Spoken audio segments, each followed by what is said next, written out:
Hello! Welcome back to another stream. Today we're playing Disco Elysium.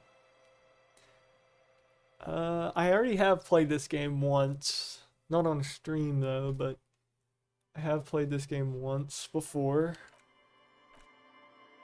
I mean, I don't really have that many hours into it. I forgot how many. Maybe it was like a few or maybe a minute. I don't really know, but this game's very interesting. This is a very interesting game. Very interesting indeed. And we're gonna select a new game and go from there. This time I want to go a little farther than what I was before, but this game is a very, well, in my opinion, very like complex video game. I mean, it is very complex. And it's very good. It's a very good choice matter game. I think one of the downsides is the last time I played, there was no markers for where you have to go for things. It's more realistic. I don't know if they updated it or where you could have it or if there's a way to have it. I have no idea. But yeah, I think that's what really messed me up was the no markers. So like if I had to go through a side quest or a main story quest or whatever, like finding it is very difficult. But I'm just gonna hop right in and hope for the best, I guess. New game. Oh yes. This. Looks like they changed it because I don't remember it looking like this. Thinker, sensitive, physical. I say create my own. Would be. So let's start all these at 0 so I can see on what I want.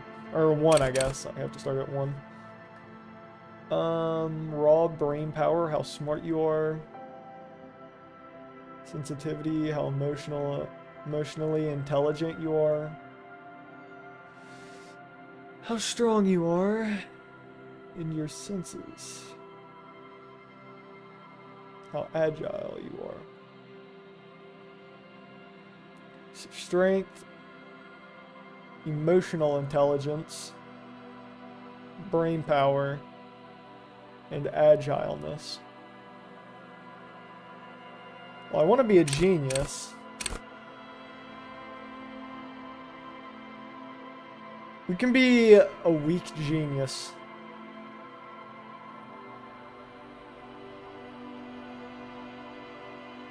Emotionally intelligent.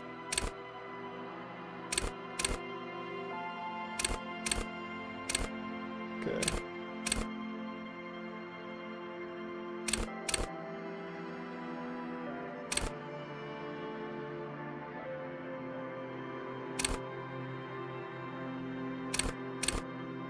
Yeah, look at that. That's good. So we're very agile. We have high emotional intelligence. And we're very smart. Not like super smart, but we're very intelligent. Our intellect is very high. But we are very weak. Like, if I try to punch someone, my arms will break. I have stick arms. I guess let's get into this. Oh, we still gotta pick these traits. I don't know how many I get. Self together, keep morale up. That's pretty good. The power decide. Call upon all knowledge. Start persuasion, enjoy. Regulus, yes. Pay actor alliance. Oh. So we could lie on that one.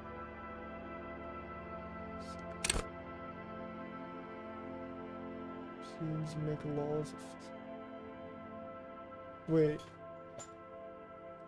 Construct crime scenes. Make the laws of physics work for the law. Oh. Puppet Master. Station 41, understand. Culture. Assert yourself. Okay, well, probably not one of these because I'm ultra weak.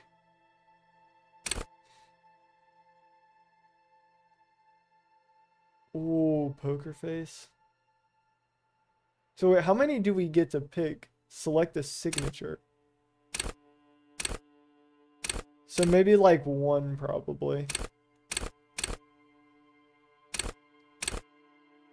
Tricky shooter snipers. Okay.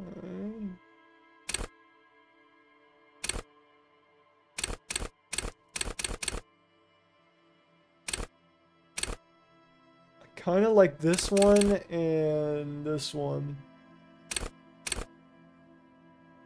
Stink.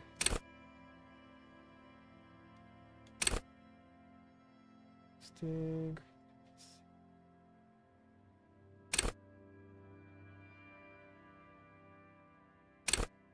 Ooh.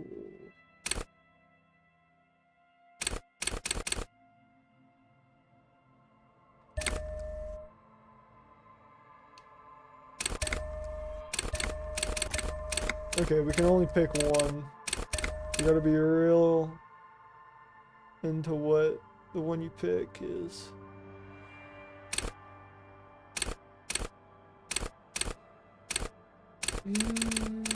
Yeah, I guess that one.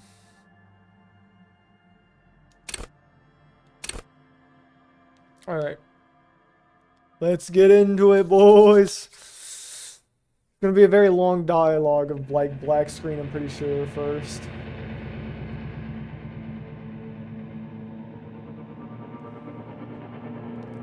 Begin. There is nothing. Only warm primordial blackness. You're conscious ferments in it. I'll try to No turn down the larger than audio a single after this. grain of malt. It's very loud. You don't have to do anything anymore. Ever. Never, ever. Simply keep non-existing. Never, ever, ever, baby. An inordinate amount of time passes. It is utterly void of struggle. No ex-wives are contained within it.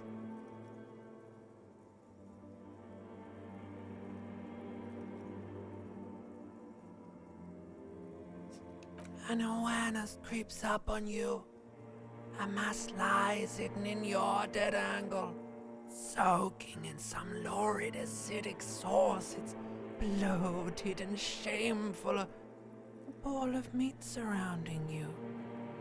This is a terrible line of questioning, and it will only lead to more awareness of the meat thing. Ex-love, ex-tenderness. It is foolish of you to resurface to the loss. Not after all the damage you've suffered to get here. Some of it irreversible. Stay. Sail with me through the abyss of pelagic zone. Good lord.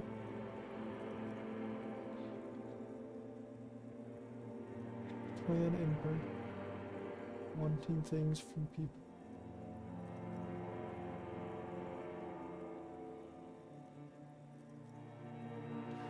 Burning light and warning from people who don't.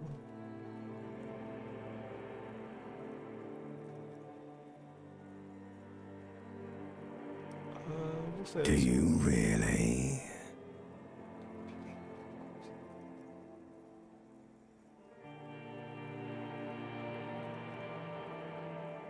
You wouldn't like it if I told you what was back there. Why'd you think you had to bludgeon yourself into oblivion? Or did you not sense yourself marinating? Poured so much on yourself, got a bit carried away, did we, Chef? Fear and apprehension. You should ask what's out there first. Should ask what's out there first. I'm an idiot. A brave idiot. Yes, sir!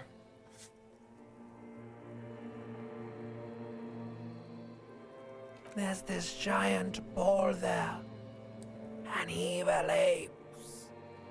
And the evil apes are juking it out on the ball. You're one of them. It's basically all just evil apes juking it out on a giant ball. You can't even make out it's a ball when you're joking it out. It's that large. Infinitesimally small.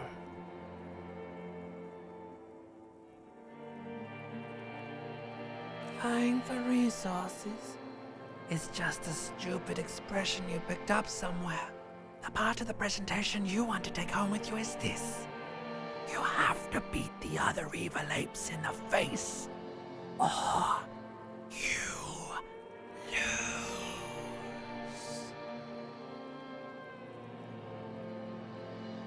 Somewhere in the sore, bloated man-meat around you, a sensation. Ooh.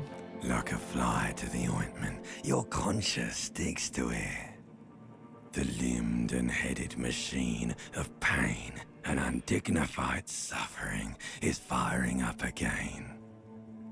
It wants to walk the desert, hurting, longing, dancing to disco music.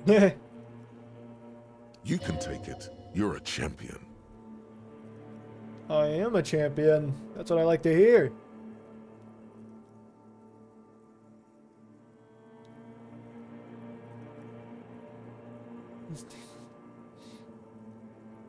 I'm a champion. The stench of liquor rises from your mouth, and with it, an ungodly headache.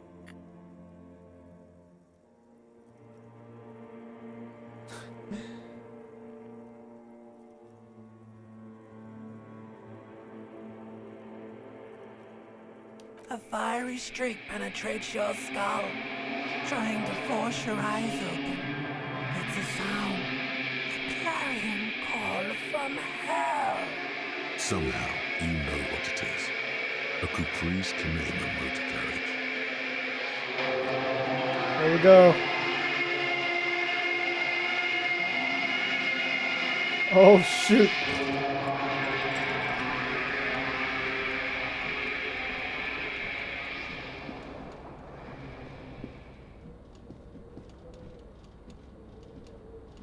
I got a partial chub going.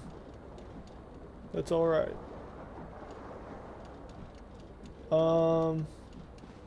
Yeah, I've completely forgotten how these game mechanics work, so I'm gonna have to regain that.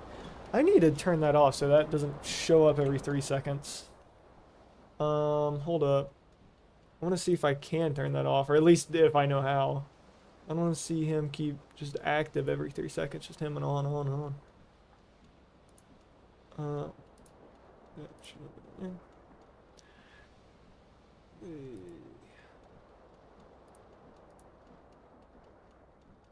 Can we... Oh gosh, I don't know how to do this. Hi.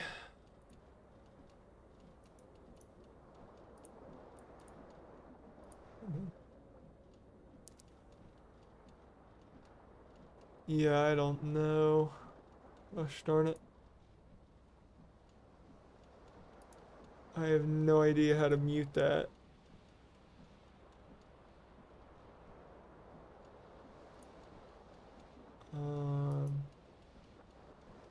Yeah, Steam is so overly complicated in that for some weird dumb reason. I have no idea why.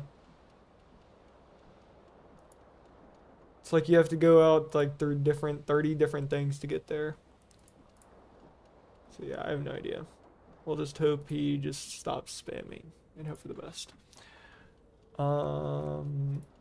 Audio preferably. Music volume's fine. Voice for volume, turn that down a bit. Okay. Okay, that should be fun. I don't have to save this, right? Streamer mode. Should probably have that on. Hardcore mode. And detective mode. Mode activated. Characters in the game are automatically highlighted with a light. Yeah, definitely probably want that.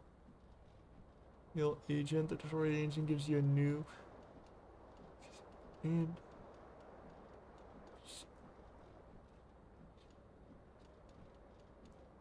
Destroyed agent gives you.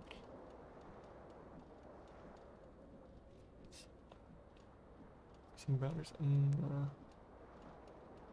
Extra XP, brother. I need as much help as possible. Is there one where I can check off where I can just like, you know, get like, oh, forgot this moves his head. I guess let's look at this. Yep. Hold tab to highlight. Alrighty. Let's go in here. What's all this about?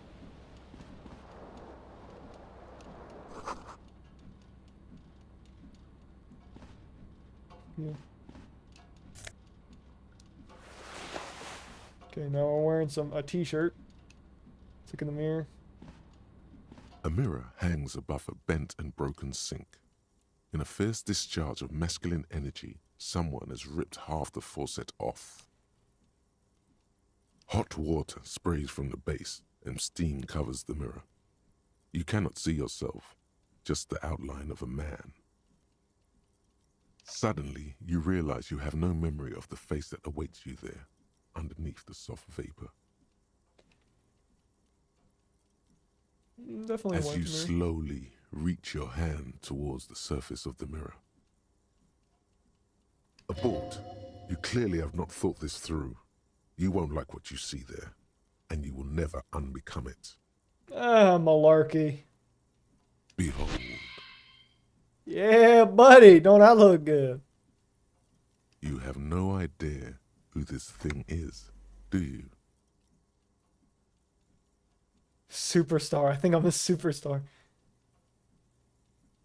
Too late. You clearly have rigor mortis on your face. Or wait, is that an expression?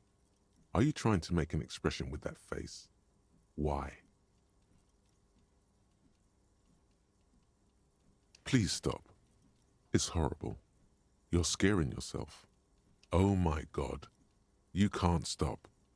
It's like it's not even voluntary anymore. You have worn that grin into your face and now it won't come off. What does it even mean? What is the emotion you're trying to convey? Restored.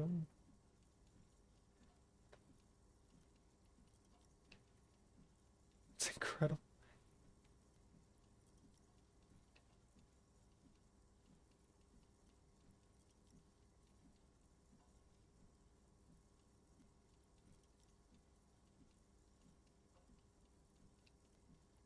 You are correct. What? Yeah, no way I can get this.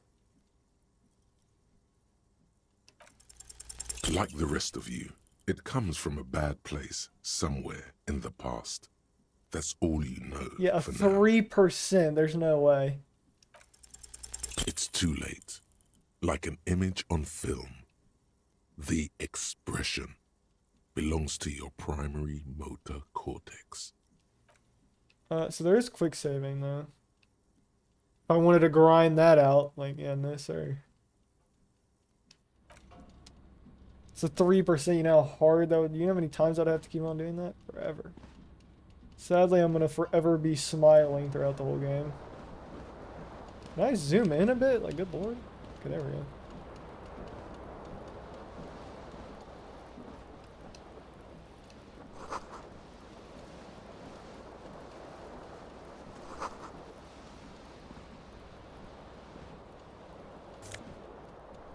Okay, I got a shoe on.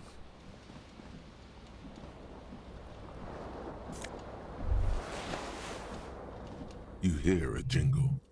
Keys are clinking in the pocket of your flare-cut pants.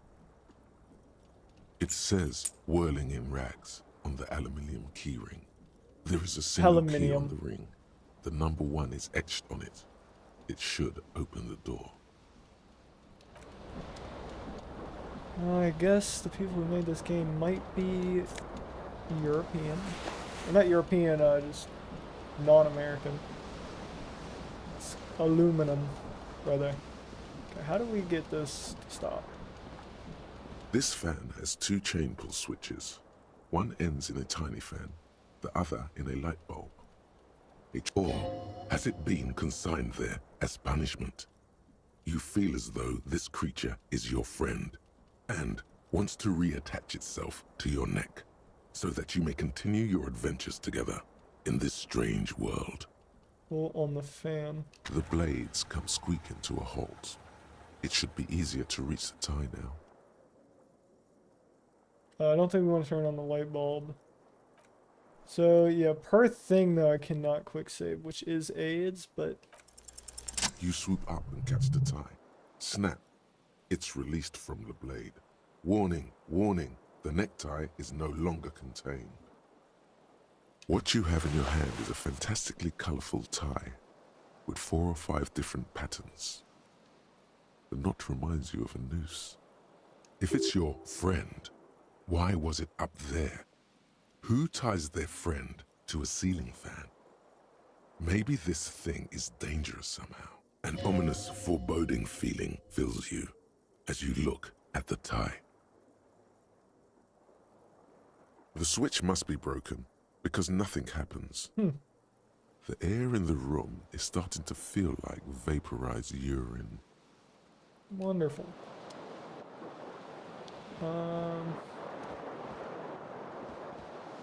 The window stands broken in its frame. Cold wind blows in. The morning light hurts your eyes. It's hazy, but you see the ocean and some war-torn buildings. The shards face outward. Whatever broke this window came from the inside. Yeah, it's where my shoe went. A fine web of scarring covers the back of your right hand, but none of it is recent. More likely a projectile than a held object. There are no fragments on the floor from pulling a tool back in after impact. It is too large for a bullet, yet too small for a piece of furniture. You're looking for something heavy and larger than your fist. The single green shoe you found fits the hole almost as well as your foot. It would have also been heavy enough if thrown with force. Congratulations, you smashed the window with your own shoe. Now you only have one. If you're lucky, you could still find the other one on the balcony outside. The door to it should be outside your room. Maybe it wasn't me. Sure. I don't need it. A cool wind gushes in. Your toes curl up from the cold. Yeah, we should probably go get that. There was like a sense button. Oh yeah, this. It's kind of like a sense button, more or less like if you're in a room, you can just see everything highlighted. It's left bumper. Let's open the door here. And let's have. Oh yeah, I am now fast. Can we shut the door so ain't nobody trying to get in? I just waltzed in my completely disorganized room. Oh yes.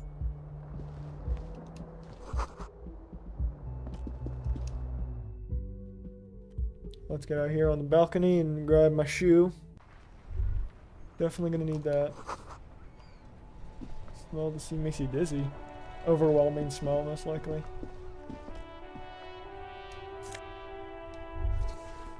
There they both are. 2 identical shoes, both copiously green and indiscriminately snakeskin, reunited on your feet. Yes, sir. Like 2 baby crocodiles.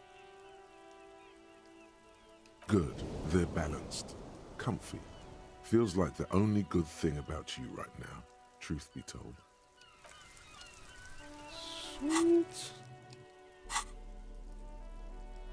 Yeah, I don't have anything besides clothes I'm actively wearing.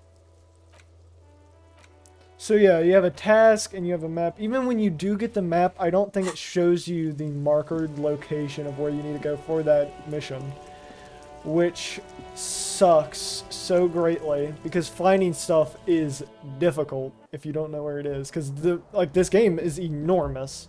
Like even within the starting map, it's still very Hello, big. officer. It's 51, 2051. The young woman raises a cigarette to her lips. Her eyes are brown and her face is speckled with birthmarks. She can't be more than 28. Am I military personnel? No, an officer is not a military personnel.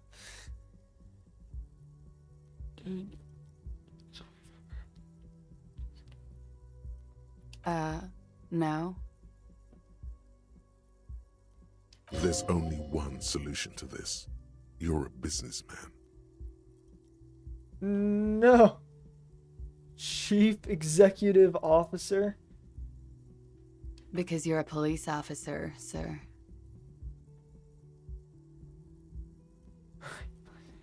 Don't you forget it. Okay, cool. I won't. Yeah, I know that's right. She means it. She wouldn't defy authority, however sweaty and bloated it may look.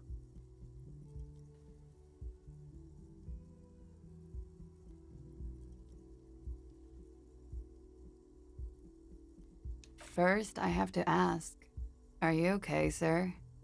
You look like you're about to throw up. Can I bring you something? No, I'm fine. I don't know what you're talking about. She's right. Perfectly fine. Something wants to come out through your mouth, right in front of her, right here. It makes you put your hand on your stomach and swallow.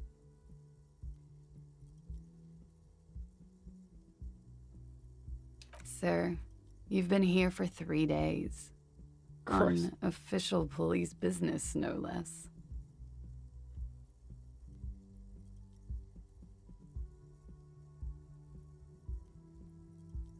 Couldn't say. In truth, so far, mostly drinking. Hmm.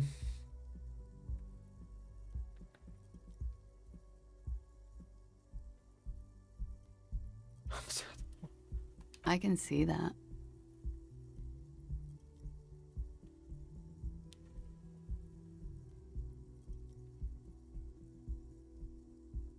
Could it be because of the drinking? Malarkey. Baloney. There's no way. I guess we can try, but it's 42. The words Clapped. have already left your mouth. Oh. Yeah, that's okay. That's not good. Oh Lord, what is that? What was that? That's not even how words are used. What did you say? Come on, say it again. Oh Lord. Oh. What was I even trying to say? I don't even remember. No, you see, that's not what you said. You said... Come on, man. Pretty, please. One more time. No. I'm sorry. I didn't mean to hurt your feelings. Okay. Oops. Something stirs in you as she's about to go. Call it an instinct, a need. The need to ask questions. It's like you said the words 1,000,000 times. She looks back at you, a light glinting off her eyes.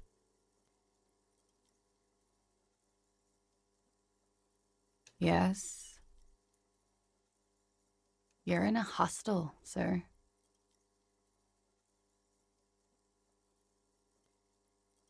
We are in Revachol.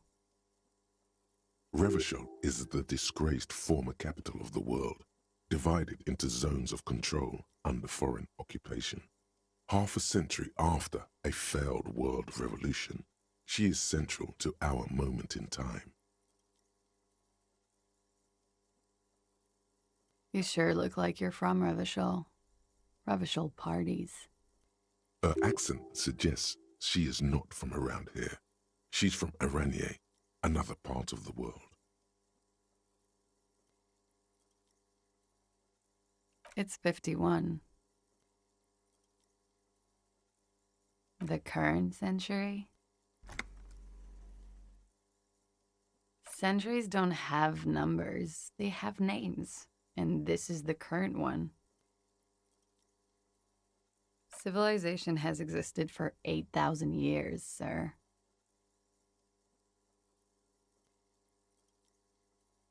You're right. There is nothing funny about civilization. There was the usual ruckus, loud disco music. I couldn't say. It's impossible to hear people speaking from over here. Oh, yes. Various artists. Ostentatious orchestration prime among them. Oh, that. Yeah. Whoa. The less said about OO, the better. OO were huge where I come from. I was very young then, of course. Like 7. Life gets hard, but we go on. I don't know about that. At around 2 o'clock, the disco stopped, and there was a change of pace. A slow, sad song started playing, like organ music on repeat. That went on for quite a while. Some of the time, you were yelling along to it. That it doesn't matter anymore and that we're alone now, it was difficult to tell. The song itself was very quiet and soft, but you sounded like a winded boar, sir. It was hard to understand what you were singing on top of it.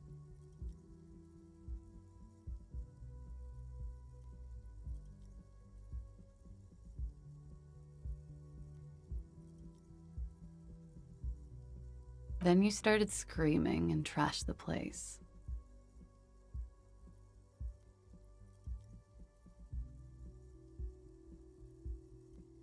A window was smashed.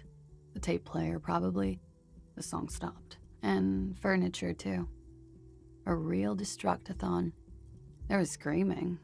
Then I think you passed out.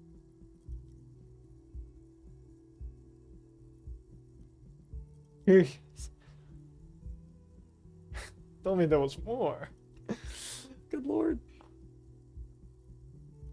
There was.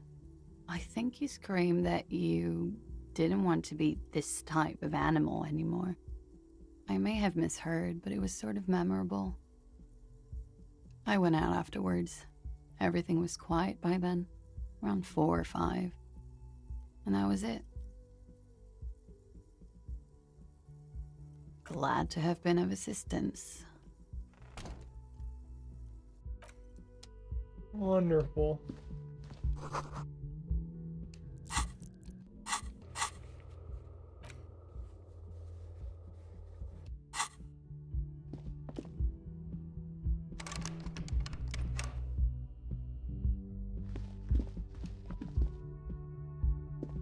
The door is closed. This door can only be opened with a key or from the inside. There is no answer. You hear the shower being turned on, somewhere inside. A tremendous loneliness comes over you. Everybody in the world is doing something without you.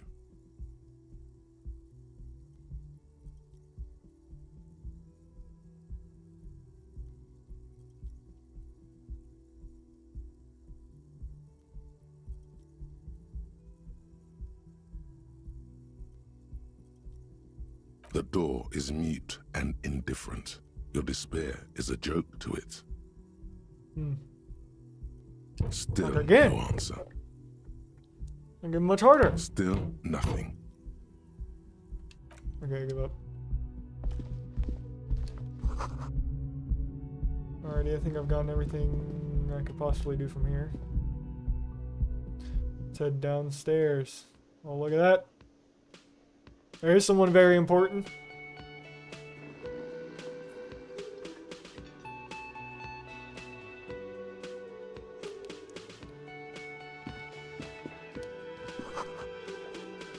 Closed for winter.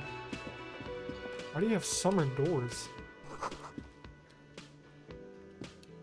Oh, come on. Look at that. Missing on it. Hopefully we'll get to that. You should totally sing karaoke here, the first chance you get. Your emotions need to be expressed. People need to know your vast, oceanic soul.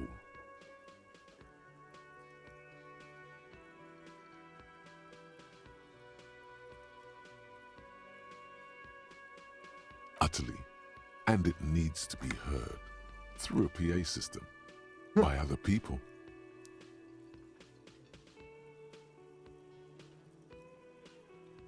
Okay. You should sing the sad, slow song you were listening to last night. Thought it was obvious. I want the cool disco one though.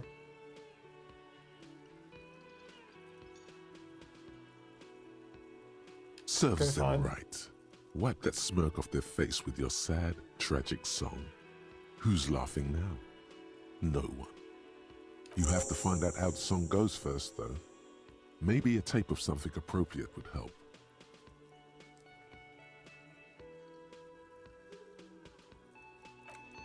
Alrighty.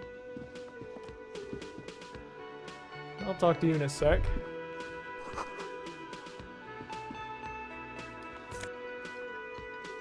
He doesn't mind if I take that, right? Sweet. More yada yada. Let's talk to you. A man in his late 20s stands behind the counter, inspecting a stuffed seabird.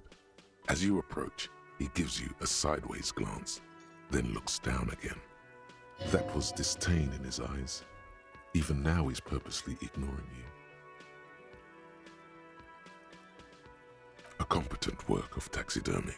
The white and brown seabird lies among piles of coasters and drying mugs. One of its wings broken. The man is trying to mend it.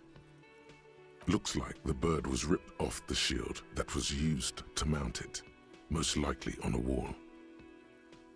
This is the Great Skua. The seabird is the symbol for the discovery of the Insulindian Isola, the part of the world you are in right now. Something about it makes you feel bitter.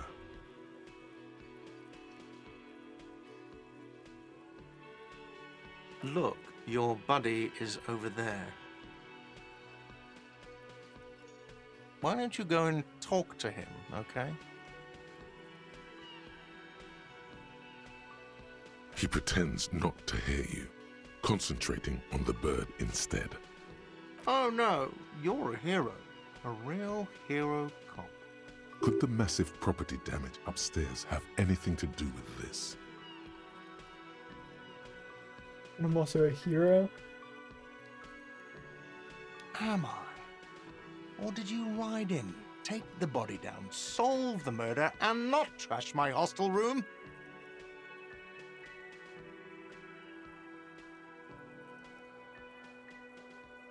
You're right, you didn't, and it's only taken you 3 days not to.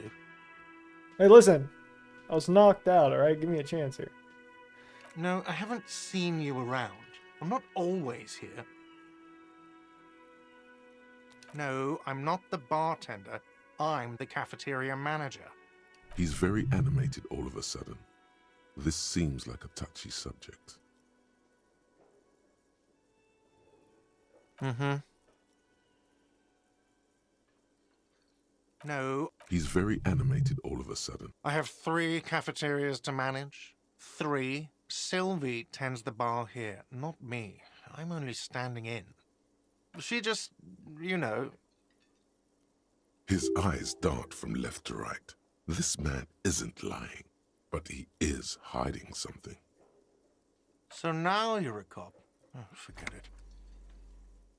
Wonderful. Okay. Auto save. Wonderful. We'll talk to you in a minute. Gosh darn it. Let's try going this way. There we go.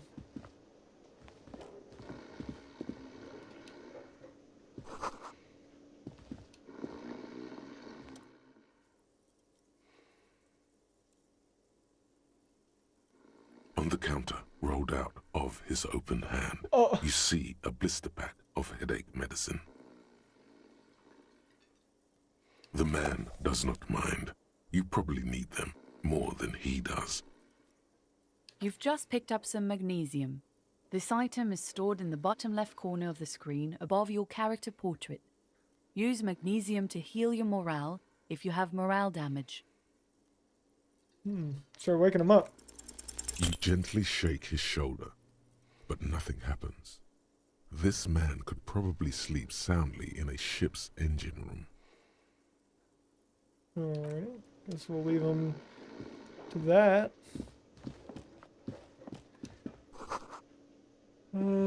16 military time. 13. Alrighty. What? Hello, sweetie. You shouldn't keep your colleague waiting. Alrighty. Hello, brother. A bespectacled man in an orange bomber jacket is tapping his foot on the floor. Looks like he's waiting for someone. As you approach, he narrows his eyes and extends his hand in greeting. Oh, what's up, brother? If an assault were launched on this building right now, if the windows came crashing down and the whole world descended upon you, this man would hurl himself in death's way to save you. You are sure of this. Oh. But why? Oh, hot dang, I didn't even realize. I completely forgot about this. Oh, yeah, he is just like a goated partner. Don't shake his hand. Like, heck no. Who is he to me? I'll shake his hand. Why not? Hello. I'm Kim Kitsuragi, Lieutenant, Precinct 57. You must be from the 41st. Yeah, I'm never going to remember that last name, but I can remember Kim. You realize he's waiting for your name. This is your chance to come up with a really good name for yourself. Get creative. Conceptualize. Don't really know my name. Okay then. It looks like we had a little scheduling error on Sunday. Saturday too, actually. Have you had time to talk to the manager here? What he means is, he has been trying to meet up with you for 2 days, but you have been otherwise occupied.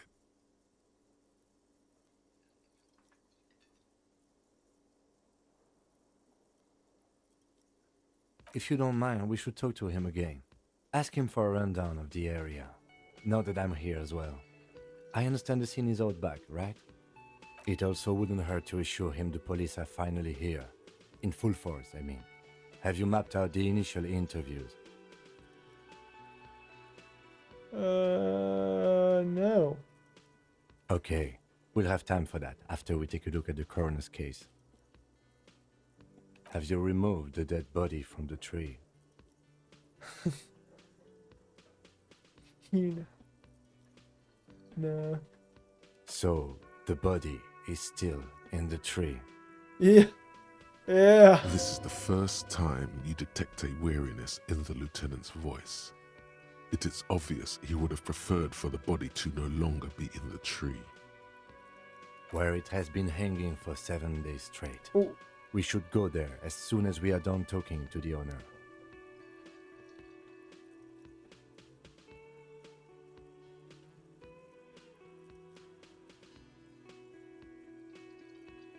Come on then, move on. After you, officer.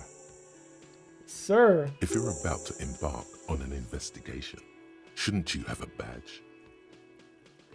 You mean you don't have a badge? Losing your identification card is a serious matter. My vehicle has a shortwave. You can use it to report your badge missing. I advise you to try to locate it as quickly as possible, but getting the body down should still take precedence. Lieutenant Kitsuragi is now in your party. You can talk to him whenever by interacting with him. Alrighty. Yeah, you got it. Can we still not interact with this guy? What up? That sugary black rum stain on the counter makes you teary-eyed with joy. It's almost touching how syrupy and sticky it is. How long have you been up already?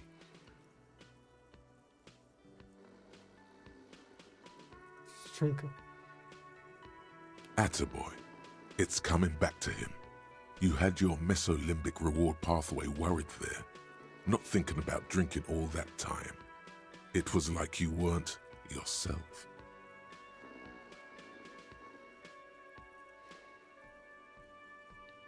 Well for me. Maybe you haven't turned out well for your drinking. Have you thought about that? Get a goddamn rum and lemonade to yourself, boy. Or better yet, lick that stain off the counter. What happened, man? You used to be cool. Go get your boring normal person drink then. I will. Get your drink on and your act together. The worker is in a deep slumber. Perhaps he's on his way to where you just came from, into the primordial darkness. No idea. Looks like he works for Wild Pines, a logistics company who owns and operates the harbor. Possibly because there's a strike going on in the harbor. There's not much to do aside from drinking and sleeping. Alrighty. Guess let's talk to this guy. The man with the unimpressive beard notices you approaching.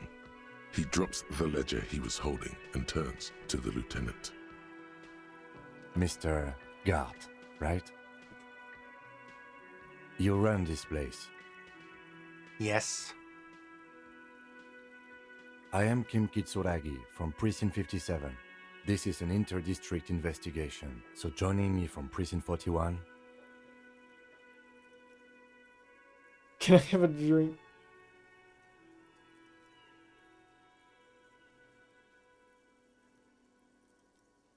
Timber.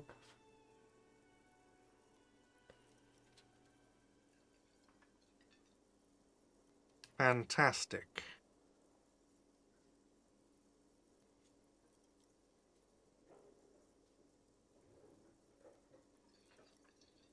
Right. Now, I know it took us a while to arrive at the scene. It also took you a while to call us and report the dead body. It was you who placed the call, yes? No, I only just got here. It was probably Sylvie who called you. She usually works the bar here. I'm only temporarily taking over her duties. Do you have her number? As a matter of fact, I do. You said you just got here. From where? Are you a local? What, of Martinez? No, I live in Jamrock. I only sometimes come here to keep an eye on the place. This is just one of the many, many cafeterias I manage. But you still know your way around, yes? In case we need directions. Yes, I know where some things are, but as I said, I don't live here. I just used to work here. And I'm not going to start working here again, if that's what you think. I didn't imply that. Detective. He probably means this is where you step in and ask your questions. Who, me? His face expresses profound doubt in your having this.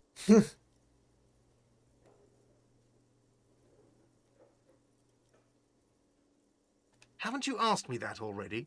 What is it with you and this woman? She has nothing to do with this.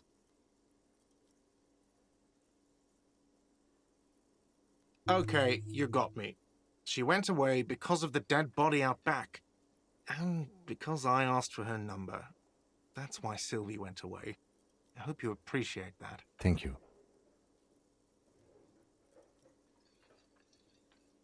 I asked an employee out. She didn't want to come, but felt obliged to. It was a bad idea.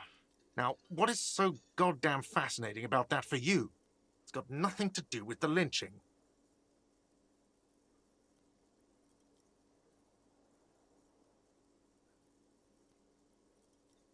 I'm a feminist? Oh yeah. These dialogues can get pretty freaking intense. And I love that. This ain't even the hardcore stuff yet. Like, we've just broken, like, we've just scratched the tiniest little surface for these freaking dialogue options. Like, it's amazing.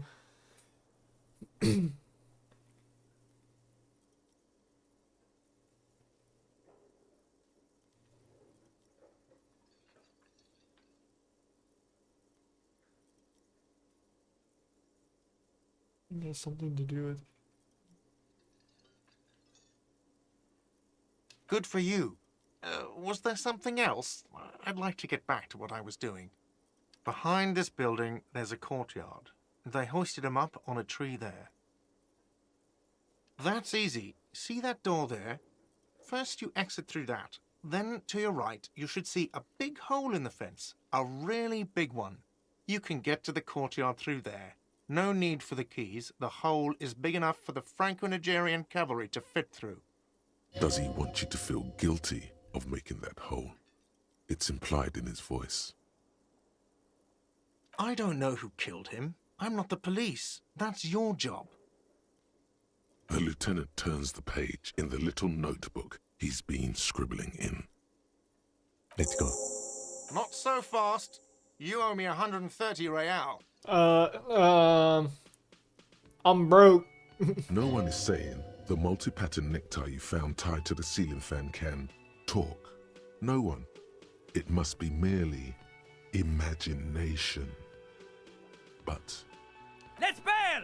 Time to push the eject button! Sounds like a responsibility! You don't like those! Why is my tie sound like Hitler? What the frick?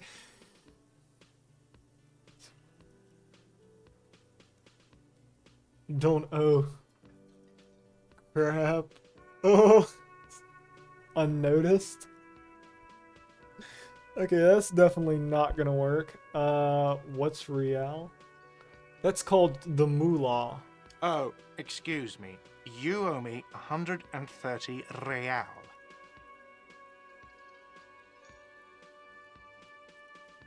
the IIR, or Inter-Isolary Real, is the global reserve currency. Whatever part of the world you're in right now, it's safe to assume he means you owe him some money. Yeah. Street cred. Wow, you're a genius. Yes. Yes, that's right. Money. You owe this establishment 130 real. Who does that clown think he is? Arrest him! Good lord, what is with my tie, bro?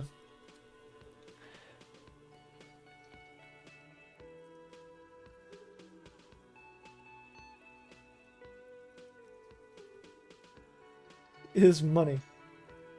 You're under arrest. Let's see.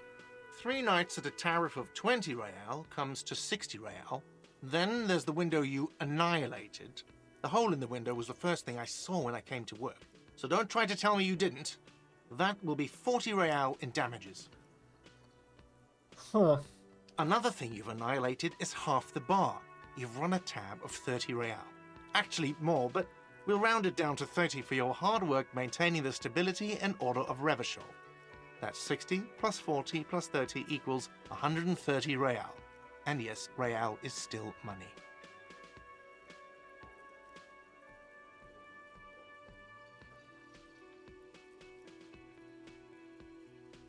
No one is saying that! No one is saying that Ty can talk! That would be ludicrous! It's just that you should arrest him. It would be wiser. He wants to take your money. It would be wiser. I don't even have money. I have like 40 cents on me.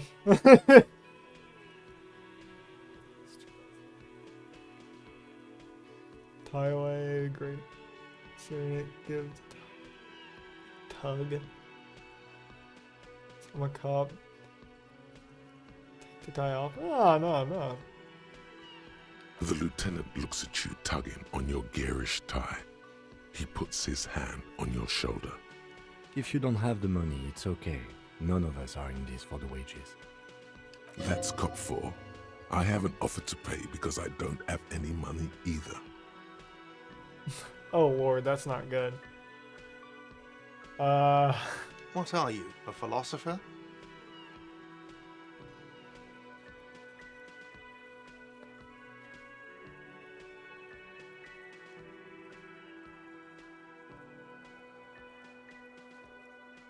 Money is what grown-up people use to pay for things. Things like this hostel room, or 8 bottles of potent blend, and 9 packs of Royal Extra. We use it for everything, really. Are you serious? From your work? I don't know. You can take bribes, I guess. I'm sorry. I don't think cops can take bribes. Some do take recompense, but only to survive.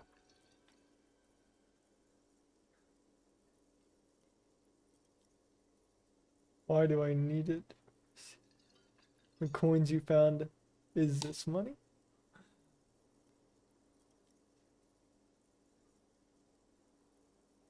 They're yours. Yes, it is.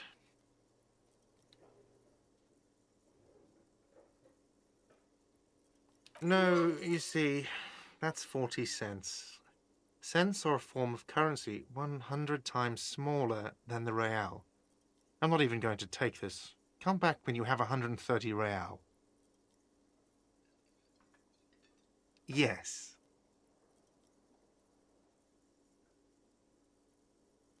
It is. Isn't it evil? The order of magnitude between what is asked of a person and what they have.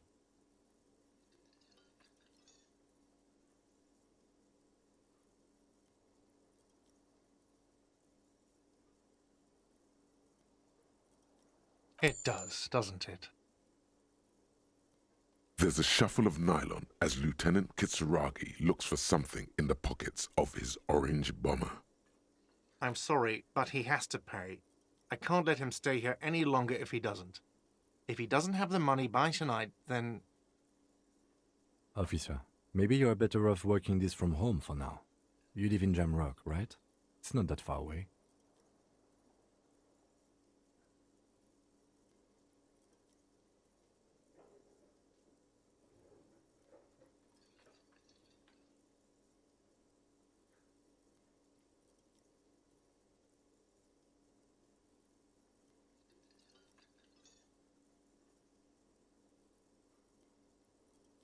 Officer, you really need to take this up with your station. I have a shortwave radio in my car. Call them, ask for assistance. We have to get this investigation started now. Good luck. By the way, Wonderful. where is home? The address is coming up blank, and this place sure isn't it. But you've been at this hostel cafeteria for only 3 nights. Where were you before? You had to be somewhere. Why did you say that?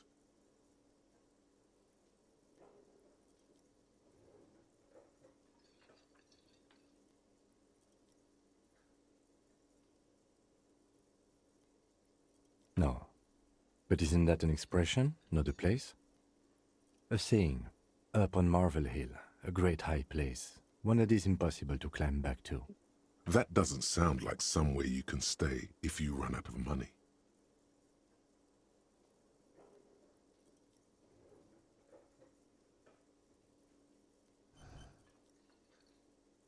Care. F everything. Hobo cop. Yeah, definitely not. You can try. Run some addresses in your head when you get the time. Maybe a street or an apartment will appear. Huh. Okay, yeah, we got a lot of tasks.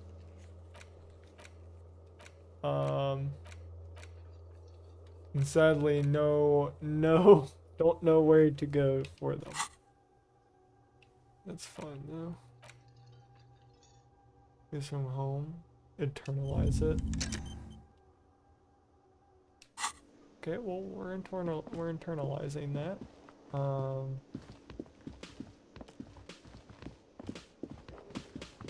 yeah, let's talk to her. See what she's all about. Hello, sweetie. Wait, who's Sweetie? Why, you are, officer. And have you found anyone to be sweet to?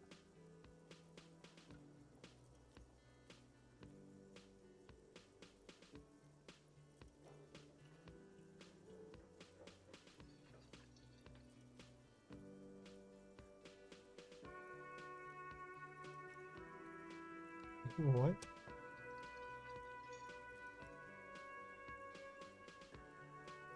Her.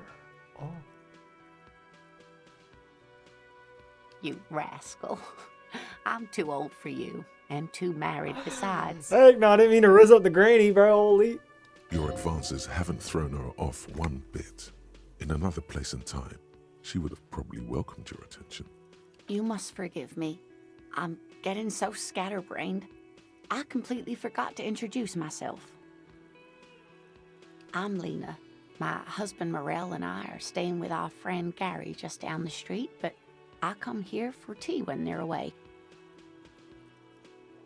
This Lena is wacky enough for the motley crew. You seem to be in a chair. On the spot. Let me just state the obvious. Yes, dear. I'm a paraplegic. A paraplegic is someone with limited or no ability to use the lower half of their body. Paraplegia is caused by spinal cord injuries, like falling from a great height, or a grenade explosion.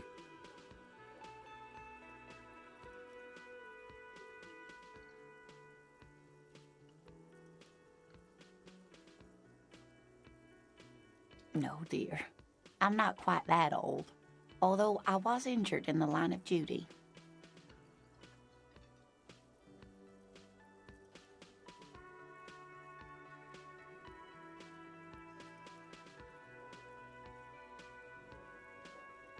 Nothing so glamorous, dear.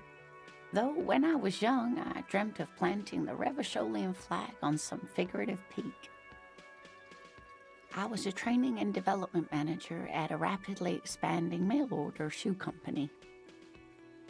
You'd think it would be a safe job, but I had to be everywhere, and, well, once I happened to be under some faulty scaffolding. I was lucky. This was almost 20 years ago, and I was compensated exceptionally well. One can only dream of such payoffs nowadays.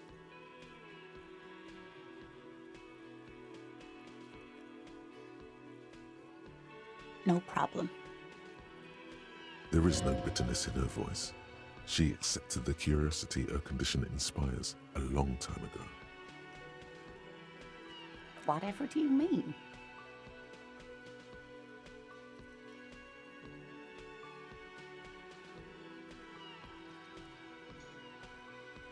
Prime.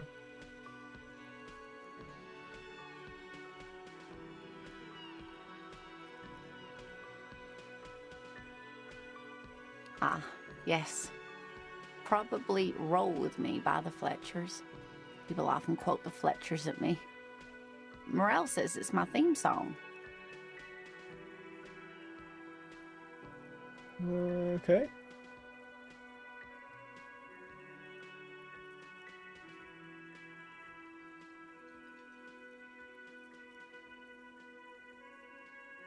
Yeah, Sweetie needs money. Do Sweetie gets money? Yes, officer. You look rather dazed. Like a stunned fox. But surely things can't be that bad.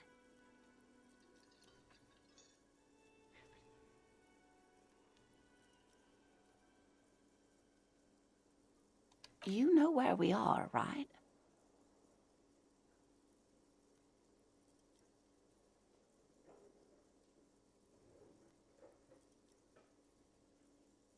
That's right. In a hostel called the Whirling in Rags, to be precise.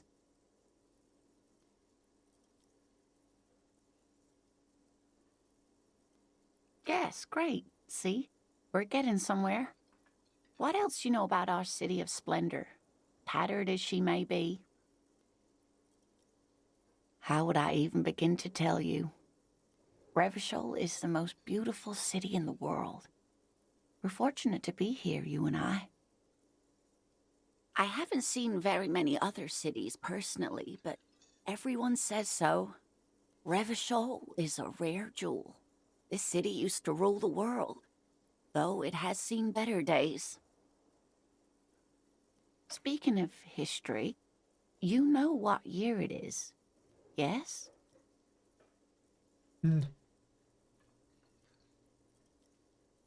End times. Oh Lord, the you can be that one cop.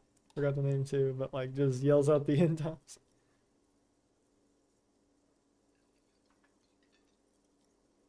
That's right, dear. How splendid. Here, take this pen. Knowledge should always be rewarded. Her relief is palpable. She was getting pretty worried about you there, but now she relaxes her shoulders. I can tell that this is taxing for you, What? so I'll just ask one more question. What regime are we living under? What mode of government? Oh Lord, democracy. Oh gosh, I hope so. Some kind of democracy, maybe. Dictatorship. Years, 4 years, 12.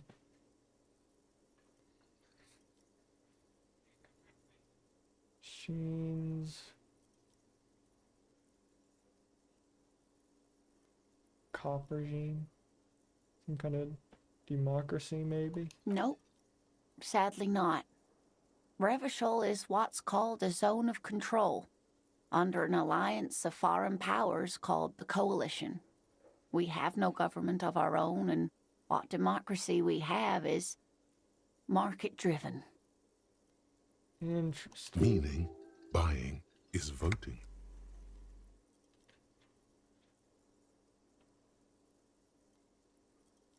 Oh dear. And you were doing so well. There aren't any cops in Revachol, not in the traditional sense. The status of law enforcement has been a complicated matter since the revolution. But we should stop for today, sweetie. You look like you need a break. Besides, I'm not the best person to explain the big things to anyone.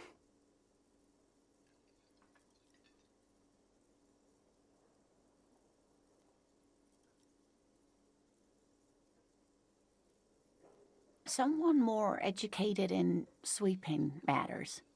Maybe you should ask. No, I'm not an encyclopedia. I won't be a guide either. I'm a detective. Of course. Then I don't know. Someone rich, maybe? Wealthy people are educated. Though I don't know where you would find a wealthy person in Martinez. Oh, sweetie, I heard your conversation with the manager about your Pretty getting there. financial troubles. When do you get your next paycheck? If she could, this woman would feed and clothe you and every other sad, lost person on this earth.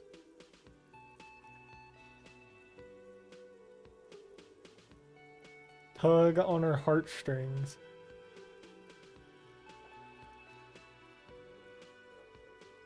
Oh gosh, do we tug on the heartstrings? It's pretty freaking high. Screw it. Your deportment remains dignified as you shed a single manly tear. Sweetie, I only have a few cents on me, I'll but take it. I could give you this to pawn. Just to tide you over. Wonderful. He has a pin. The pin is round and slightly tarnished. 3 sailboats in bas relief with the sun hovering over the water behind them. A chipped green banner at the bottom reads, San Baptiste, Summer 31, Dinghy Races.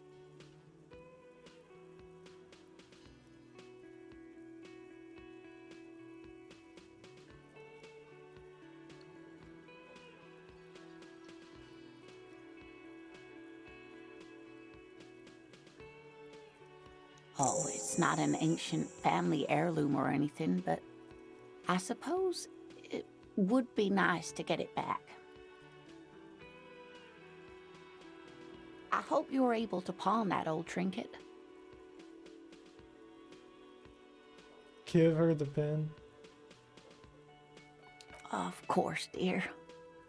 I just wish I could have done more. Of course, dear. Good luck with your case. Alrighty, I guess that's pretty much everyone. Let's head out to the big world. I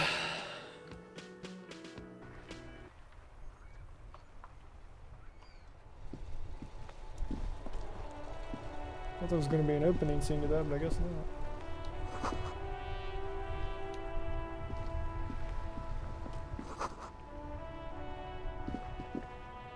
F the police. Wonderful.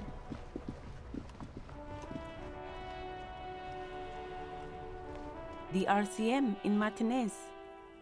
What can I help you with? We don't see a lot of police around here, that's all. Of course. What can I help you with? Me? I am just a gardener.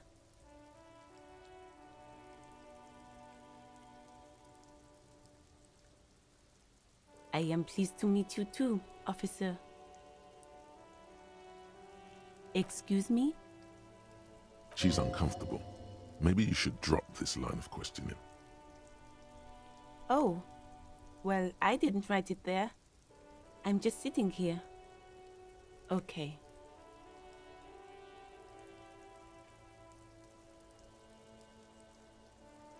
Since the street sign's messed up? Okay. What do you need?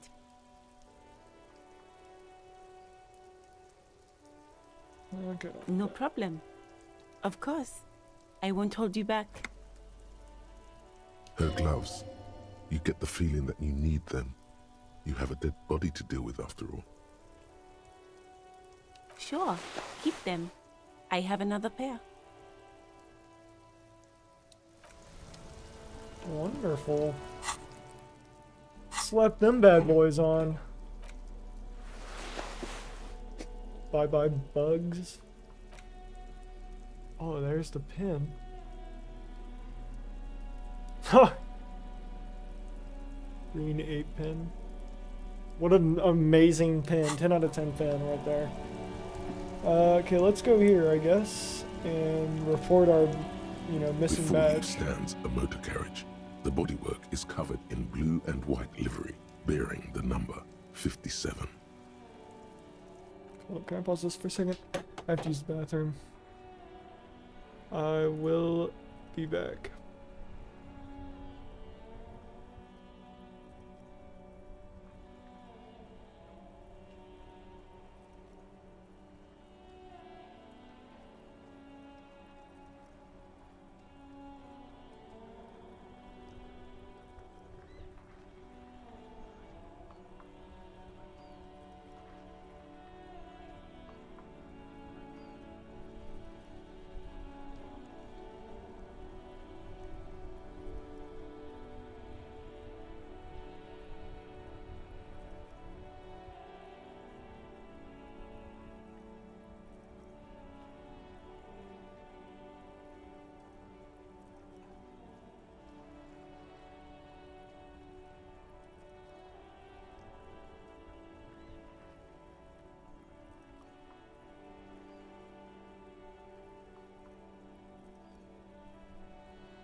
Okay, I'm back.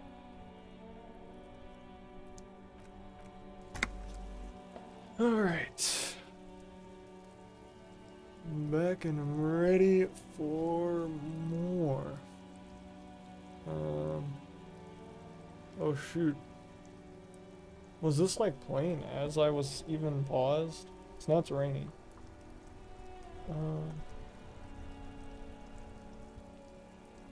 Look, everything right here is good.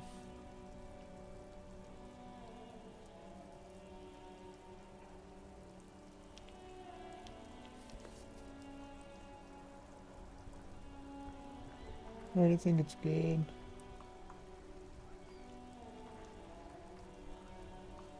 Yep. Okay. Let's get into the action.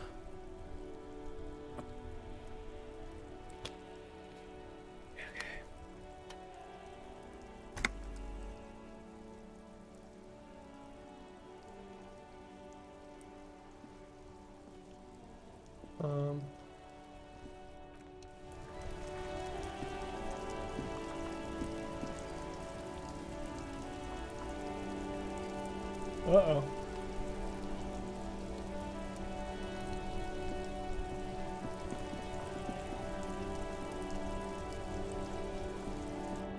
Wonderful. I think it may be broken.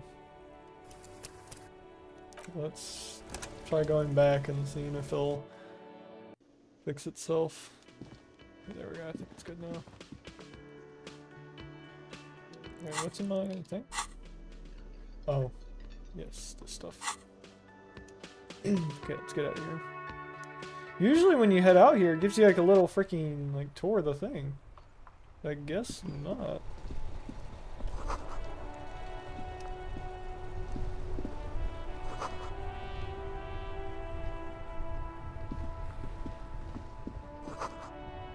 Pigs go home. The RCM in Martinez. We don't see a lot of police around here. Of course. What can I help you with? Excuse me? She's uncomfortable. Oh. Well, I didn't write it there. I'm just sitting here. I don't know anything about that either. As I said, I didn't write it. Pig is a widely used term for members of the police. It's not loving. No need to worry. We are not saying you did. Okay. Well, I didn't. Me? I am just a gardener. I am pleased to meet you too, officer. Since the street sign's messed up? Okay. No problem. Of course. No gloves. You get the... Sure. Okay, just get through that as quickly as possible so we can get back where we were. That's a stop. Yes? No response. He just arches. He's having trouble processing it. Believing it even.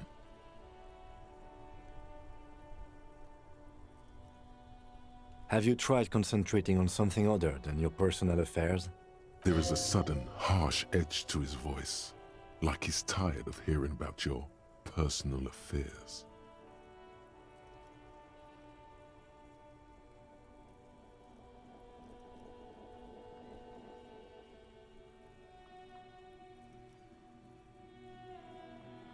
Try work, the case at hand.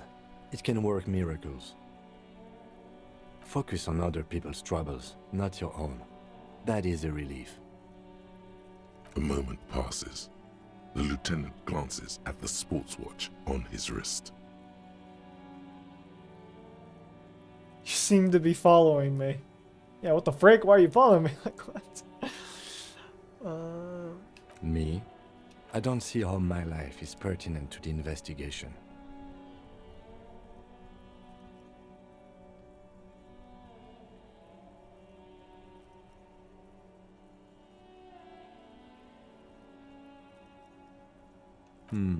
That's a fair point. All right, for the good of the investigation, what do you want to know?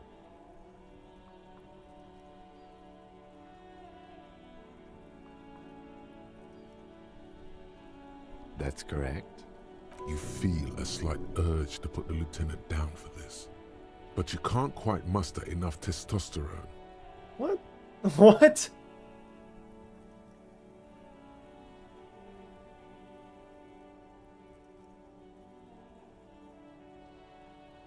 Are they?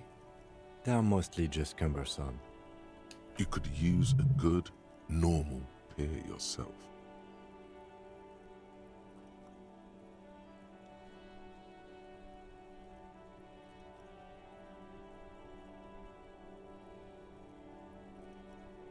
What do you mean?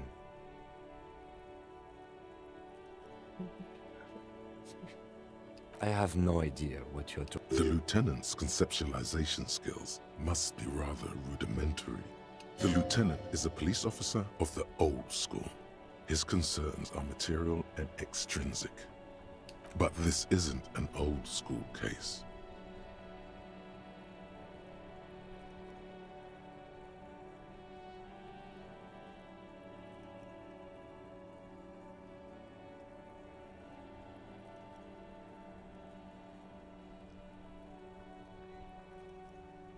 So what? That makes you the new school? God spare us. For real detective work, nothing beats a good notebook by your side. The lieutenant produces his small blue notebook and idly thumbs through a few pages. That's where his conversations with himself take place. We all have our different mediums. His is written. That's because I'm half Seolite, or quarter. My father's father was from Seoul. So was my grandmother, but from my mother's side. It's not an interesting topic. It's a part of the world, officer. A geopolitical entity and a geographic division.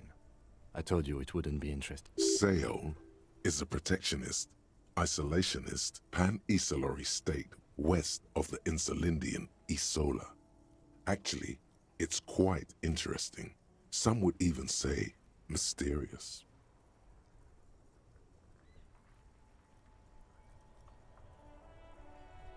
You're barking up the wrong tree. I don't speak a word of Seolite. I've never met either one of my grandparents, and I've never been to Seoul. I'm a regular Revacholière. No.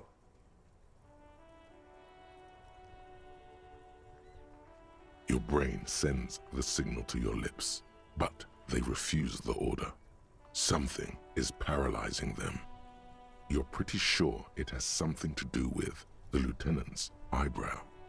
What are we doing right now? Why are we like leaning in? What is this? Like we're investigating each other's eyebrows. The eyebrow is exercising psionic control over you. It's like you're locked down. Something the matter, detective? This guy's got authority off the charts. With just the flick of his eyebrow, he's able to make you his thrall. Heck no. Nothing. You better hope he doesn't abuse his authority. There's a lot of it. If the lieutenant were an evil man, who knows what sort of havoc he could wreak. Fortunately, he is a committed officer of the RCM. He'll only use his powers for the good of the investigation. The lieutenant relaxes his eyebrow, and you seem to regain control of yourself. Good. Let's change the subject. What do you want to know?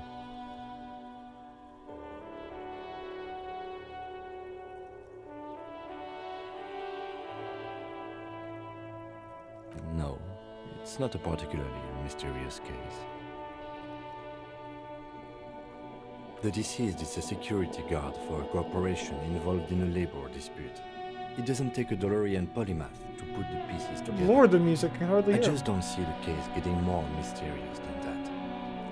Hold up, Christ almighty, I cannot hear a squat.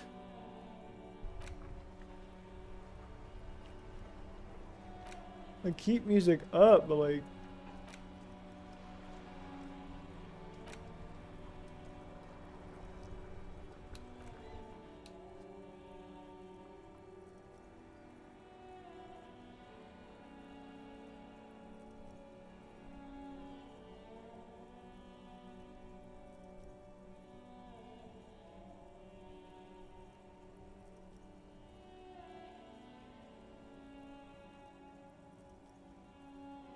Be sexy? What?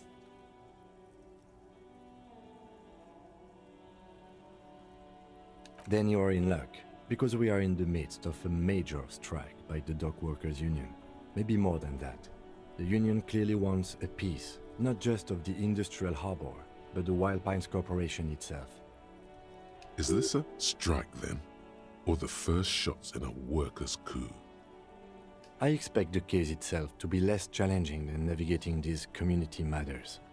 This district isn't used to the RCM's presence, and the union rarely overplays its hand, as it appears to have done in this case. Strike, coup, revolution, it's brigandage, however you parse it. You feel something rising through you, a familiar feeling, an opinion taking form.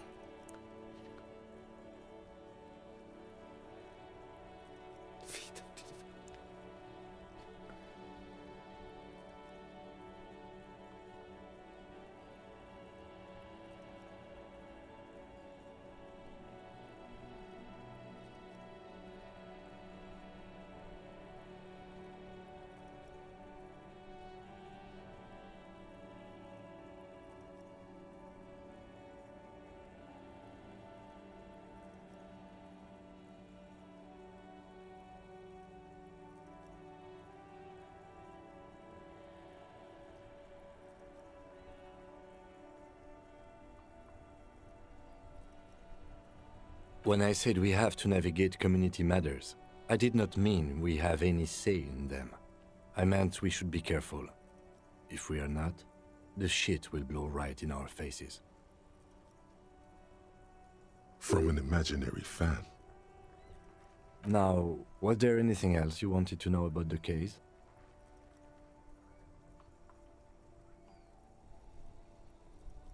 I'm afraid you and I are pawns in a pissing competition. His disdain is clear. This man would not use such an expression otherwise. You don't know? I assumed you were in on it.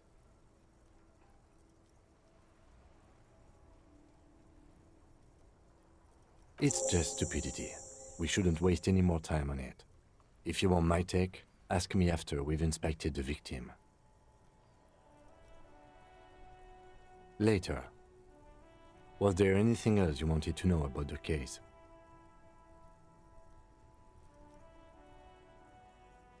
Good.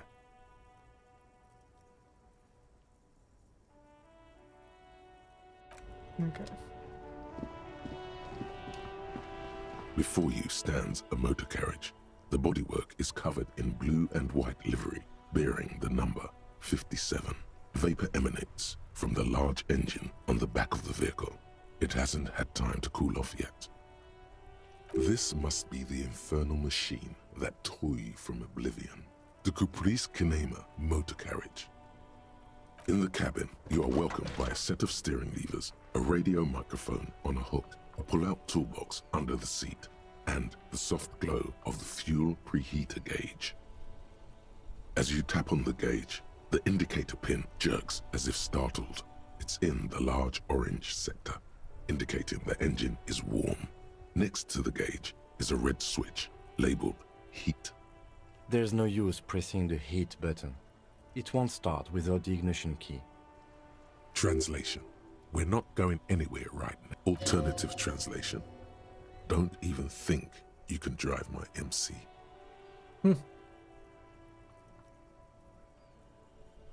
I want to take this bad boy for a freaking drive around, brother. The white suede feels luxurious under the touch, and the metal clutch handle so very familiar in your palm. A metallic drawer slides out from under the seat and clicks into place. The tools inside are neatly organized. Take what you need, officer. It's going to be a long case. I'm not protective of my tools, like some men are. He's clearly a little protective of his tools. But what can you do? Work is work. It's robust, weatherproof, and well-made. Police issue, blue. Lets you see things in the dark you would otherwise miss. The pry bar feels nice and cold in your hand, heavier than you'd think. Useful for opening all sorts of doors and lids. The handles are long and sleek. Snap, snap, go the cutters in your hand. You can do good work with these. Cut chains, locks, and ropes, especially belts. The pull-out toolbox slides back into its nest. Preheater gauge casts a warm glow on the steering levers and the radio on its hook. The frequency tableau lights up, and the green button labeled Prime Line glows like a feline eye. And then you hear something. The soft purr of electrical kittens, radio waves cast far and wide over the metropolis. A woman's voice greets you through the static. This is Precinct 57. Hello, Lieutenant. How may I assist you? Hello, Alice. Please assist our colleague from the 41st Precinct here. I'm putting him on. Operating the radio is easy. Just be confident. You've probably done it 1,000 times. I'm in Delta 10. This is Kirkhope. This is Officer Alice Demetri, Precinct 57. How may I assist you? Under the green Prime Line, a yellow saved button catches your eye. You wonder what the lieutenant's default radio station is.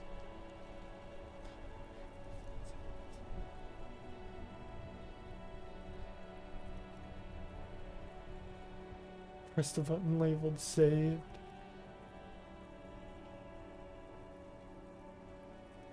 Just a second, officer. 10-2, 10-5. This is 41st. Come in. Over. A scrawny old man sits in a dusty cubicle, smoking, with a large white rectangle sewn on his vest. In front of him is a box-shaped apparatus with an array of wires and antennas. The radio switchboard. The man uses relay code. You got this. You're a cop, and cops know relay code. 10-4, message received. 10-5, relay message. What's your status? Over. 10-18, state your message, sir. Financial assistance.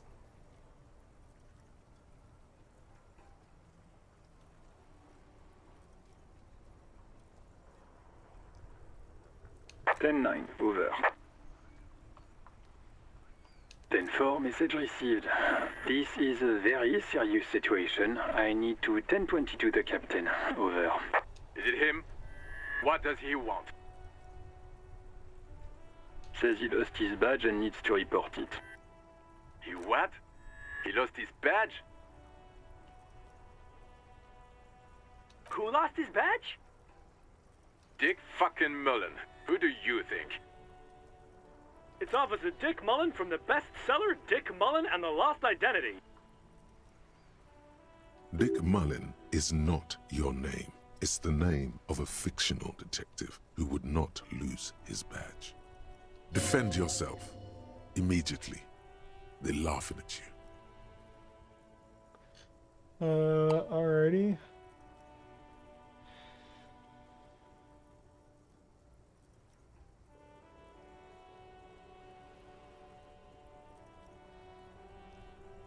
He says this has probably happened to other policemen before him and laughs sarcastically. Oh god damn it! Is he fucking kidding? The whole station's gonna be dicked for this. Satellite Officer Vikmar is wondering if you might be joking and adds that this tarnishes the reputation of the entire station. Mullen dicked us. 10-4, I hear you, officer. I'm just going to make a note here that you are in pursuit of your misplaced badge. Over. Fuck me. Mac, come here. You've got to hear this. Dick Mullen lost his badge. What's going on? Super Cop here lost his badge. He lost his what now? His badge. He lost his goddamn fucking badge.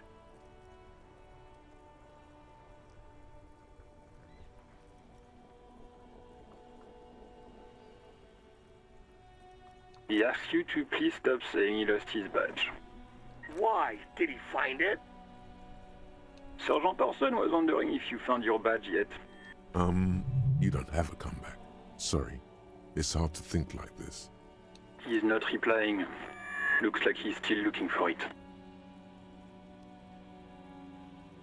10-9, come again. I didn't get that. Over. New heights even for Captain Sober. Ask him. Ask him if he's lost his gun too. Oh.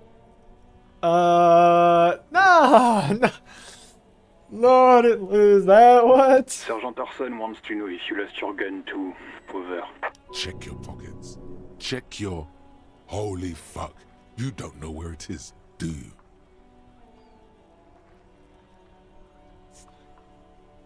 Oh. No. It's gone. It's not fucking on you.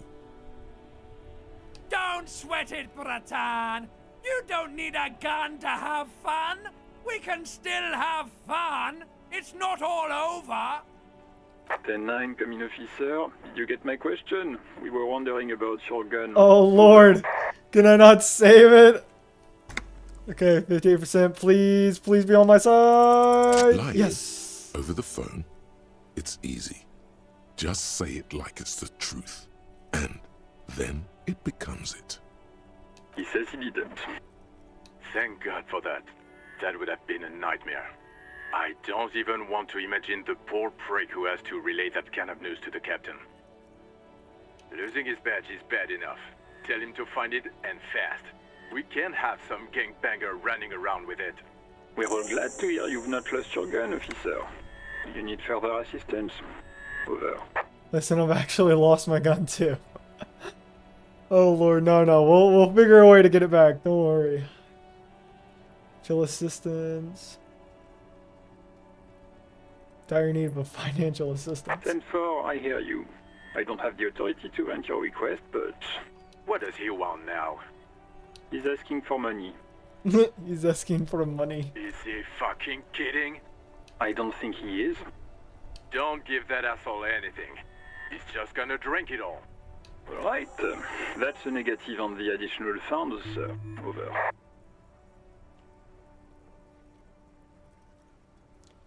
It's a fair amount.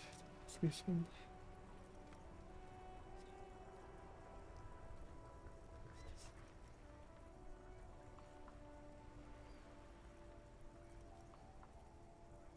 He says he's in trouble, doesn't have a place to sleep. Well, I guess he'd better crack the case before sundown then. Oh Christ. This isn't good. Vigmar said... Enough, officer. This begging is below your dignity.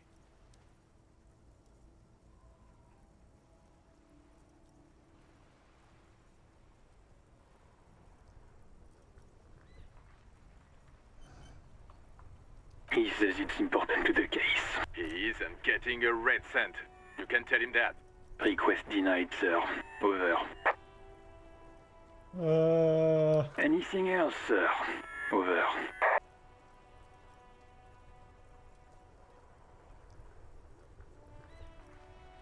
Roger that. 10-10. Over and out.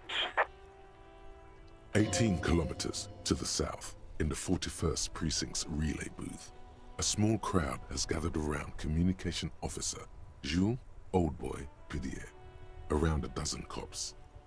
The small room is filled with cigarette smoke, abuzz with laughter, when Officer Judith Minnow enters. Her left arm is in bandages, and her hair trimmed short. What is going on here? Did something happen? What happened is my partner made contact, and it's not good. He's lost his badge. He seemed confused, delirious even. Mac, the torso Torson, is finger-fucking his fist, laughing hoarsely and apparently telling some dirty story to his partner, Chester McLean, near the entrance. Yeah, Mullen was fucked, alright. Sounded fucking drunk to me. Yeah, Mac's right. This was some gnarly shit there. I mean, before he started begging for money, it was... Enough! None of this is funny. It's fucking sad. That's what it is. He's a cop. He's one of us, goddamn this. We must help him. Yeah? How do you fucking plan to do that, huh? Get him off the drink? Go jogging with him in the morning and get him on carrot juice? He's a lost man. I just know we can't give up on him when he's at his weakest. He wouldn't. Mac, man the door. You know what he told me? I don't want to get better. I want to get worse. Those were his words. This shit does not leave this room. Not a word of this to the captain, or anyone else. We'll give him a couple of days to pull his shit together. I guess I can hold off the report for a few days. Good. Okay, everybody. Nothing but a prank call here. We all got our laughs. Now get back to work. Far north, on the other side of the motorway, the officer quietly hunches with his hand in the motor carriage. Okay. Well, we got that done and over with. Yes? Got nothing to say about that. I am a gander and a hunter and a gatherer. Feel like a traveler.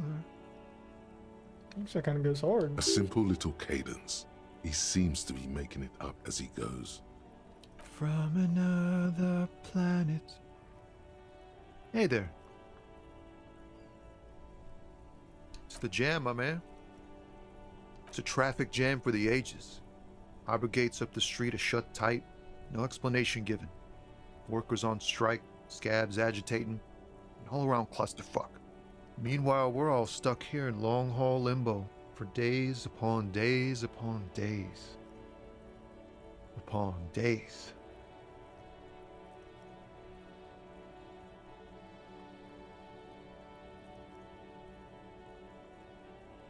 Feels like forever. Like I was born on this here roundabout and this was all I ever knew. Just me and the metal and the tires, the oil and the fumes of mazout.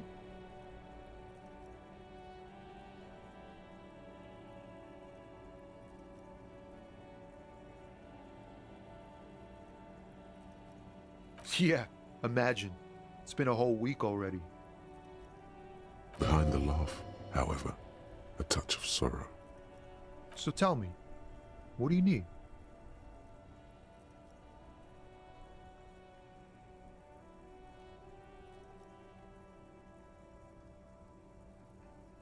What about this? Dude.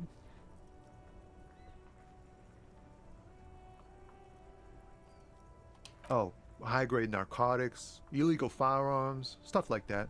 Time to arrest him. Relax. He's merely joking.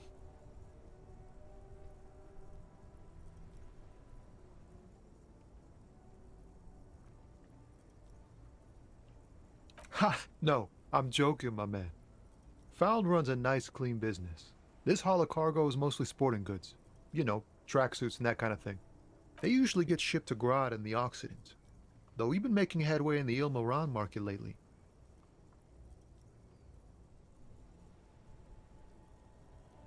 We're pals and all, but I can't just freely hand out the merchandise. The bosses won't be happy. The man taps his fingers rhythmically against his arm. Huh? Oh. No, I ain't got any money. They don't want to pay for unfinished work. The bosses, man. Makes sense. It sucks is what it does. It's like, whatever's going on over at the docks. Workers got a blockade set up, making demands, no way in or out. Some pretty wild stuff, I hear. Like a giant new power crane in half the company? I forget what exactly. Good on them, I guess. I've heard talk there's a company rep in town, too. Like, a strike negotiator type. They'd know what's up. Precise demands and so on. Ah, yes, from the Wild Pines. We'll meet her soon enough, I'm sure. They want to keep that money flowing in, my man. Ka-ching. He doesn't blame them, but he's not on their side. That's for sure. Anything else? Yeah, us lorry drivers. Cam, your nurse. You still hang around here waiting for this mess to end. Most have scurried off somewhere to get drunk or high. Or laid. Not that I blame them, really. Not my thing. Chasing transient pleasures is a drag these days. I prefer the examined life now. Thinking, reflecting, observing. He tries his best to look nonchalant, but there's a rigidity in him, as if trying to conceal something warm and deep beneath a cool exterior. He ain't one of us drivers. I know that. All accounted for. Otherwise, I haven't really asked about that. Been wasting time right here. Keep him busy. It's easy to see he's telling the truth. He's kept his nose out of the dark stuff. Analyzing the fundamental structural and psychological conditions of being stranded in the midst of a sea of motor lorries and their sad, despondent chauffeurs. A sense of surprise there ain't more bodies hanging from more trees. Ease into it. Don't go too far. This seems like a personal matter.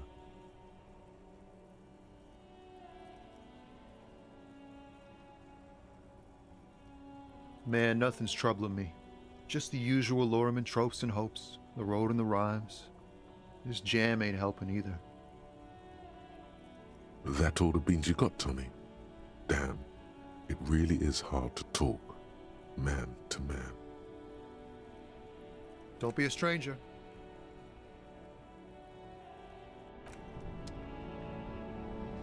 Alrighty. I guess let's go to the corpse in the back here. Actually, I will be back. This will take me like 3 seconds, but I'll be back.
Okay, I'm back.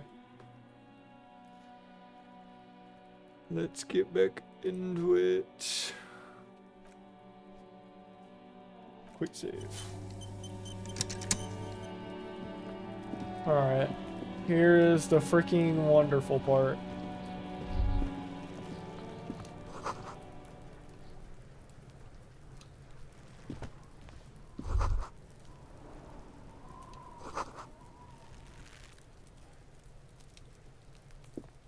The corpse looks at you with bulging white eyes. The face around them does not look human. It's swollen and ready to burst. His lips are fish-like and his tongue like a ball gag in his mouth. You seem to be holding your breath. A cargo belt twists his neck at an unnatural angle. The body below appears stiff. It's letting out an ungodly rot. The smell seeps in even through your clenched nostrils. Active decay. It's okay to throw up, officer. No one is judging. He's about to blow! Cop's gonna blow, Kuno! Oh, I'm so throwing up. The smell is repulsive. It pushes in from your mouth, more instant and more familiar than anything you'd expected. More fever than odor. It fills your mind, flushing you from within. Oh, no, there we go.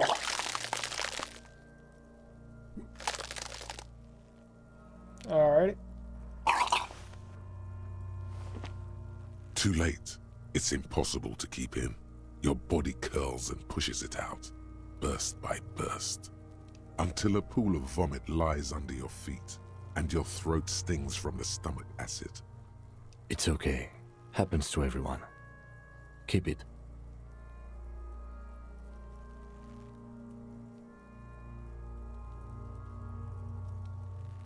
The hangover is clearly making this worse for you. You could use some ammonia to clear your head.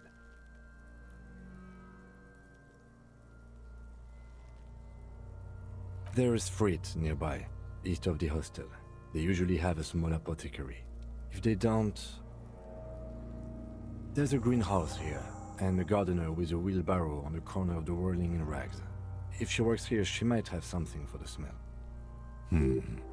Pretty clever. Acquiring ammonia will provide a modifier to the white check.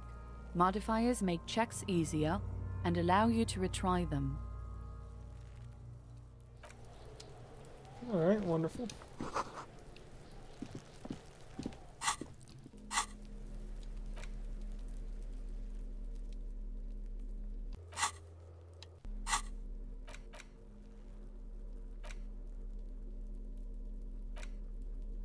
I think I can get freaking a bunch of Riel for all this garbage. Let me talk to the kid, I guess, before I do that. Kuno's got this. Oh gosh. Oh lord, this kid is rough to talk to, I will say. If there ever was such a thing as an ugly kid, then this is it. He's almost exquisite in his ugliness, like a gremlin. Oh yeah, Nappa Gumpy, Kuno! And then his little freaking simp partner, like, good lord.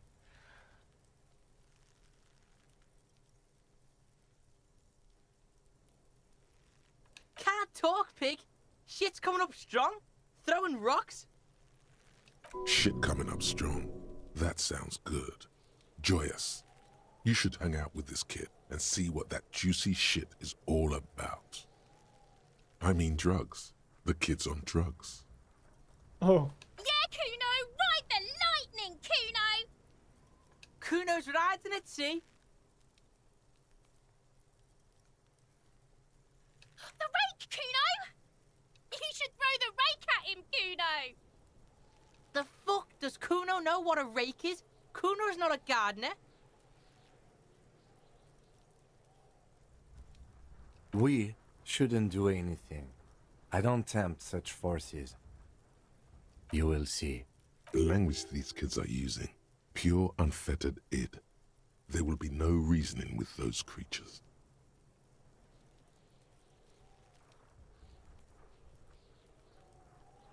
Not a narc. The fuck are you talking about? He's calling us Kuno. He says we're fucking each other.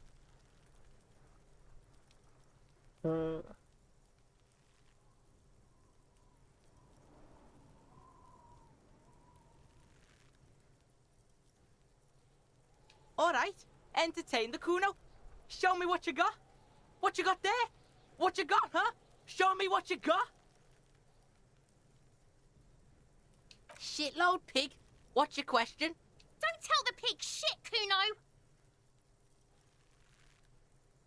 If I were to want to waste my time, which I do not, I would ask them who he is, how he got there, and the usual. The usual being, have you seen anything out of the ordinary? Or have you seen anything suspicious? Kuno's fuck imp. Kuno uses the fuck imp for target practice. He's trying to hide the fact that he doesn't know.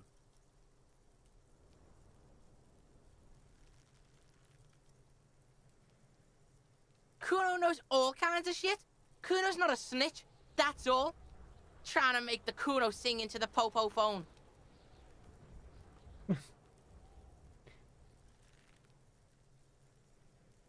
Probably climbed. Kuno was busy down the road when that shit went down. You heard Kuno. Kuno wasn't even in Martinez. Kuno wasn't in Revachol. Kuno wasn't regional. I don't know. Some fucking... Mesk or I don't know. Some other place. Night City. Kuno was in fucking Night City. There is no Night City anywhere. That sounds like the name of a city in some pulp science fiction novel.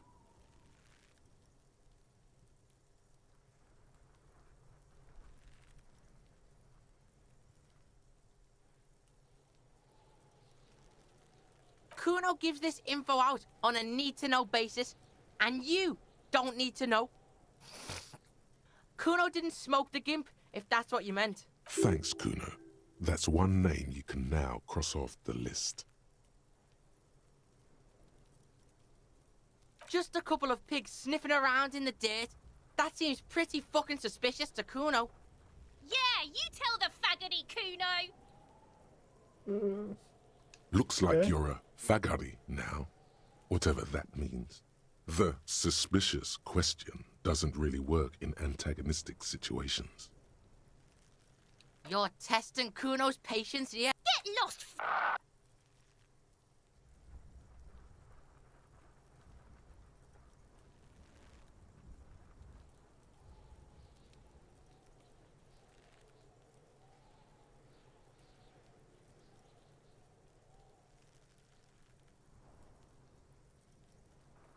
I can't even... Right, pig. This is where Kuno plays with his little wooden choo-choo. What do you want with it? Look at that fucking shit! You're trying to get Kuno killed! Fuck does Kuno know? Kuno's not a fucking acrobat. The lieutenant takes a quick note in his notebook. It's a trap, Kuno! Don't climb it, Kuno!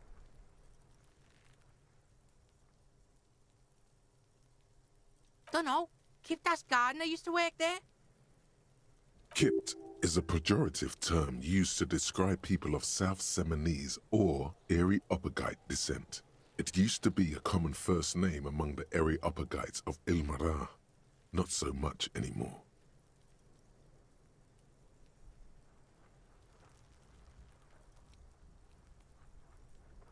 Yeah, that's what Kuno said. She couldn't handle the heat, so she took off. Kuno can take it. Shit's nothing to Kuno. Look, Kuno doesn't explain shit. Kuno just says shit. Yeah, her. What was she doing in the greenhouse in March anyway? What kind of gardening is done in March? Yes, it seems suspicious. You don't like things being like that. Suspicious. Yeah, whatever. Kuno doesn't give a shit. Kuno's Kuno, pig? It's always Kuno, never I. Clearly the kid's using the third-person perspective as a shield.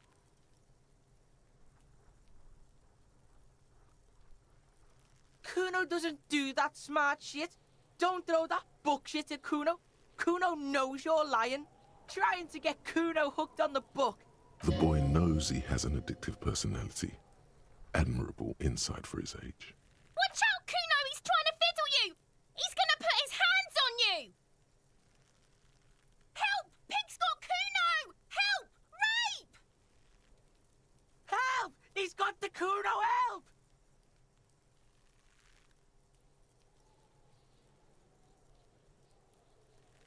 Help! He's digging his dick out! Escalate, Kuno! His dick is out! You're afraid! Pigs in here, Kuno! Somebody, please! How did we get here? How did this happen? This makes no sense. There may still be a way out. Just appeal to his reason. Fucking logical! Help! The logical pig is fiddling Kuno! What a freaking snort was that?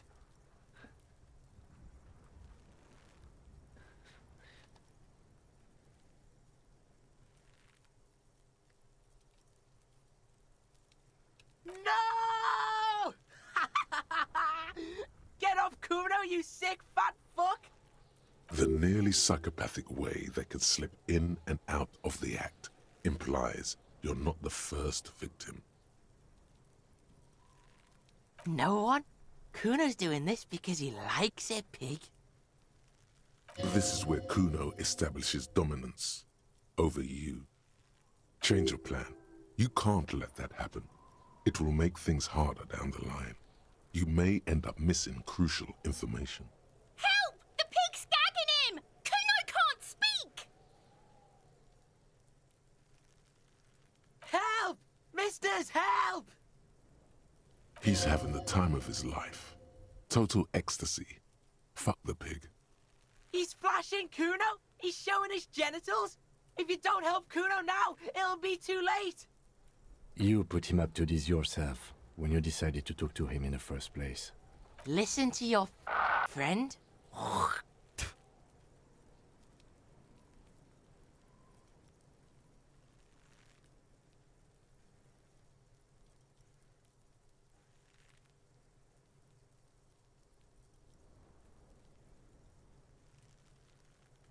Kuno owns the fat ass. Help! The RCM is trying to fuck Kuno!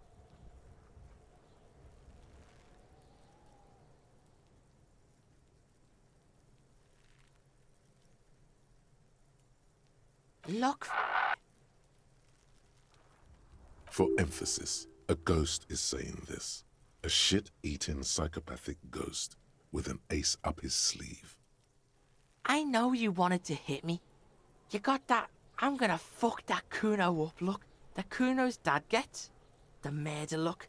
The rage look. Relax. He can't read your mind. He doesn't know you were thinking that. There's a dead body, remember?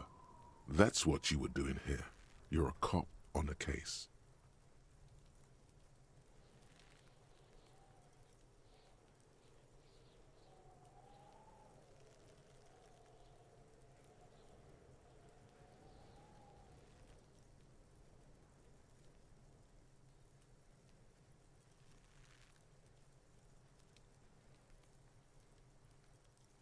I know what you thought. I'm gonna fuck that Kuno up. I'm gonna shut that shit down. You know what? You should've, because now you're nothing. You're a joke to Kuno. Kuno laughs at you. King Kuno! Backing up was a bad idea. Now he thinks he's established dominance over you. Wonderful. Kuno turned you into his prison, bitch! You're gonna be in this shit with Kuno! No, you're not. We can just leave. Bitch, you're gonna be in this shit with Kuno forever! A Peepo is a type of hat, by the way. You don't talk to me about my fucking peeper. You don't know where I come from. You just Kuno's bottom bitch.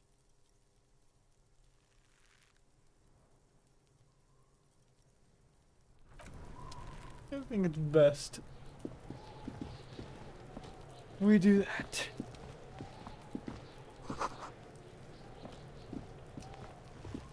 This trash container is locked. The sliding lid has a padlock that says, "Whirling in rags." There's something in there, not necessarily connected to the case, but still. The body is downwind from here. Maybe you prefer the smell of garbage to the smell of death.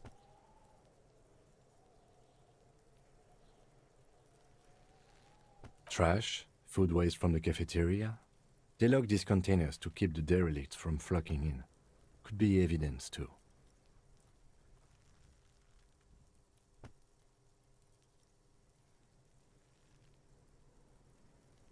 What do you mean, feel?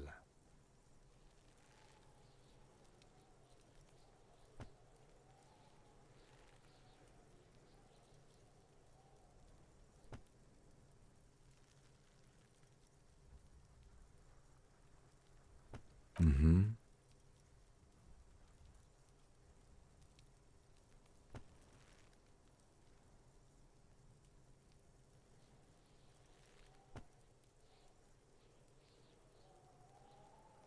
We could try using a pry bar, the one you took from my motor carriage, or...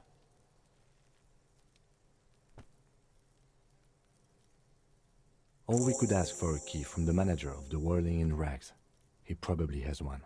He might also have information. This is better than the pry bar idea.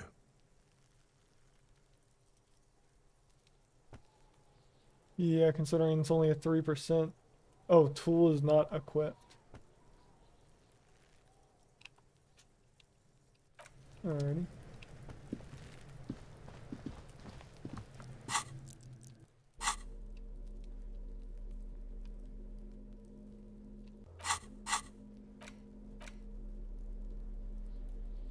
Probably best if I don't break it.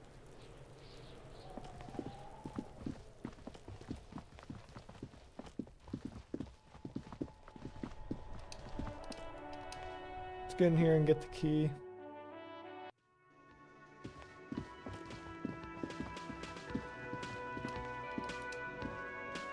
Can I help you?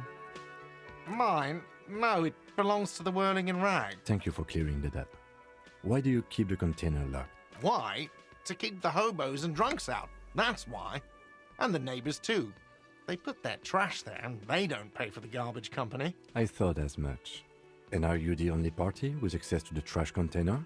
Well, yes. Us and the garbage disposal company. It seems a little callous, doesn't it? Something stirs in you. Prod at him and find out.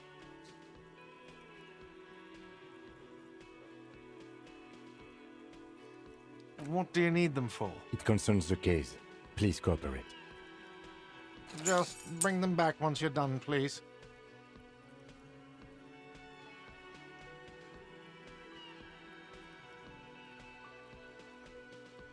What thing?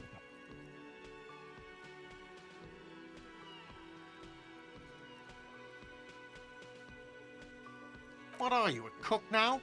That's none of your business.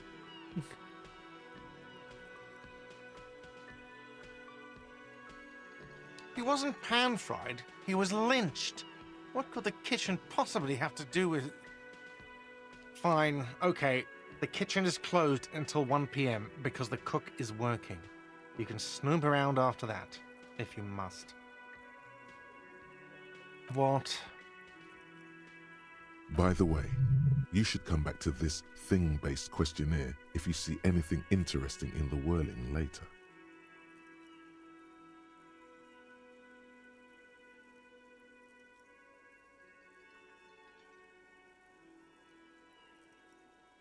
Absolutely out of the question. You wait and see, cafeteria manager. Absolutely in The question. First we find a sad banger. Then we sing this place to shit.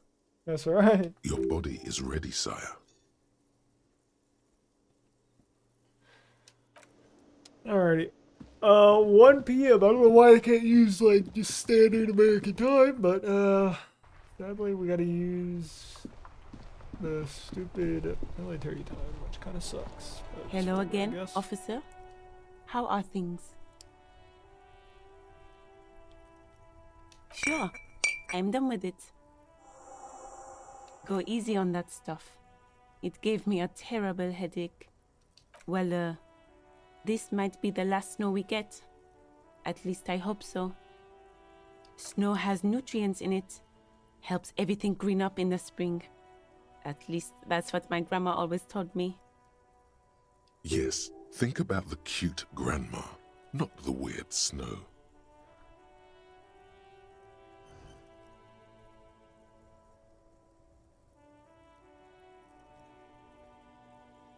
Nitrogen and sulfur mostly. And whatever factories and aerostatics exhale too, I guess.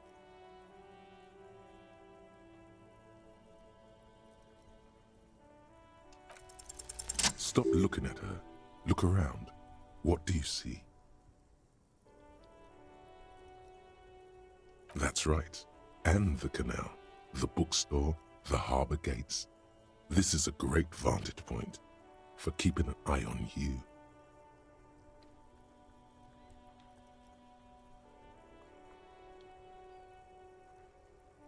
Glad to have been of service. Now you know the locals are keeping tabs on you.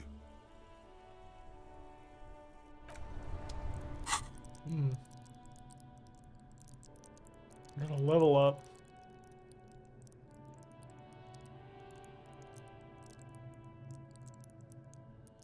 What should we do?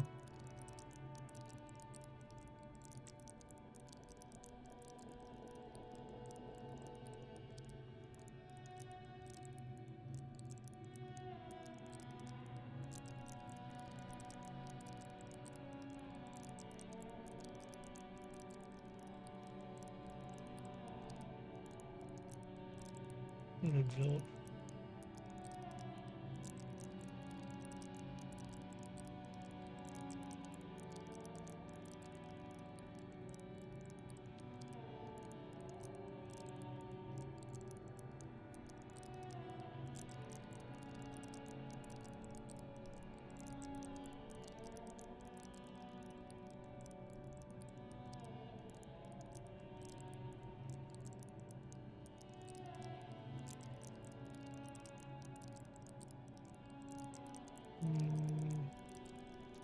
I'll do that one. Alrighty.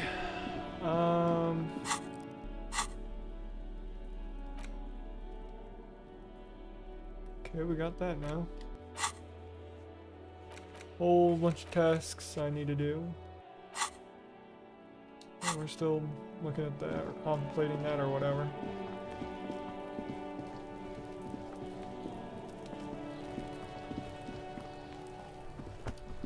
There he still is, looking right through you with his white eyes. The body below is entirely dedicated to...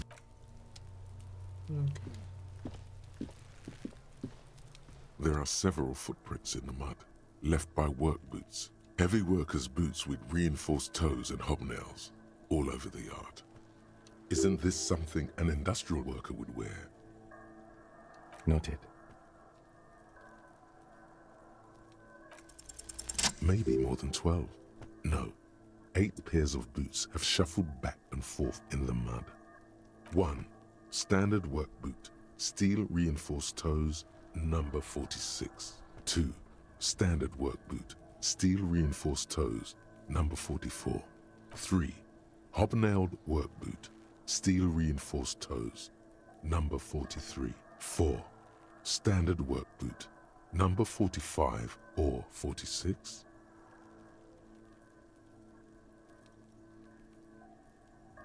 You don't know. It's a miracle you can tell the prints apart as it is. The cold must have preserved them. 5. Another standard work boot. Steel reinforced toes. Number 44. 6. An aberration. Light as air. Even pace. Same make of boot, but number 41. Impossible to tell. Could also have been an adolescent. The gait is undeveloped. You're not bad. It's as if the whole world darkens. Everything else has a thin film of unimportance on it, and the tracks burn in the middle of it, in a strange, beautiful way. 7. The glowing outline of a standard work boot, number 46. But the imprints are twice as deep as the others. The weight exceeds 200 kilograms. 8. And yet another standard work boot, number 44. There's an aberration in the pattern of the sole, however. The right sole is smoother, more worn. How many? 400 million. I was pretty off then. I counted 20.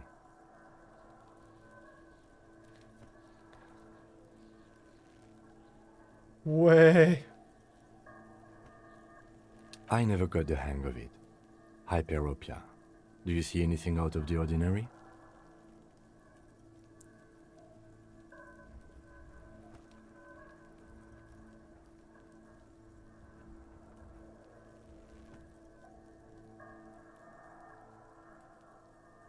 Interesting.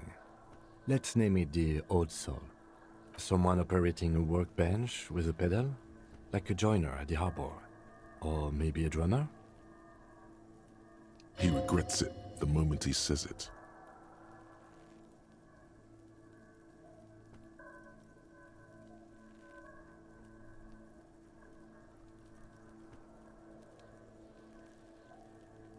So...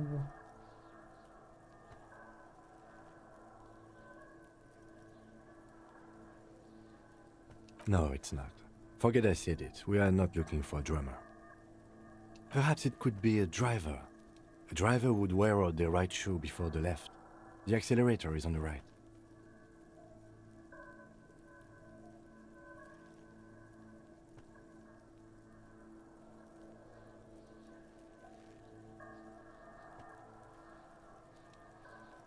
We should keep our eyes open around the traffic jam. See whether anyone strikes out as a potential suspect. Seems prudent, no?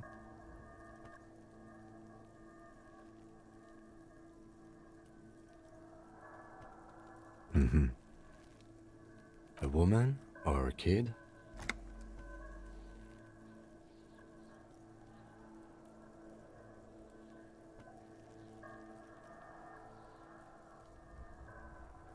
Understood. Anything else? 200? Could it be the combined weight of two people, one carrying the other who's tied up? Let's say a heavily built worker carrying a similarly built, soon-to-be-dead man. He might be right. 200 kilograms of living weight is unlikely.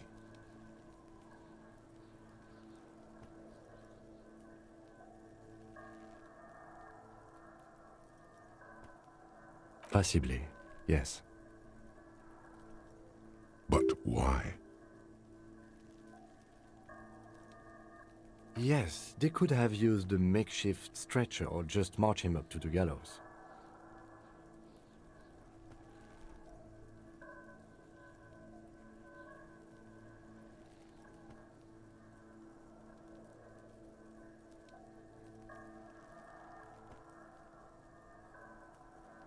You have a point there. Anyway, it's something to consider. What else can you see? A week, maybe? 7 days would fit the time frame provided to us by the caller, who reported the hanging. It is not impossible. I pulled last week's forecast for coastal Revachol. 7 days below freezing. The day before, the day of his hanging, was the last warm day. Correct again. Sub-zero temperatures would preserve the tracks in a good state. The commotion here could have taken place a week ago.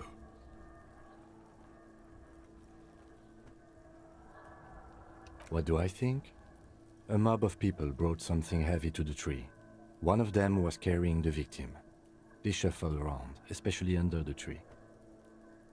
Then, after hoisting him up, they stood in a semicircle facing his direction. At first glance, this appears to be a lynching. Indeed, they all stood in a row here and looked at the tree. Yes, everything fits so well. Carried him over, hoisted him up, watched him hang. This is easy. Isn't it strange to have your assumptions confirmed like this? This is what someone whispering suggestions in your ear would like you to feel.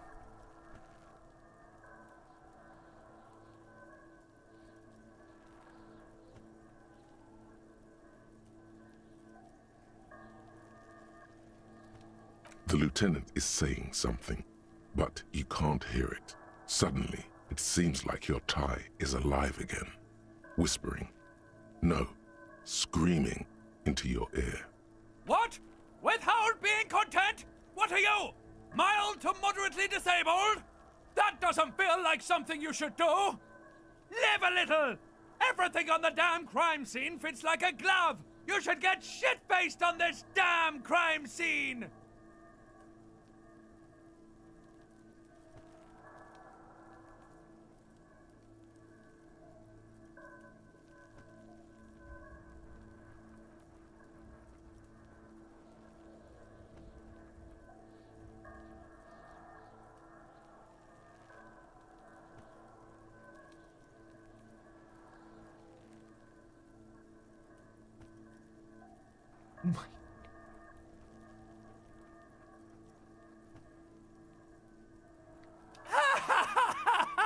Regardez ladro tal! He wants to have fun without alcohol! That won't be fun! That'll be boring and sad! Detective?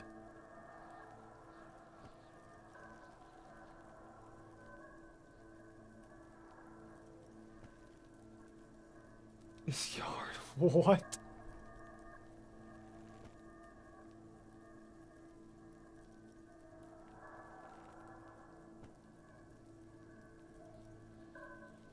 The lieutenant looks at you curiously. A beat passes in silence. The wind blowing, the cargo belt squeaking. The lieutenant doesn't understand what's happening right now. You're twisting at your tie, looking sweaty even by your standards. He needs to say something. I agree. Our assumptions could be wrong. Better not to have them confirmed just yet. Do you see anything else?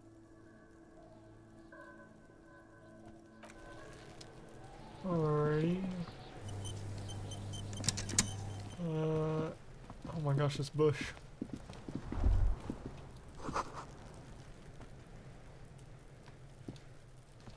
This trash container is locked. With a well-oiled crack, the lock pops open. It should now be possible to simply raise the lid. Don't. Maybe you shouldn't.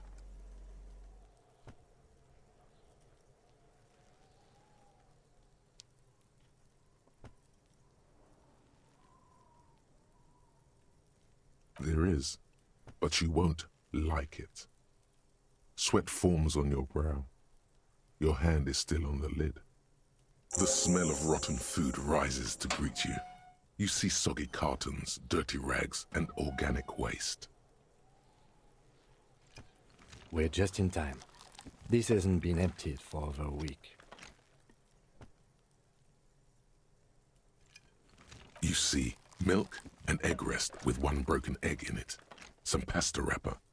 Picking up the soggy packages somehow feels familiar. You've done this before. The movements are recorded in your elbows, the methodology in your fingers. You're used to this. No, searching for evidence in the trash. A box falls into pieces in your hands. Batiste Soleil cereal. Gosh, that literally there are plastic sounds so pasta horrible. packages below, and turbo noodles. Nothing of note, however. Among the threadbare kitchen towels, something catches your eye. A pair of denim trousers. As the legs of the slime-covered jeans begin to unspool from the garbage, a rank corpse smell fills the air. The victim's clothes? Cadaverine odor is faint. If these belong to the deceased, they were removed when he was still in the early stages of decay. Drop them in here, officer. Guitar marked blue jeans. Pockets empty or emptied. He wore them with a belt, too, a white belt. The loops appear stretched, but the belt is missing. That's it. Do you see anything else in there? I have another bag here. Something slimy catches your eye. A drab, long-sleeved shirt, olive-colored, appears from the food waste, dripping with pus. This is a military-type overgarment. No label or serial number. This is the kind of rib-knit shirt that's worn over light armor to conceal it in an urban scenario. Anything more? The rest of the rags are just kitchen variety waste. A yellow old mug that catches your eye. Oh. But other than that...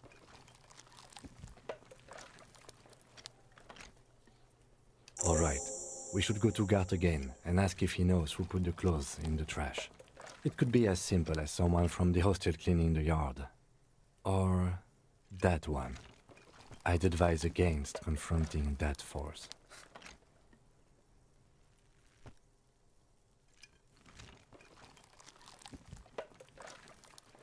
Not really. All we know is the victim's clothes are in the trash, the lid was locked, and his establishment had the key. It's just a small loose thread.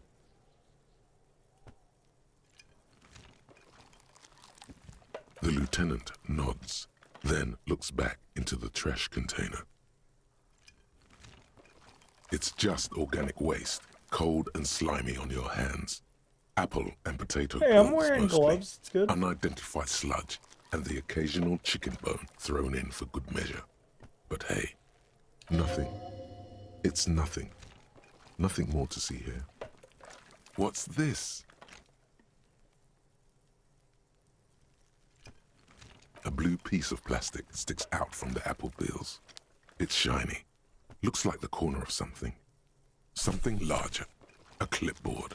A blue plastic clipboard with moist papers hanging from it. They look badly damaged, but you can still make out forms and notes, written in a man's handwriting. Officer, is that your paperwork? Yes, it is. Look. This plastic has the RCM street grid on it. You've even got an autopsy form. If you don't mind me asking, how did this get in the trash? Must have been cramping my style.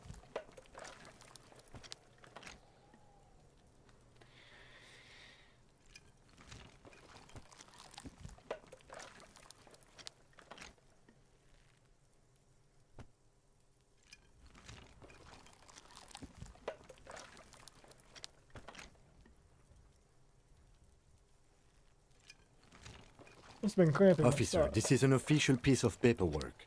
It probably contains notes on numerous ongoing investigations, and could even list undercover operatives, informants. I suggest integrating it into your style, for all our sakes. Easier said than done. How could this pathetic cabbage of copy paper and plastic ever become très disco?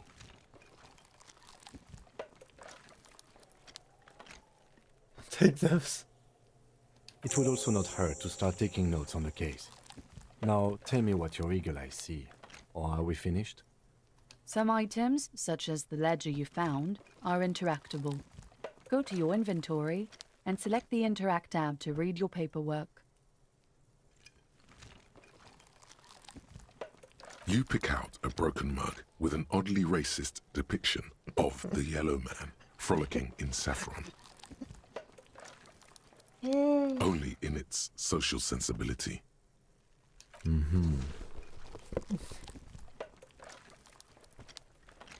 You've acquired an interactable item. Investigate this item further by Yep. going to... The container sounds a muffled gong. That's one thing off the list. I think we got it all. Alrighty, let's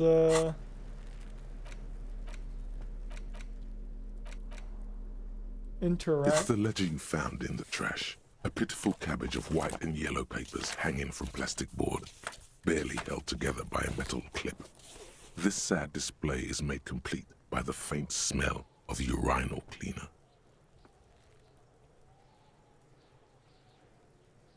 There's a piece of toilet paper, or is it cleaning tissue?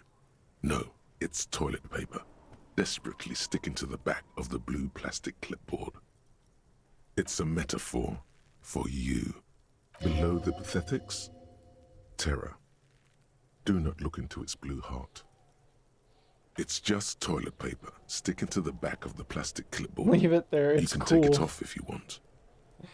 Yeah, definitely. Still wet, the toilet paper peels off the plastic easily.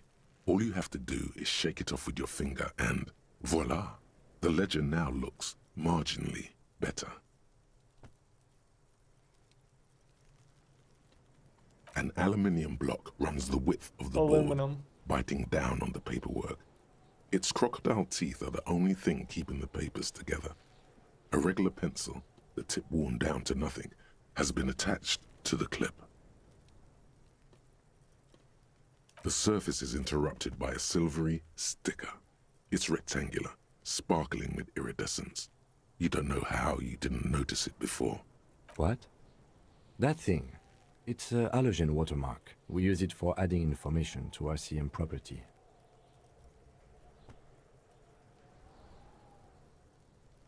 It depends. Aside from an anti-counterfeiting stamp, mine has my station number and address. The information varies by date of issue. Maybe yours will have how many cases you've solved. How many years you've been on the force, he's thinking. It'll have that. Any capable light with the right wavelength will do. All RCM vehicles have headlights designed to reveal halogen watermarks. Mine too. This means you can read the watermarks if you just turn the lights on. Okay. While a bunch of sodden papers sag from the clipboard in your hand, it's a sorry sight. They're not exactly white. They're yellowed in patches by sunlight and alcohol, and covered in dense blue handwriting. Ink escapes into watercolor patterns, reaching its tendrils across entire pages. The paper itself is checkered, with faint red lines, forming short paragraphs. Once in a while, there's a red stamp that exclaims, "Case files, commit to paper." The case files themselves are plenty. You count more than 100 sodden, crumpled up, earmarked pages falling apart in your hands. They appear to be sufficiently organized and extremely dense, if mostly illegible. Work, strife, poverty, the Jamrock Quarter. These are handwritten logs of investigations dating back to January 51, this year. The exact number is hard to estimate, due to missing pages and an odd naming convention. But there are at least 20, maybe 30 cases, undertaken, not completed, mind you. It's the middle of March. You have attempted 2 cases a week on average.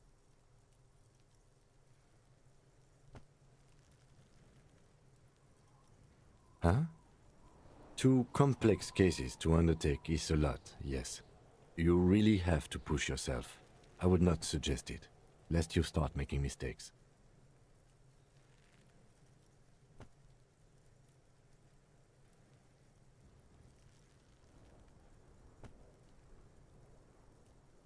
Arson, petty theft, spousal abuse. Handwritten logs on dozens of investigations date back to January 51. Stamped case files, commit to paper. These are your last couple of months in Revachol, Precinct 41, Jamrock Quarter. Yes, it appears you employ a, shall we say, robust yet literary system. Each investigation has its case number written on the margins. Yet, still more tellingly, most are accompanied by a name. A title, one might say even. One that draws inspiration from snoop fiction and vespertine cop show staples. Yes, all caps. One is called The Next World Mural. Another, The Square Bullet Hole Murders. Another yet, the unsolvable case. Others appear more light-hearted. The guys on a couch in an unexpected location, and the murder at the Ukar parlor. Even the rare article-free collapsing tenement. Murder features prominently throughout. It's going to take an effort to piece these case files together, but it can be done. Once you're done inspecting them up close. You mean the alphanumeric? Officer, precinct, time of arrival at the scene?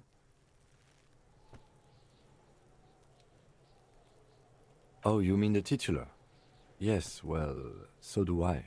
In our defense, almost everyone in the RCM does. It's a holdover from the early days of the RCM, right after the revolution, when the organization had little idea how to do things. It persists in an unofficial capacity. Officers use these titles to refer to their work among themselves. Again, in your defense, I seem to have named one the man with the hole in his head. That was a real person. His death was real. Still, I named it that, to amuse myself. I pray his loved ones never find out. Rail spiked through the head. He died. It was a workplace accident.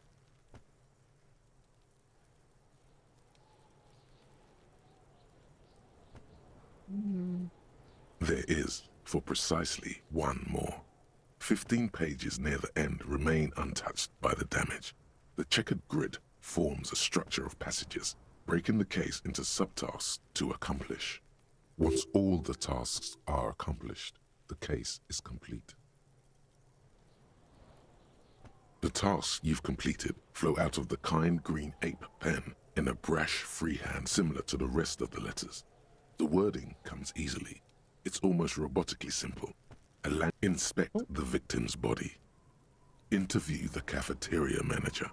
It's not exactly poetry, but poetry would be out of place. A satisfying slash sounds across the paper. You're done, it seems to say. And you, and you. Things to be done and things already done. The composition of reality. This is an extremely useful tool for a detective of the citizens' militia. Now all that remains is to name the case. No, actually. Any ideas? A hanged man. Features are setting sun.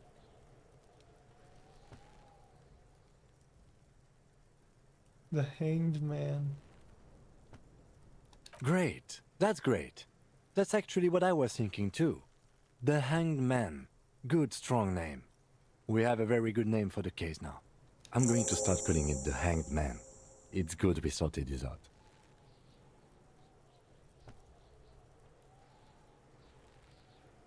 You don't exactly close them, so much as distance yourself from the smelly papers.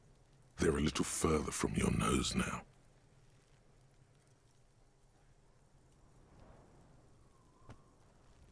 In the back, you see thin, translucent copier paper, some neon yellow, some bright red, all covered in boxes, like marching armies. These look like official forms, waiting to be filled out. Then rip them from the binder and hand them out, according to type of form. 3. The topmost are misconduct fines, the middle ones are station calls, and the bottommost are field autopsy forms. Each is easy enough to make sense of. You don't have to be an intellectual giant to do police work. A monetary penalization ranging from 20 to 250 real. Severe cases allow for 1,000 real, but that requires special paperwork. The details of issuing these fines are spread out over the rest of the fields, but they appear pleasantly vague. These are quite sinister in turn. They give a date and time for the person to appear at the specified precinct police station. Below the call are the criminal charges you risk by not appearing. A dozen pages of thin copy paper, bright red in color. You see the parameters of a deceased human form waiting to be filled in. Age, sex, condition of internal organs, Yes, all that remains now is to fill those forms and hand them to people. Fines for wrongdoers, interview requests for bad guys, and field autopsies to dead guys. The rest of the stinking cellulose is much worse for wear. Being sandwiched between the board and the rest of the paperwork must have spared the fragile copier paper.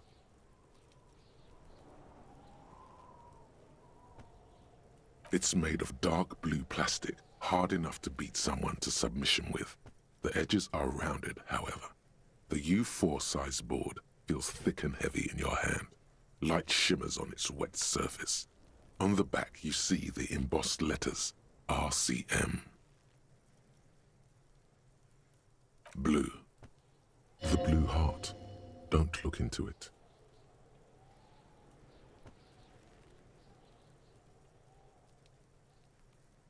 Something rattles inside, ever so lightly. Is there a hidden compartment? Permeables. It's not hidden per se. The compartment is made for permeable materials that would get damaged if something happened to it. The plastic shimmers like lapis lazuli, but it is not see-through. You cannot see to its center. With your hands, U4-sized pages hang from the clip screwed to the top of the board. Some long way home.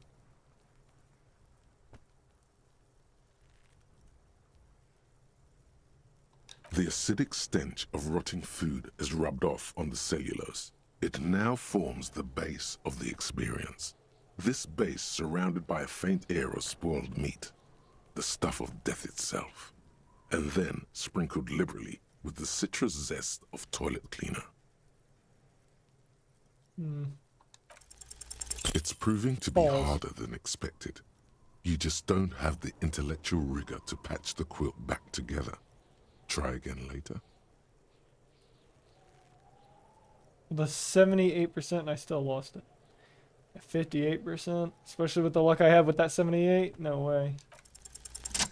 Surprisingly, I got it. The two sides of the board appear slightly misaligned, like a drawer that's come off its slides. If Come you in. bend the plastic on your knee slowly, Cash app. God, it's hot in here. What? How do you find somebody's cash app? Look at you, big pimp. I'm with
Okay, I'm back. The slides snap back into place. It should be possible to just, you know. Without resistance or sound, the two panels move against each other. The compartment is now open. 2 ticket stubs and a handmade postcard.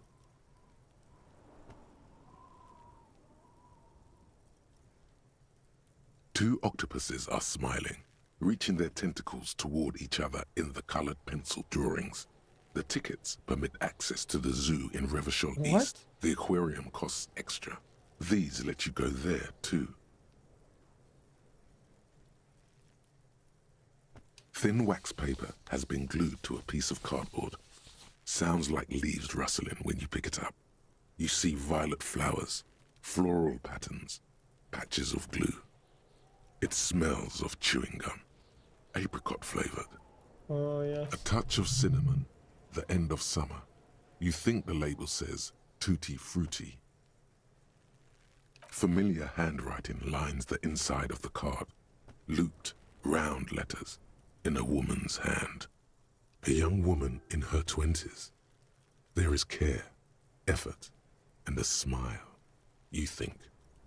Although that is not something you can read from someone's handwriting. Harry, it begins. You're already reading. I wanted to write you a letter so you can read it when you wake up. Maybe it will make you happy. Throw it away, please.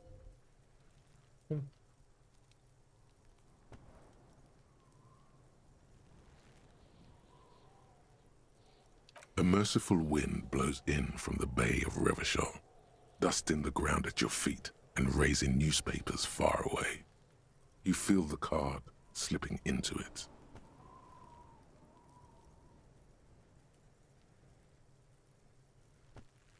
Your hands shake, holding onto it. Every morning when I step out and you're asleep behind me, it says, I find a little piece of sadness in me. I carry it in my chest, down Voyager Road. Every step I take, it grows. By the time I reach the fuel station, it has filled me entirely. I step onto the light rail and look back. Sparks fall from the bow collector. I know it will be like this until late afternoon, when I get off the 42 and walk back to you. You. Every step I take will get lighter. It almost makes me run. Sometimes I do. I can't believe I met you. I can't believe the happiness I feel with you. You have a vast, vast soul, and I will always, always, always come back to it. Kisses, kisses, kisses. You feel the air sucked out of your lungs and the blood sucked out of your head. Everything around you gets dark. Small white dots appear. You feel the ledger slip from your hand. What?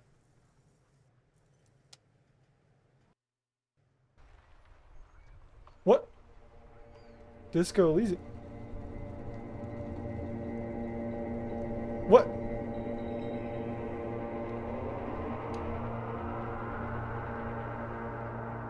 What?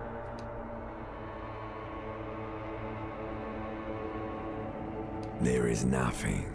Wait. Again. Nothing sad, brother. No treachery, just blackout. Well, almost nothing. There is the ground below you, that's still there. And the small light that's on, fluttering, somewhere in the basal ganglia. That's me. Blue eyes, that's me.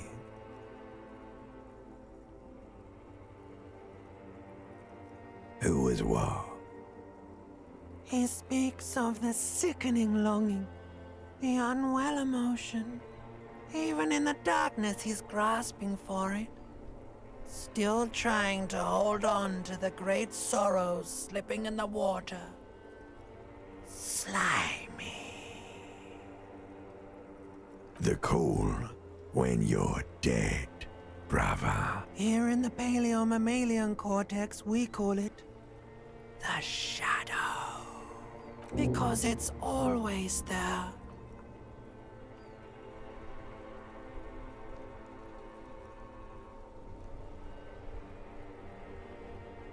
Bloated corpse of the past resurfacing. Beautiful. Believe me, stupid ape. Its lack of beauty was not the problem. There is no Voyager Road. There are no roads, no houses, no lights in the windows. It's all on pause. You think they would let you? Until you disintegrate into biomolecules? No. Someone is breathing on your face now, inspecting your pupils, stupid idiot. Yes, they're pouring something on you. It's in you. And It's delicious. Glowing lights on a dashboard emerge out of nothingness.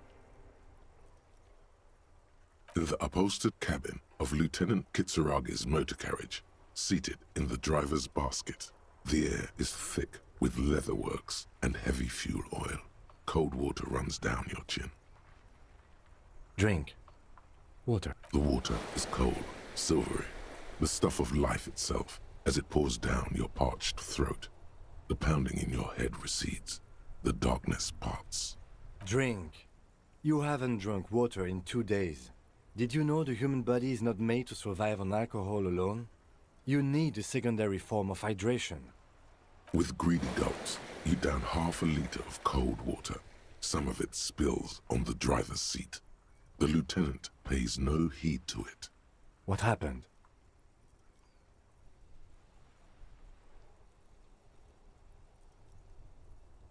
Holy, that was pretty freaking intense. I kind of lost the letter, though.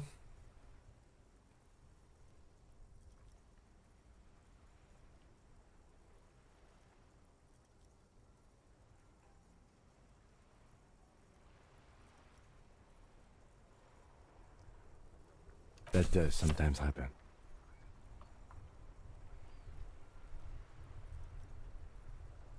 He replies with such understanding, it's as if the burnt-out ruins of the past were an occupational hazard. Athlete's foot for cops. You dropped these. Are you okay to proceed?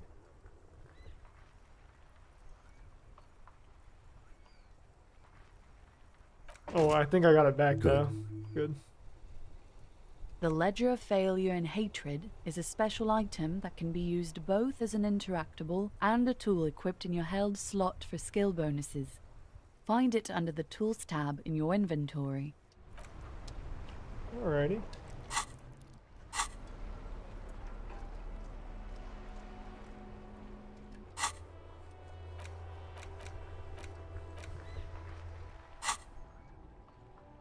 Still working on that.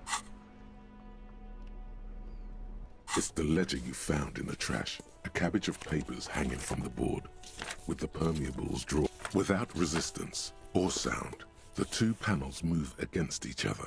The compartment is now open. Inside, you see 2 ticket stubs and a handmade postcard.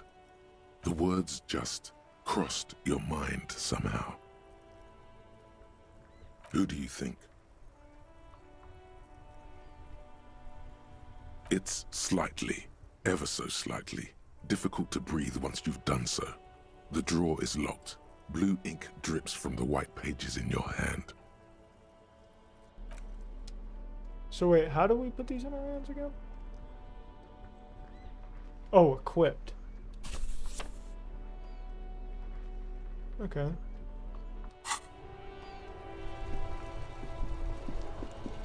Sweet. I can't believe it. It felt like springtime just a few days. I don't talk to you. Oh, actually, I do need to investigate the tire thing. You see a set of tire tracks in the brown slush that covers the plaza mosaic. Hard to say. Your vision is blurred and you're having difficulty concentrating thanks to your relentless hangover. The tire tracks were left here by an unknown event that took place some days ago. It's a message, written in the language of burnt rubber. Some of that rubber stuck to the tiles right in front of the whirling in rags. This is point A. The driver started there and then accelerated straight into the fence, left a hole big enough for the Franco-Nigerian cavalry, according to the cafeteria manager. Why that pang of guilt again?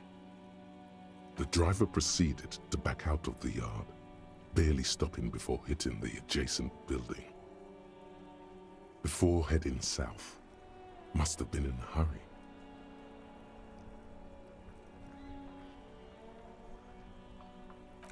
I'm not sure.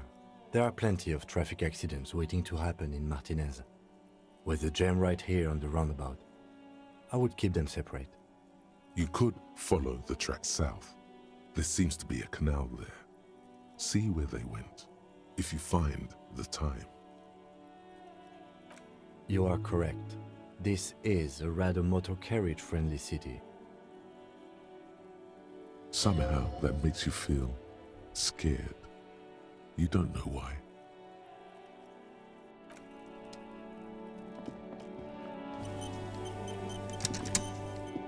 Alrighty.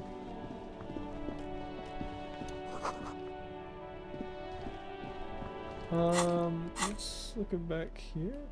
Oh yes, this. It's just a racist mug. What's there to read here? Not much. Oh boy, here we go. What are you going to say about a broken, tossed-away mug that you dug out of the garbage? Oh lord, there's apparently a lot to say. That didn't belong in the trash. It's a funny mug. Can't anyone laugh anymore? The mug.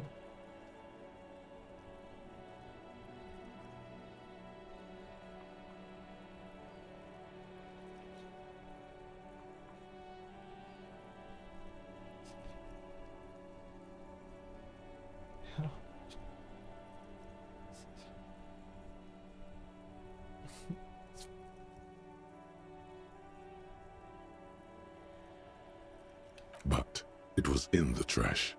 Why not just call it out when you see it? Or do some volunteering work. Just finish your case, detective. Oh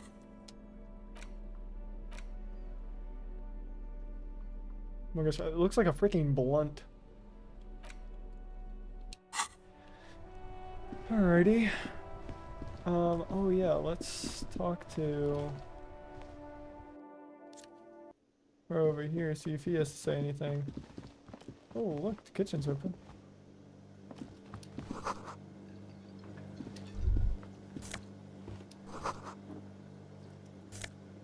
Money. A thin man is smoking below an exhaust hood, occasionally sipping from his mug.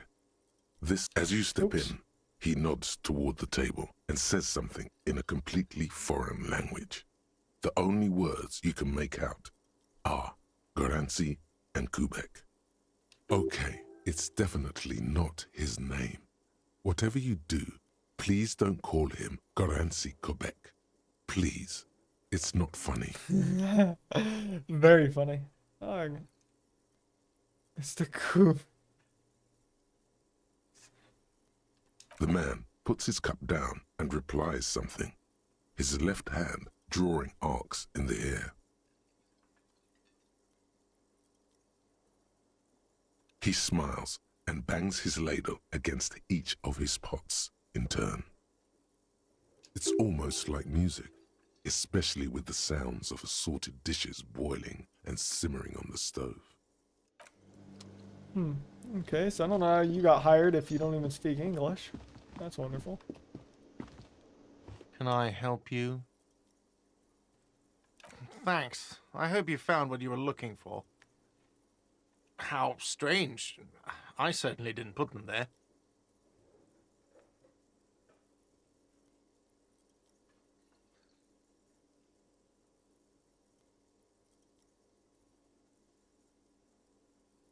The trash collection service, CS Municipal.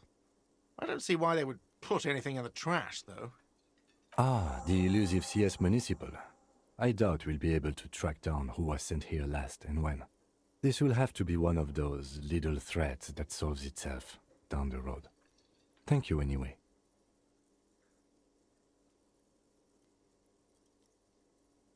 Sylvie had the keys before I got here, and I can vouch for her. I can vouch for all my staff. None of us would tamper with the crime scene. Yes?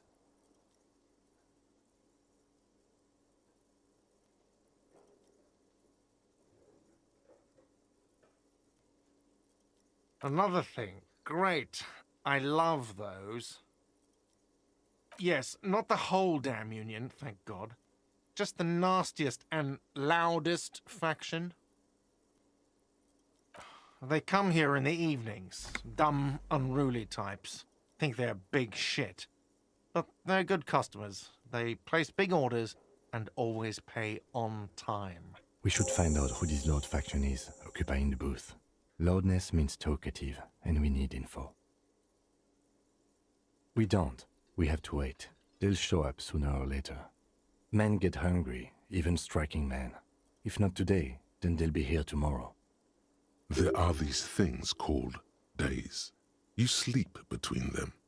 He's saying they'll come after you've slept. Just making clear you got that. Oh, yes. Yes? Yes, have you got it? A lot. A lot. For the room, drinks, and broken... Like what? I was rarely enjoying talking about the money you owe me.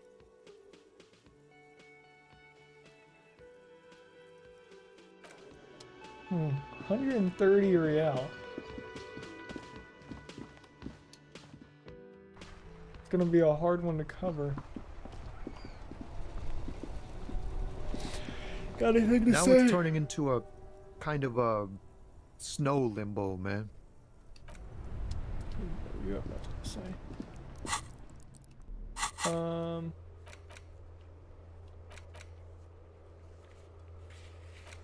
Need watermark. Oh yeah, watermarks.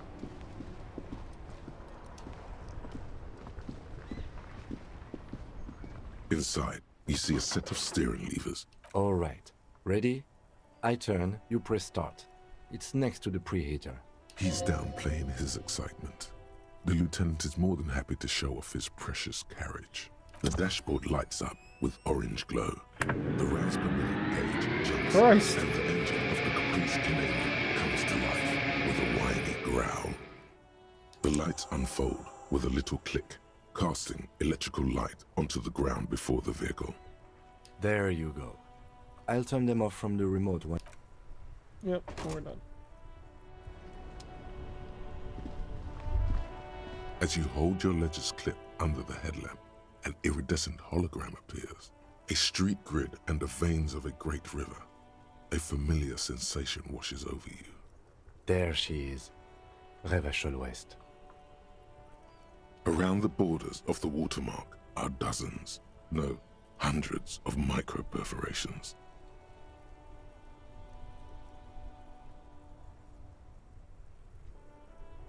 There are many of them, and they are divided into 3 separate rows. The first row has 18 dots. The next is the longest. It runs all the way around the border, and then some. You count 216 perforations. Considering that nice, large number, a wave of pride washes over you, though you can't say why precisely. The last row has 3 perforations. That's it. The rectangular watermark is overlaid with the logo of the RCM, and yet the major arteries of Revachol are all recognizable. They shimmer in the Kanema's headlights.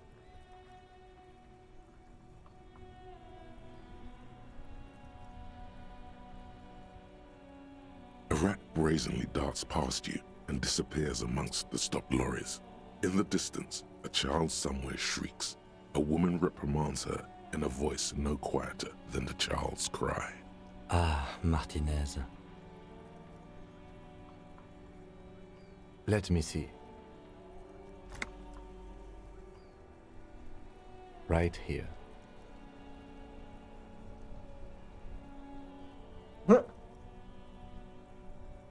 No, it does not.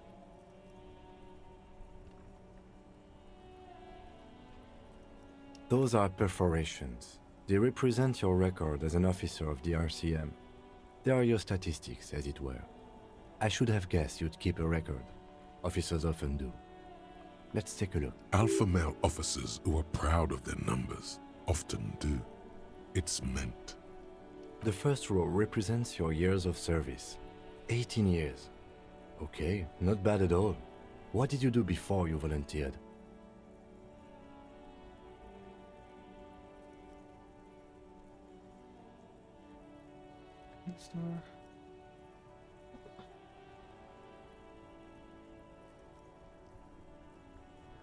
Ends coming near.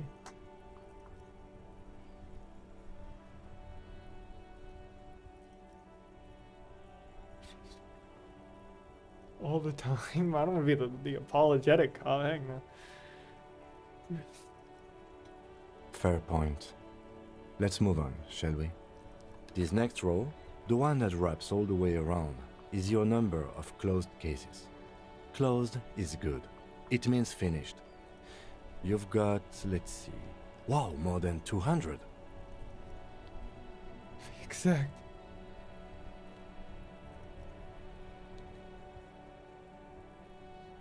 It's quite a lot, even for someone who's been on the force for nearly 2 decades. Usually, clearing more than 10 cases a year puts you in the 90th percentile of all RCM officers. Should be a super cop.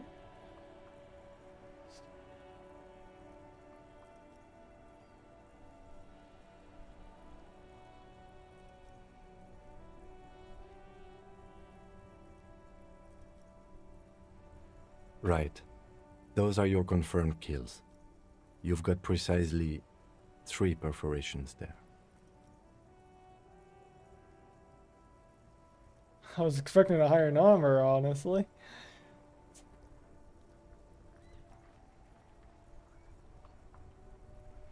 For an RCM officer, especially Precinct 41, which is in the Jamrock quarter, it's rather tame. I mean that in a good way.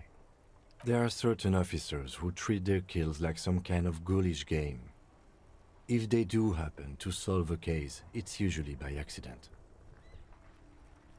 But it seems as though you are, or at least were, one of the good ones. So we have that to be thankful for. Yes. It's not a problem for him to state it, however. Everyone has their own method of coping, some more effective or self-destructive than others. Personally, I find it helps to keep up a few hobbies. Oh, this and that. Let's not get into it now. Why not gardening? You've already got the gloves. It's meant in earnest. Please don't mistake it for a jab. The lieutenant nods. Right. I'll go turn off the lights. You can now see your statistics on your journal page, to the right of the task description. Oh, shoot.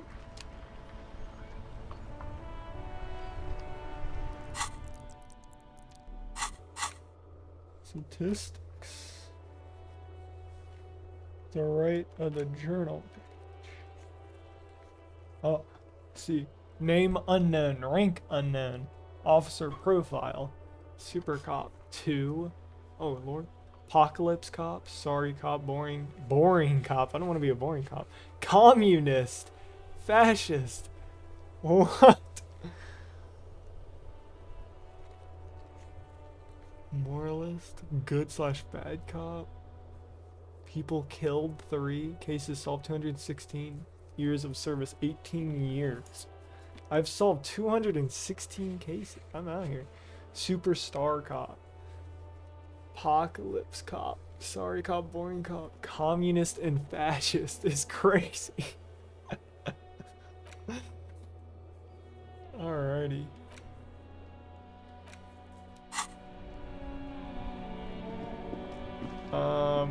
What else are we trying to do?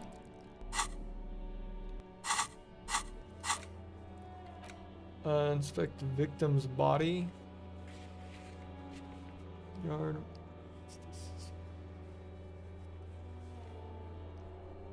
Okay, well we have like the little vial that she gave us. Will that like stop me from just completely vomiting everywhere, or is that not gonna work? As it's still only 3%. There he still is, looking right through you. With his the ammonia Nope. only makes it worse. The combination forces tears out of your ducts. The second time, not so much. When the vomiting is done, your cheeks are wet with tears. So that was not good.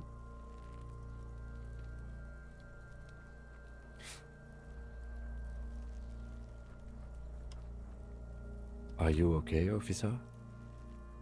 The weight is reassuring, like a krenel on solid fortification. Pat, pat, pat. You're facing tough odds here. It's aggravated further by alcohol withdrawal.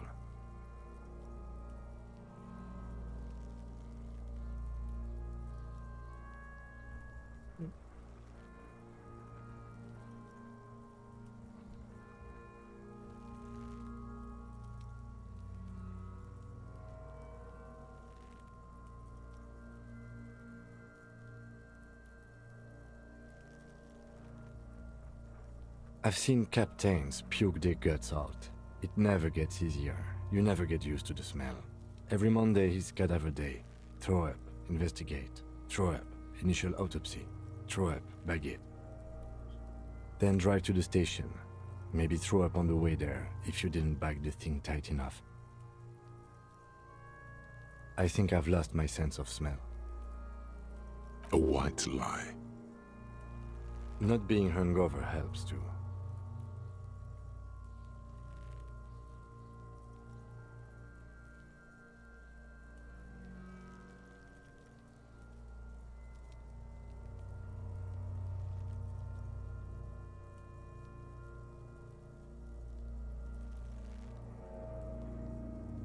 No.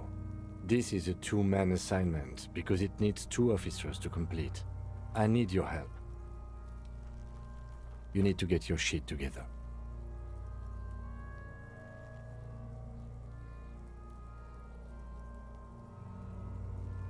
We should go talk to the locals. Find something else to do while the wind changes. It's pretty bad right now. You've gained a thought. When this dialogue is over, go to your thought cabinet and internalize it for special bonuses and effects. Give it half an hour. Get yourself together. Then come back and have another go. Okay. Well, I have another thought.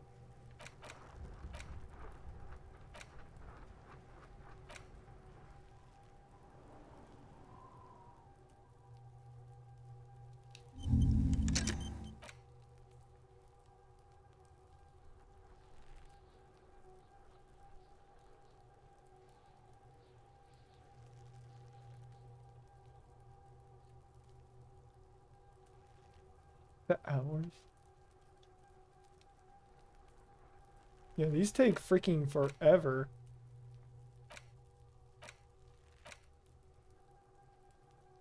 Okay, that just takes 30 minutes. Remaining an hour and 38 minutes. These take quite some time.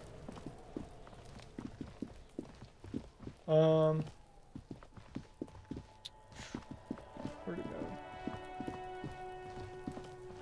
Go around here. Investigate the crime scene, I guess. Oh, stuff.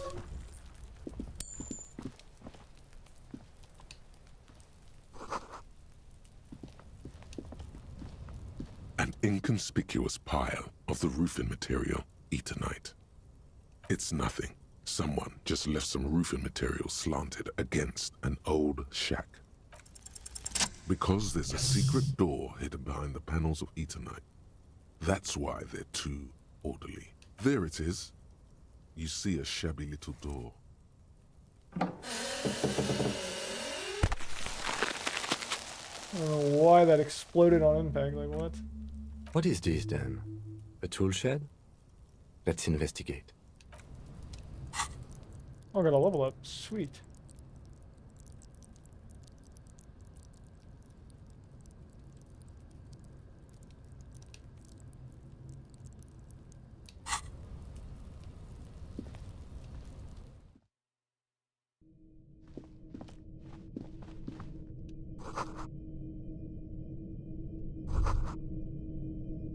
Be still, my beating heart. It's amphetamine. Sweet amphetamine. The lieutenant isn't studying the powder in the mirror. He's studying you. There's a good vague way to ask where he stands on drug use. Professionally, I mean.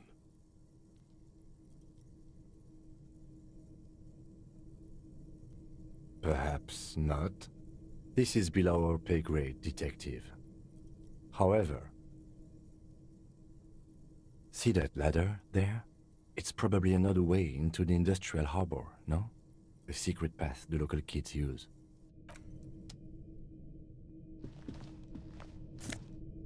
Money?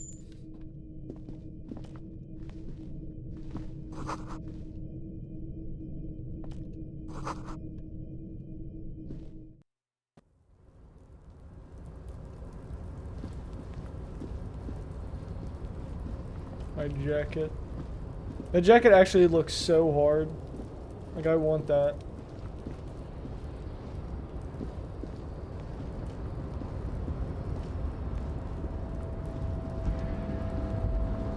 Looks like someone left his tarpaulin cloak hanging on the railing here. Yes, it's probably yours. It bears the RCM insignia, and you have a habit of being careless with your equipment. You could probably make the jump. You look like you've done some track and field in your day.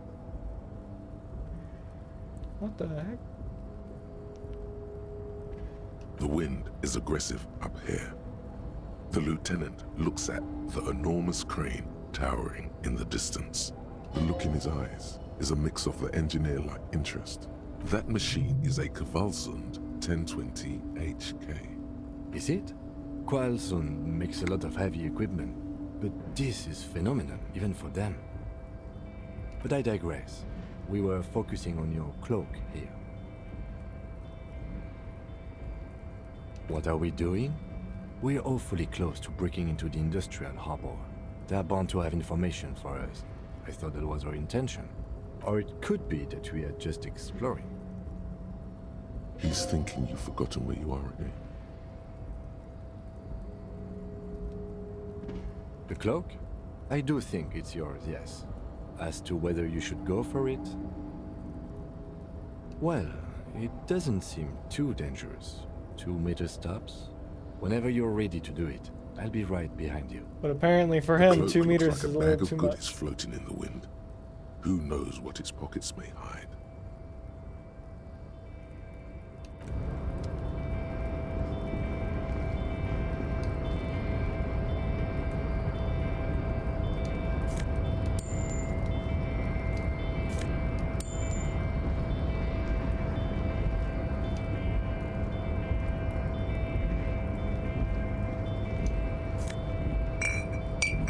Sweet.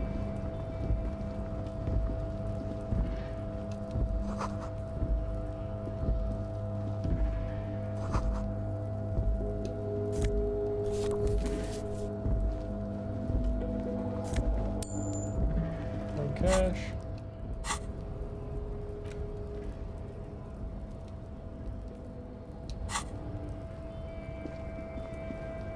Okay.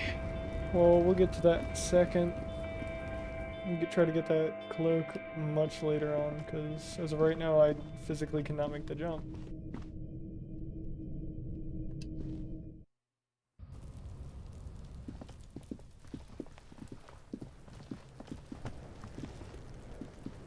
Fuck, does Kuno care? You found Kuno's secret door to Kuno's secret shack. It was closed for 5,000 years. How the fuck did you get in?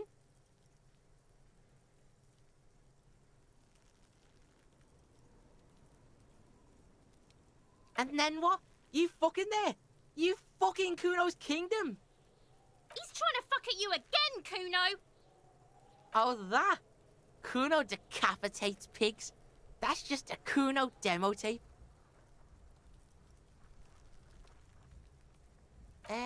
Yeah, to the both of you, watch your ass in Kuno's town, or Kuno's gonna fuck your head off. That's where Kuno gets his daily hit of electric. Kuno Shazam. Kuno rides the fucking lightning in there, pig. Bet you'd like to ride the lightning too, wouldn't you? You feel tired and old, but you could have that sparkle in your eyes. It's a vitamin, pig. Don't you know anything? You could use some. Yeah, it's the mag. You fucking need that shit to stay on top of your game. Kuno goes through like a tube a day, rips mag like a motherfucker, and you could use a battle. Oh, don't teach him, Kuno. He's gonna use it against you, Kuno.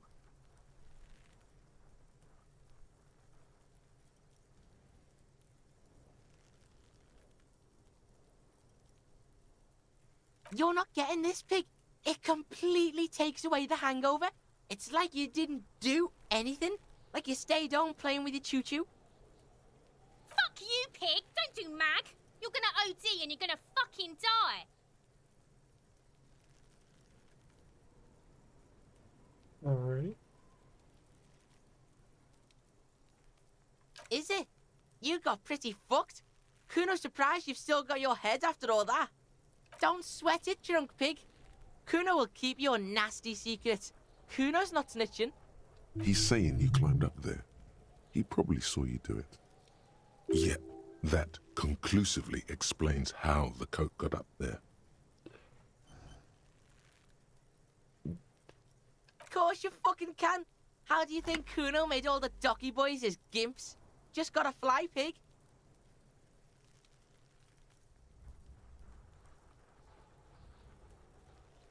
Not for you, pig.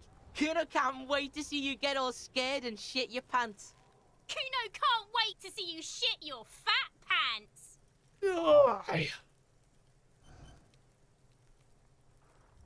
Good call, Pigmeister. Don't come and talk to Kuno about his kingdom.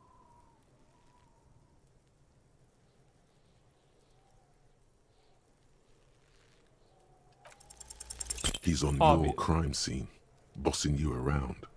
And he's been here for some time too. This is where he hangs out. You have to get more out of him. He could be useful.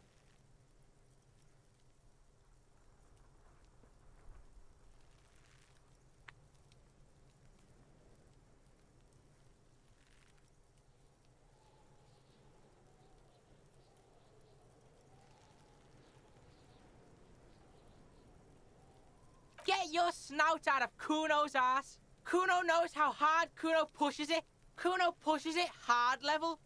You should give up, Popo, or the Kun will keep fucking it out of you. You okay, Kuno? That went wrong. He took it as a compliment. Then he had a minor seizure.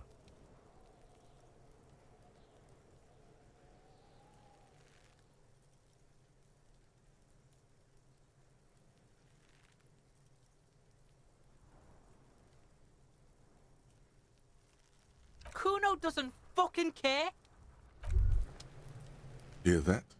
Magnesium. That's what you're lacking. The lack of magnesium has you slouched. Yes, and it's critical. Look at yourself. You're practically devolving into a fish due to the lack of magnesium in your bloodstream.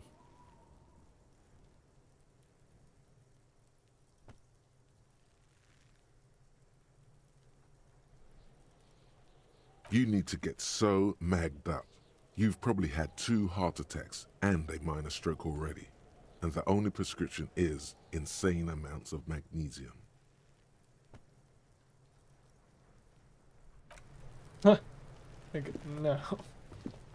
Do not want to OD on freaking mag.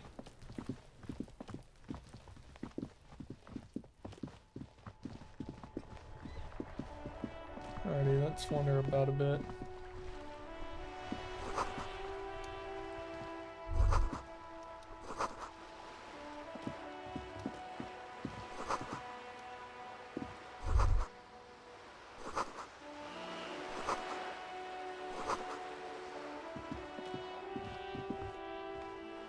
Hello, sir. Step right in. The story. Are you interested in a new and exciting book? Okay, sir. I'll try to answer any questions you have. I hope they're about books. My name is Annette, sir. My mum, her name is Plaisance. She owns the store. She's inside minding the register or organising the stock. Feel free to step in and browse our wares. I'm signalling that the store is open. Otherwise, people might not know. They'd miss out on the crime, romance, and biographies of famous people. A sudden gush of wind turns the pages of the books on the counters. She covers her face, smiling. But she's cold. Kind of you to offer, sir. What could you do to help her anyway? Oh, no, sir. I'm happy to help Mum by luring in customers. Besides, I have some hot juice in my vacuum bottle to keep warm.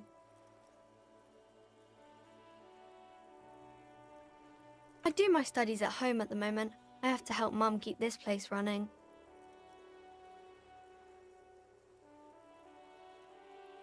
Huh. Mum says it's necessary to do both because it builds character.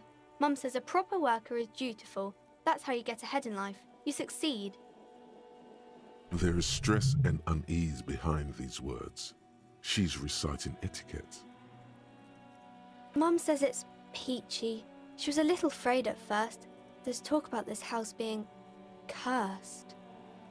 Behind her, the window has been boarded up. You sense the boards creaking, twisting for a second, and some kind of doubt in her tense shoulders. Cursed in the way that makes them say that no business has ever really thrived here, sir. That they all go... Exactly, but we've been doing fine so far.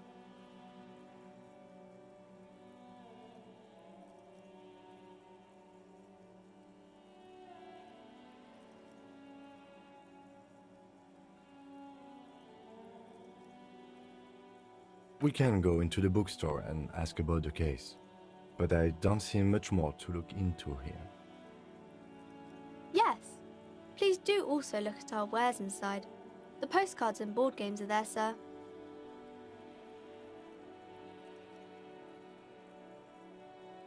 It does not manifest itself in any way. It does not exist.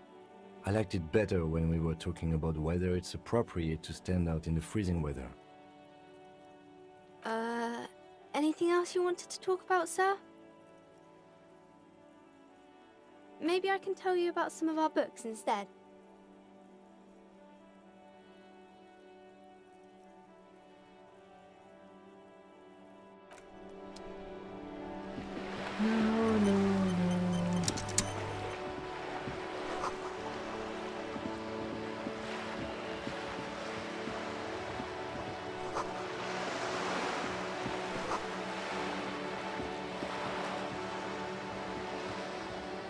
This coin-operated viewer is facing southwest.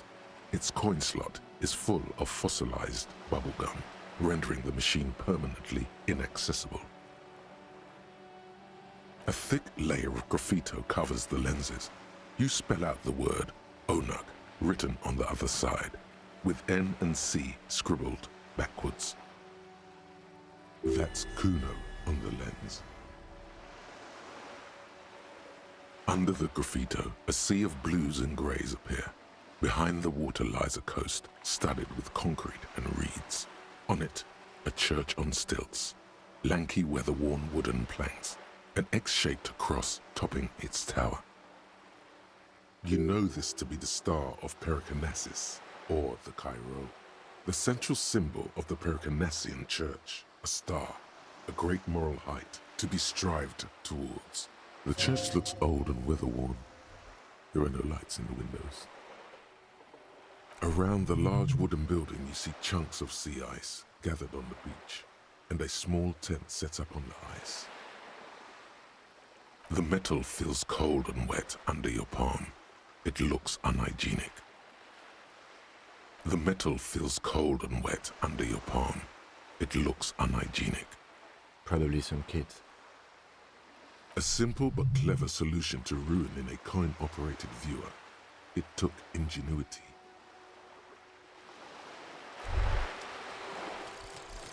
Volumetric ship compressor.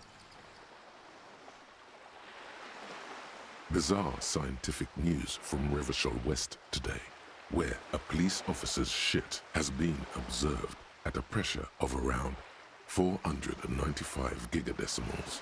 These metallic hydrogen levels of shit togetherness were thought to exist only at the center of collapsing stars, not law officials. It remains to be seen how long the shit singularity lasts. What the heck?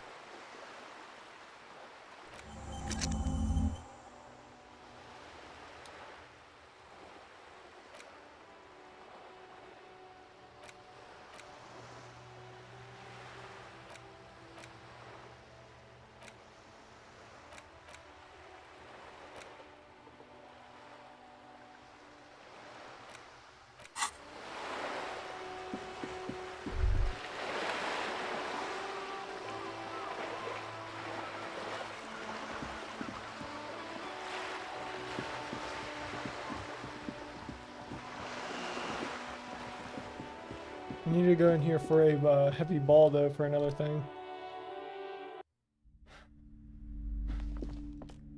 Okay, books, many books. Welcome to Crime, Romance, and Biographies of Famous People. My name is Plaisance. I'll be back.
I'm back.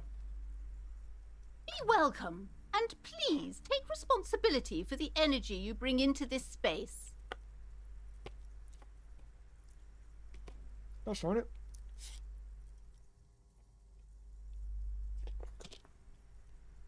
A golden pendant hangs around the woman's neck, in the shape of what looks like a tiny fish head trapped in amber. Sir, don't be ridiculous. I certainly will not give you money. I would be doing you a grave psychic disfavour. One has to earn one's success, even if one is a police officer. Handouts are nothing but manipulation. All they do is make you dependent. Certainly there are good things to be said about dependence.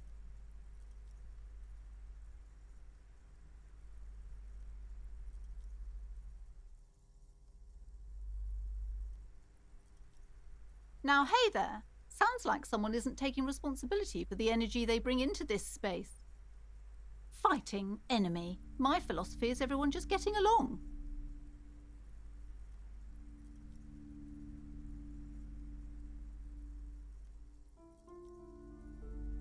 Oh yes, helps to have an anchor in these times. I am the proudest owner of our little shop of culture. Cursed? Who said that? Annette? I will have a word with her. This place is not cursed. It has a robustly magnetic energy. What in God's name is she talking about?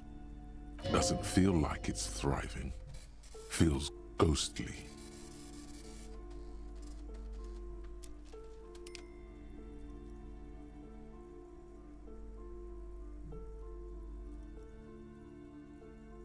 Annette, yes, my daughter. I hope she wasn't slacking off again with her nose in science fiction. Tell me, was she at her post doing her job like a proper girl? Not definitely slacking off. Wonderful. Did you talk to her? Great. On a scale of 1 to 10, how compelled were you to buy books after talking with her? Her opinion of her daughter depends on how well she lured you into the store.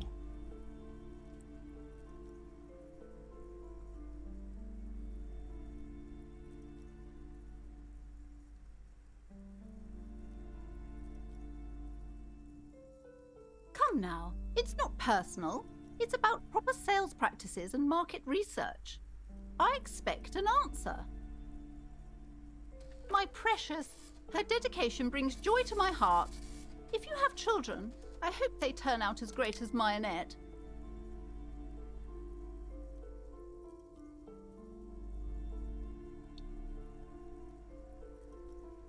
Mind your own business, sir. In our society, people don't get to tell each other how to raise their children. It's none of your or anyone's business. Denial is the way she copes with criticism.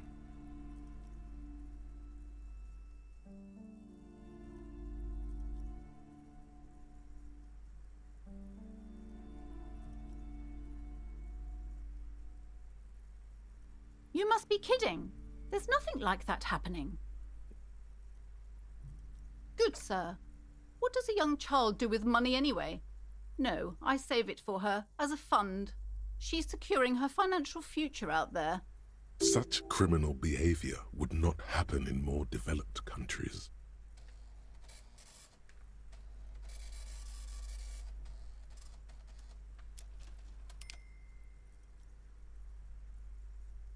Those countries will realise they've raised a lazy and spoiled generation.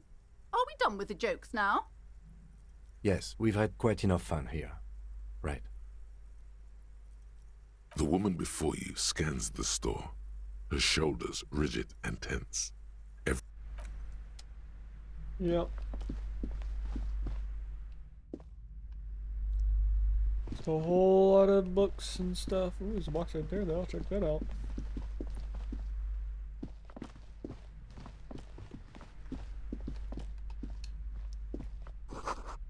Oh. This bookstore is not strictly about crime, romance, and biographies of famous people. There's also a wide range of paranatural literature. Sir, please, no browsing in that shelf. that wisdom is not for free. I can't have you end up, like, opening a police store next door and stealing my customers. Oh no! Amidst the various books, you find one written by someone named Matthias W. Dundas. It's about wholeness, unity, balance. These three things are very important to the working class mind. The point of the book, and many others on this shelf, is to give people medicinal advice in situations where they don't have access to paid health services. It serves platitudes, while also telling everyone that traditional medicine, the kind people don't have access to and which costs more than this book, is garbage and would only give you cancer anyway, without even curing your cold or anything. Wholeness, unity, balance, on the other hand, can basically take care of anything. Though it is important to note, when it's up to your mind to heal yourself, then it's because of your mind that you're ill in the first place. The book features chapters on topics such as how to find magnesium. It even lists plants you can harvest magnesium from. How to continue drinking if you're an alcoholic who has destroyed his liver. And there's even a chapter on the ancient Seraïs tradition of using duck gallbladder preservatives to treat and prevent sexually transmitted diseases. Pre and post factum apply. Nothing worth buying. This is just mundane garbage. What's even paranatural about this?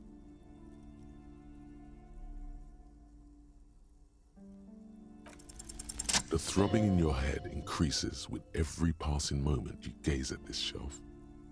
Suddenly, as if out of nowhere, a small green book becomes apparent. The title of it reads, Medicinal Purposes of the Pearl.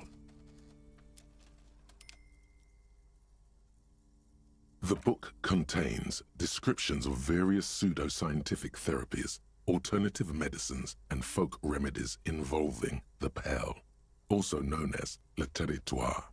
For example, it recommends vigorously swatting one's naked body with a venik, or hand broom, made from the leafy twigs of a young birch tree from the near pearl. It is supposedly invigorating and good for the circulation. It also recommends consuming distilled spirits like vodka or whiskey that have been aged in the pearl. Readers are instructed to cover these jars in a shallow hole just inside the pearl and leave them there for 30 to 60 days, depending on the potency desired. Among other benefits, it is alleged to restore a damaged liver to perfect health. That seems improbable.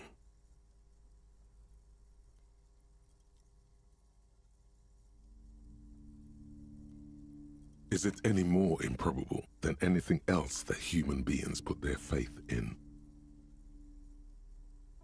For general health and well-being, readers are encouraged to take regular strolls through the pearl, though a sidebar cautions readers to limit each stroll to less than an hour. These strolls promise to cleanse the mind of worries and the body of toxins, especially if the perambulator performs this ritual in the nude. Nudity figures prominently in a number of these prescriptions. This is exactly what you need. There's an entire section devoted to cures for men who are struggling to perform their marital obligations. Problem. Oh, I certainly don't. You close the book and return it to its place on the shelf. 4 doubloonians? How much do I even have? If I could see. Well, I got 5, so I could buy it. I'll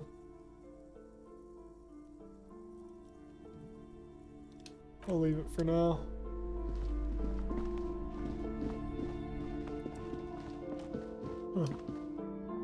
You see a set of tattered curtains blocking the way to another room.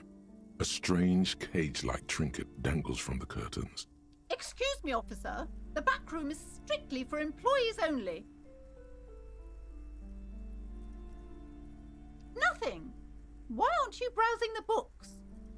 Don't you feel compelled to look at the books? You ought to. She speaks almost as if she's trying to put a spell on you, urging you to buy more books. Oddly enough, the more she tries to draw you away from the curtains, the more alluring they become. You see some kind of charm, an irregular polyhedron assembled from bones, sticks, and straw.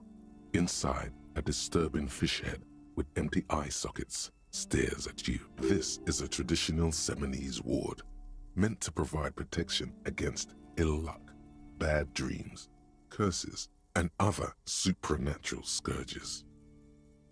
Inhabitants of Ile de Fantôme, the Seminine Islands down south, aside from poking at it suspiciously, there is nothing else to do with the fish head charm at this time.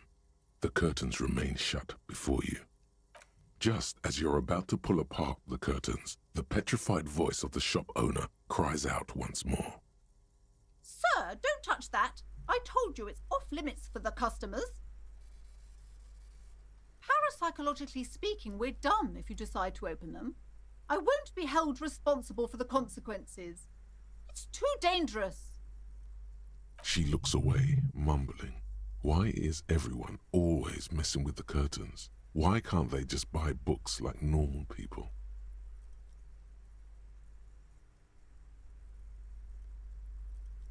Why?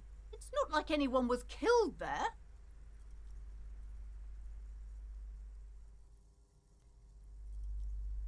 I am sorry. I don't mean to be so impolite. Just please don't go there. I can't allow that. You'll only make things worse and unleash the powers.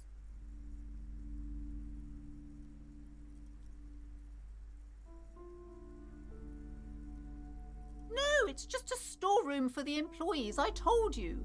Now please step away from the curtains.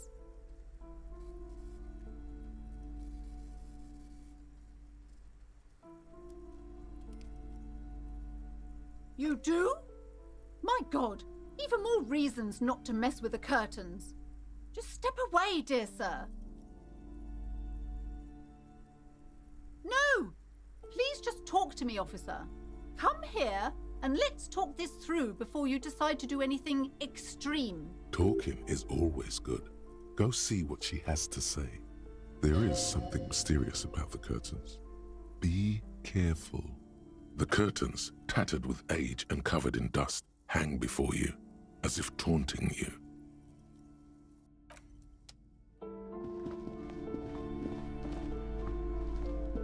Hello again, esteemed officer, and welcome to Crime, Romance. I already told you, it's just a storage room for employees.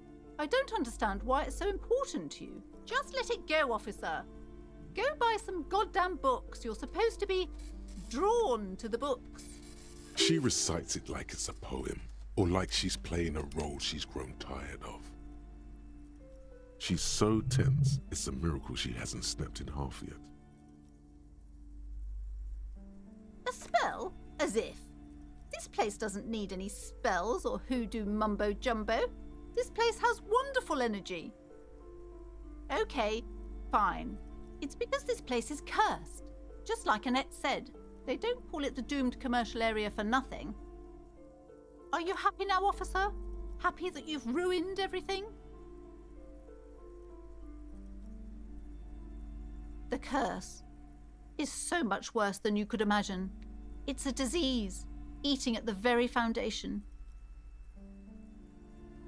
It's the curse of financial distress, of ruin and bankruptcy. Didn't that curtain just move?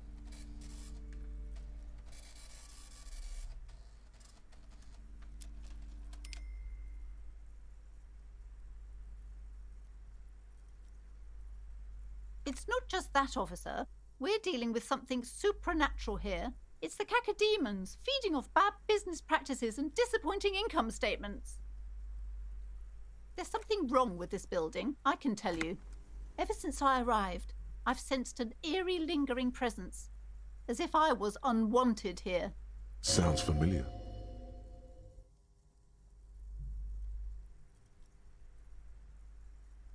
Truly so? Perhaps the dark energies are leeching off you. You shouldn't stay in the store too long. It may be dangerous. Most certainly not. I don't want anyone who's not familiar with the psychic arts to get involved in this mess. Stay away. Leave the spirits be, so they can return to their slumber. My liege, you know what this case calls for? A para-detective.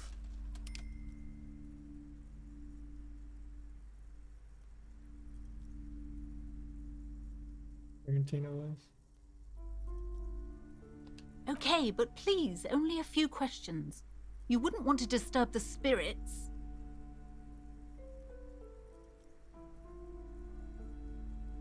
It's not good to talk about the curse, not in detail. The negativism, it's dangerous. Talking about the void wraiths angers them. Wow. Void raves. You have new words. Yes, I've contacted numerous parapsychologists, and even a pair of Simonese mediators. They provided me with the wards. The wards help to keep the doom at bay and protect us against the darkness that lies further in the building, even though now I fear it's not enough. Oh. You'll say. Oh, this? No, it's a special Himian amulet, blessed by desert pygmy shamans, with a spell of compulsion. It's to compel people to buy books. There are numerous spells cast throughout the store. I had the books anointed with a different inducement spell, for example. It's guaranteed to boost sales 15%. Desert pygmy shamans. That sounds like a rather questionable way to describe a group of people. The woman before you scans the store, her shoulders rigid and tense. Every now and then, slither up to her, you silver-tongued fiend. Show her what world-class perfidy looks like.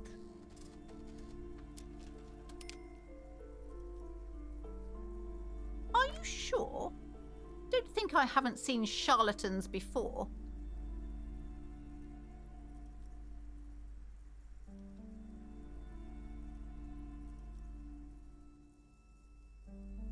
You're no para-detective. You look nothing like one. And you're clearly a drinker. Pardon me for being so blunt, but... You look like one. The lieutenant keeps his usual stony calm. He silently picks out his notebook. Go ahead then. Rock her world, he thinks. I'll compose some notes.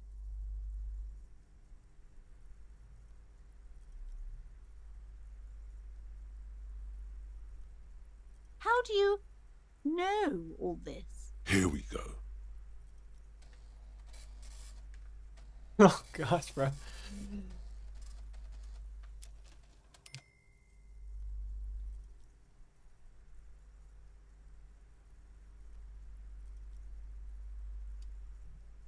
You're part Simonese. Oh, it means our meeting couldn't have been mere chance. The hand of fate guides us. But I am not the only one at risk. I have to think of my daughter. You are certain you can help us? Keep us safe? I can't allow any collateral damage to hit us.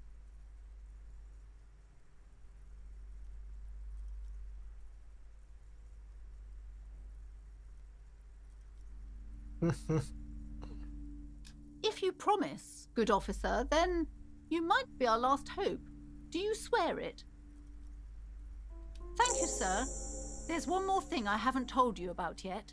The entity. Do not act surprised. You know of these things, sire. You have? The entity takes the form of a woman, a witch probably. I've suspected that she must be connected to the curse ever since I first saw her. Did you know that she lives inside the chimney? Yes, that chimney is part of the building's central furnace, and it's enormous. She has barricaded herself behind some metal security curtains. God knows what she's doing there. Some unnatural magic, I assume. You should go find the entity and ask what happened to all the companies in the building. What is the source of this curse? Here's the key to the warded door behind the curtains. Oh, and please do return to me after you've looked round. I'm quite anxious to know what she has to say about the curse. What you discover in there. Unbelievable darkness and ruin. What you discover? Probably just some office space. Don't be scared.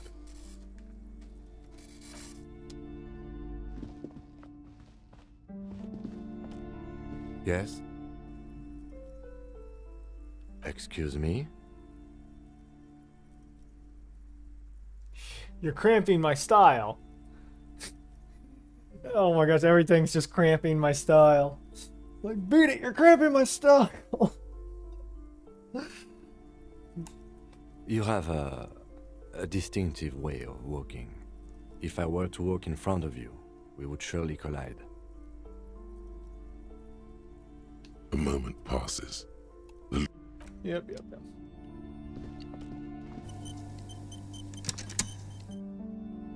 You see a set of tattered curtains. You see a dimly lit room full of dusty furniture and trash. A doorway stands in the back, covered in dozens of scary little Seminese wards, your shadow looming over it like an omen.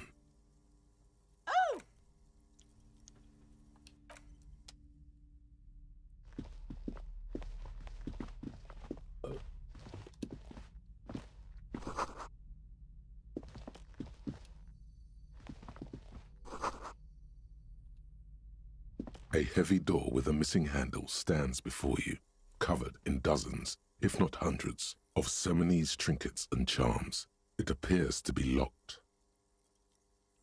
Only an echo. No one is there. After exerting some force, you manage to turn the key. It's eerily silent. The door slides slightly open, letting a draft of cold air into the room.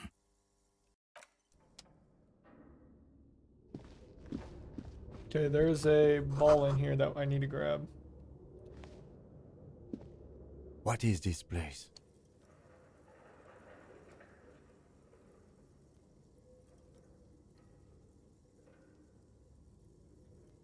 Yes, but no one's been here in ages. I doubt the electricity still works. Good thing we have a flashlight on us. Don't forget to take it out of your bag before we move on. An eerie feeling rises in your chest. Yes, because it's closed. No need to look for supernatural explanations where a banal one will do. Now let's move on, shall we? Yep.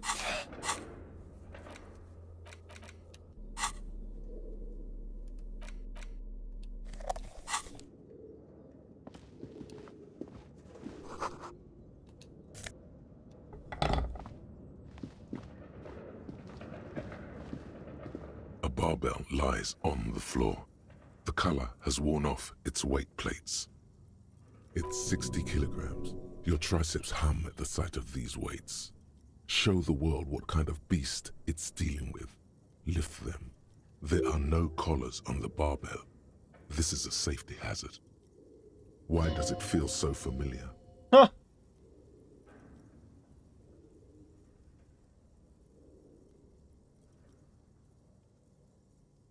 You're right. The weight may fall off. Better not touch it then.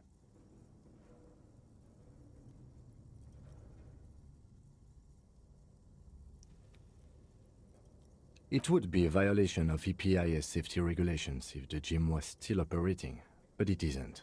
No one's supposed to come here anymore.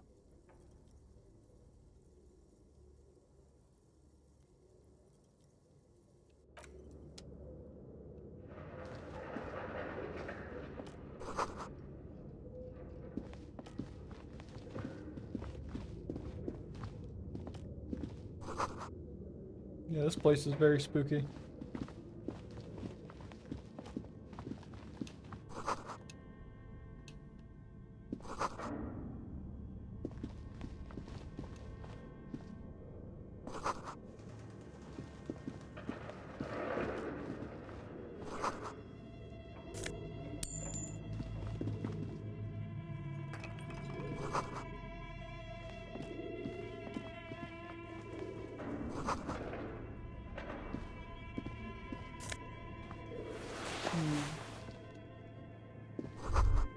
Looks like someone tried to reconceptualize their business here. Look, the skis and rotor blades both bear the same Slipstream logo. It seems likely that they started out making one, failed to turn a profit, and then pivoted to producing the other.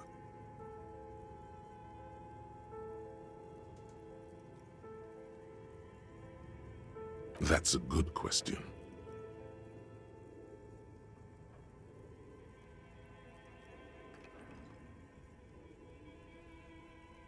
Reality is ruthless.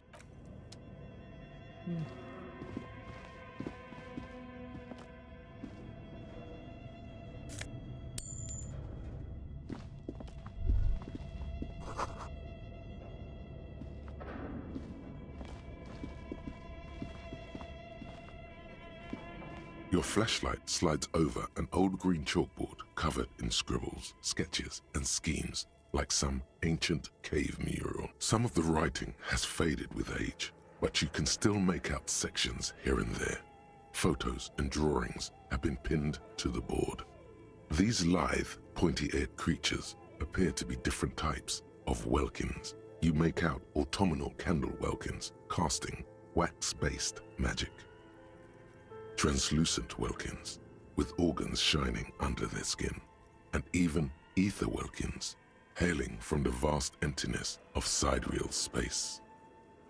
Who are all those creatures? Fantasies of a tortured, feverish mind? You should adopt one of those welkins as your persona. No longer a mere man, but a welkin. One of the welkins, towering among the rest, appears to be different, however. It's Vara Hamira, a high welkin, his face white and scarred like cracked marble. This is clearly a welkin supremacist. The note says, all non-welkin races will be purged. Good lord. He's a freaking racist. The Haldor, the Twarg, the humans, and even headless men, all of them, purged. Imagine a world filled only with welkin. Green welkin, dread welkin, and the high welkin to rule them all. An inordinate amount of time has gone into drawing these little welkin creatures. Some people really like building a world, I think, even if it's just for a game.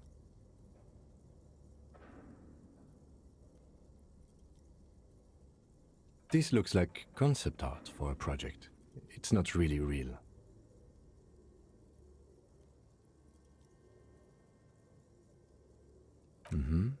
Political commentary. That one has a great beard, too.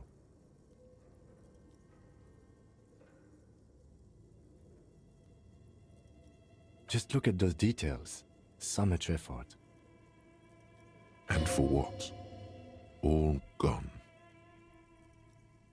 The photo collage depicts barren, icy landscapes wrapped in perpetual night. You see permafrost and glacial landforms, dead trees grown in under the snow. Entire oceans have been frozen from shore to shore.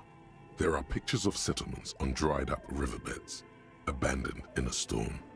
Animal corpses in the dark, carcasses and bones. You see primitive oil rigs built into glaciers, boreal dvorg, yurts under the snow, great mammoth-like beasts of burden. A pinned postcard reads, "The heat death scenario. A desperate fight for geothermal energy engulfs the world as Wirral becomes untethered from its sun, drifting through the universe." This is a monthly calendar from the year 50. Cryptic words like sprint, daily minimi, and GPI span the marker-drawn grid, the grand scheme of production and money. Minimi stands for a mini-meeting. It's part of a bigger framework for managing work called RUN. Station 41 tried to implement it a few years ago, but failed. As time goes on, the numbers in the boxes grow rarer and rarer. the board becomes an empty snowfield in the final days. Only failure and regret dwell in this region. Looks like they didn't make it. A note in the bottom left corner of the chalkboard says, "See the prod schedule filament for details." The handwriting is only partly legible, but you can still make out 3 slogans: "Call in, tune out," "Wirral untethered," and "Heat death of the universe."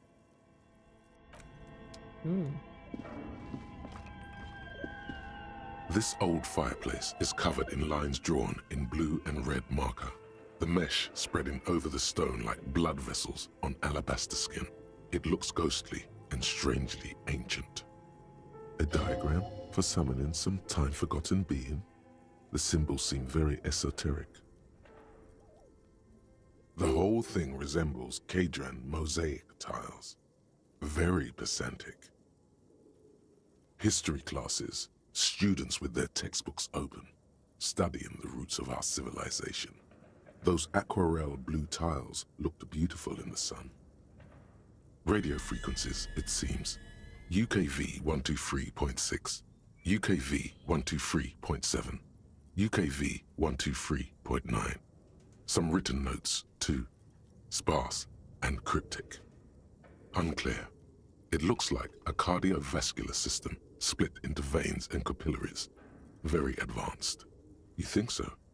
The web is comprised of radio stations, all lead back to one red heart, titled the Game Master Frequency. A note says, this one can listen in on any station it wants.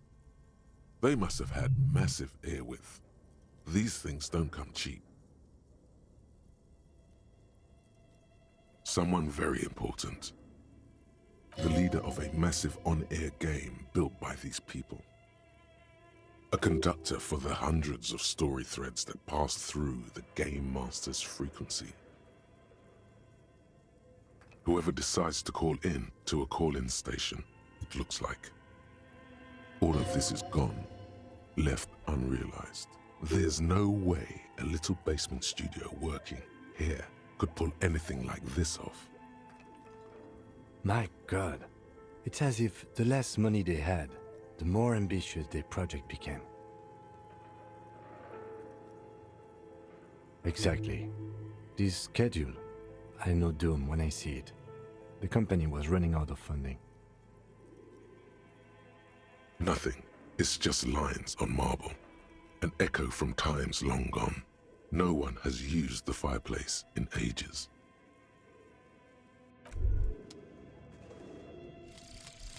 Lonesome, long way home. Here we go. Home awaits. Walk past Station 41 and through the market, past the Boogie Street spearhead to the other side of the lake, the frozen eye at the center of the district. Then past the video rental store on the corner. There, at the end of a street lined with pine trees, a small house no larger than a matchbox. 11 Voyager Road. You no longer live there. Those times are gone. And so are those people. Why did you come here? Why are you still here? And where's the dealer? You have to get back to work. That's all you have now. Interesting.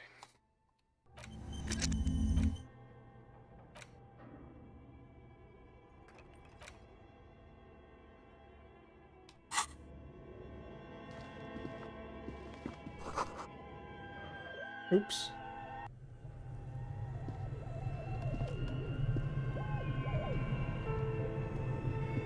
Still want to search the one thing. This appears to be some kind of machine with a cube-shaped heart and a wired framework. The keyboard has a rectangular on-off button. A piece of paper still hangs from the printer. The radio computer. Just sitting here without anyone inside. This is the Ream Civic radio computer, model RC5120, equipped with a Feld mainframe and a Ream-compatible printer. We have one of these down at the station, but I never really learned how to use it.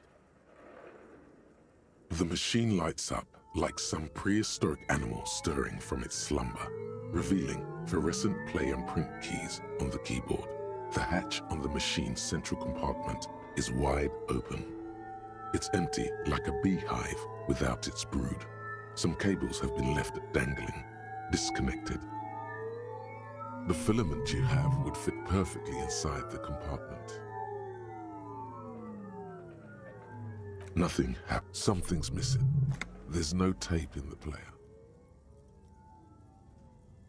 Nothing happens. Nothing happens. Something's missing. There's no tape in the player. Like a smooth draw, the filament slides into place. On the keyboard, the play key starts blinking. A bar of fabric right above the keyboard starts producing a soft hum. The sound of static seeps through the machine's planar magnetic drive. Have you stirred the ghost of the doomed commercial area from its rest? Could this be its dismembered heart beginning to flutter? The static gets louder, slowly filling up the abandoned hall, until a voice speaks out, crackling and old, cutting into the air. Good afternoon. Fortress accident en rue de Saint-Ghislaine. This is East Insulindian Repeater Station 1. Please repeat. Is this the production schedule?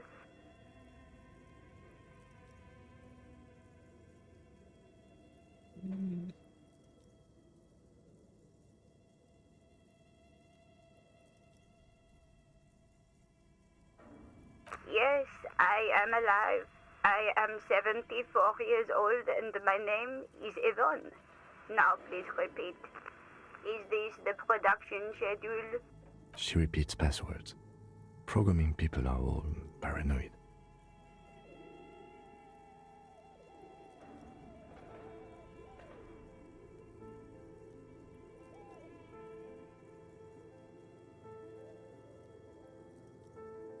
I work as a repeater at the East Insulindian Repeater Station. It's my job to know where you are, Fortress Accident. As for me, well, I am sitting in my cubicle, surrounded by a wall of radios. Doesn't it get lonely, sitting there all by herself? Lonely? Why would it get lonely? I get to talk to people all day. That's why she does this. Now please tell me the reason for your call, Fortress Accident. Fortress Accident is the company on whose name the terminal you are currently using has been registered to. One moment. Fortress Accident SCA produces revolutionary interactive call-in radio games. That's what the catalog says. That's not bad.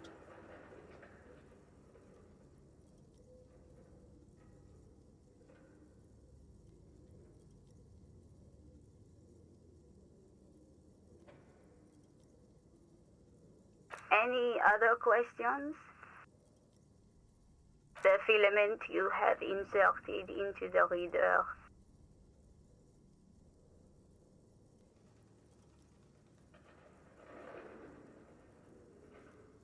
Yes. Is that the production schedule?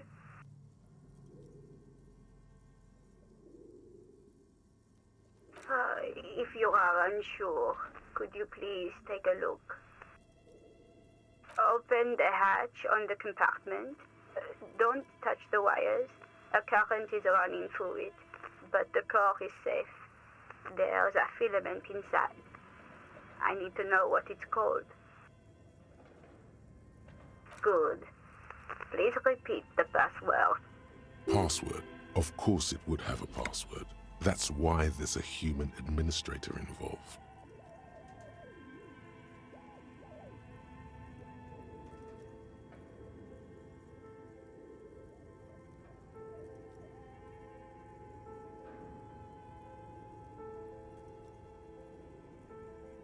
I am contractually obliged to protect the privacy of the filament holder for trace accident.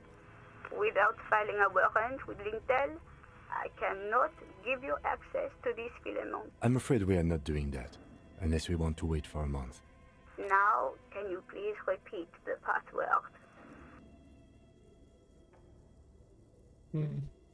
No. A hint system is not part of the protocol for repeater stations. Received. I will register this login attempt. Don't worry. Passwords have a way of turning up sooner or later. Fortress accident. Is there anything else I can do for you today? Thank you, and goodbye. Tiles on the cube are still smoldering, casting the framework in a soft glow. For the filament slides out of its glowing nest.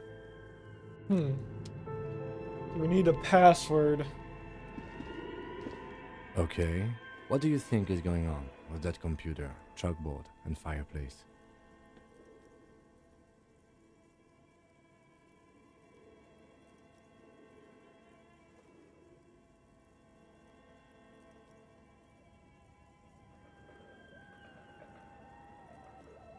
Yes, that is the question. Like he's ready to lay out a fine theory, crafted together like a puzzle box. It looks like one of those popular pen and paper role-playing games, only these people were trying to automate it, make it work on radio computers. Utter madness, he thinks, as a compliment. Not to my knowledge. They make automated games in Graz, Messina, Königstein. You know, places with industry.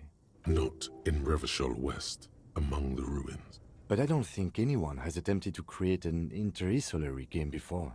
We just don't have the technology. Indeed, those Welkins are a dead giveaway. Role-playing people love that stuff. The world looks like a modified version of the WeWorld board game, with hit death thrown in. Super cool. Someone should give them millions of real immediately. This game is too good to be left unfinished. Through call-in stations, none of the players have to be physically present. Anyone in the world can participate in the game, as long as they have a two-way radio. Then there's the Game Master frequency that listens in on the smaller call-in stations. I think that was supposed to coordinate the stories, functioning as a master of ceremonies of sorts. Coordinating so many games would take a whole switchboard of people, possibly divided into sub-frequencies. No idea. They stopped filling out the schedule on the chalkboard. Indeed, it's ambitious and untethered from reality, but...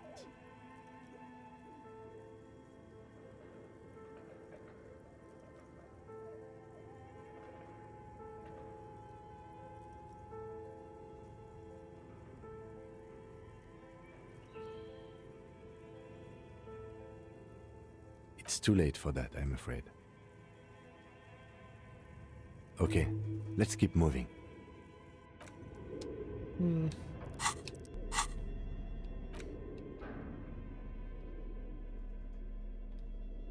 50 real, though. Get some hardcore cash from that. So we gotta find that password, though.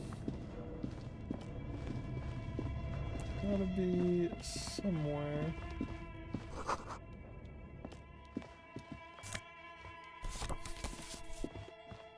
Wait, is this it?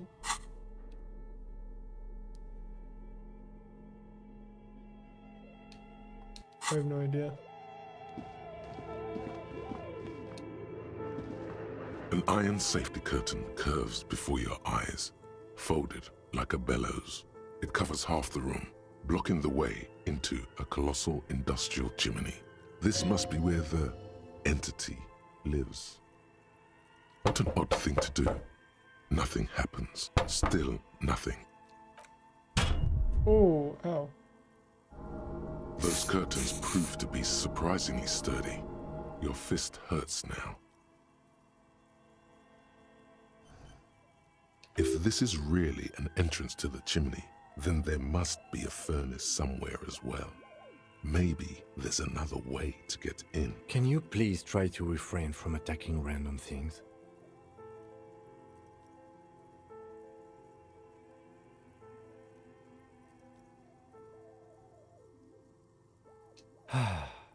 Ghosts aren't real.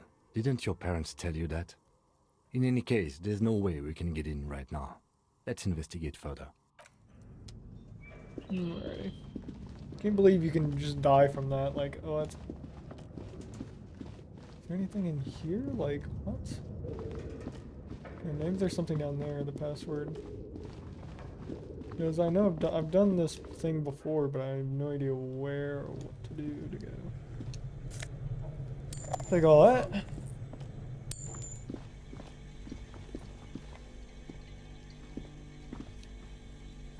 You see a terrifying ice bear with a strange compartment in its belly. The door is covered in frost, and the bear's eyes are glowing red. The bear looks oddly realistic. Is it taxidermy? The lieutenant doesn't answer. His eyes are glued to the animal. A sharp slice of light shines out from its mysterious belly door. A gust of freezing cold air rushes to greet you. You hear a low grumble as the bear regulates itself. This is the inside of a refrigerator. The lieutenant takes a peek inside. His hand has found the holster of his gun. Of course, just a giant ice bear-shaped fridge. Let's take a look inside. The shelves are empty. All you see are crumpled ice cream wrappers with the brand name, Revachol Ice City. A handwritten note has been attached to the door. The fridge is huge. You pocket the note and the little fridge magnets keeping it on the door. A friendly cartoon bear smiles back at you from a glossy cellophane wrapper. It looks nothing like the fridge. Good question. It looks like an ice cream fridge. I know. What an unfortunate marketing choice. What is even worse, the bear is still costing them money to this day. The fridge buzzes with energy. The electricity bill on this thing must be catastrophic. Yeah.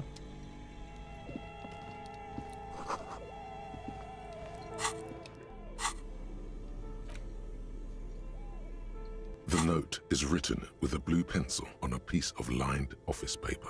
The kitchen magnets have left spots on its surface. Does it say anything interesting? This is tangential at best, but the lieutenant's detective instinct is still active. Someone has scribbled, S. I can't believe the off-site copy is still here. The illiterate ginger kid keeps stealing stuff from the studio, so I had to hide it somewhere safe. You'll find the filament memory with the off-site copy in the frozen ice cream maker. Please take it home, ASAP. It's important. I'd do it myself if I lived in a civilized place with a freezer. Take care, Sully Swaff.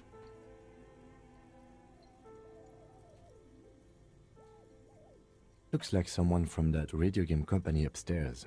I'm a little surprised they just left their property lying here.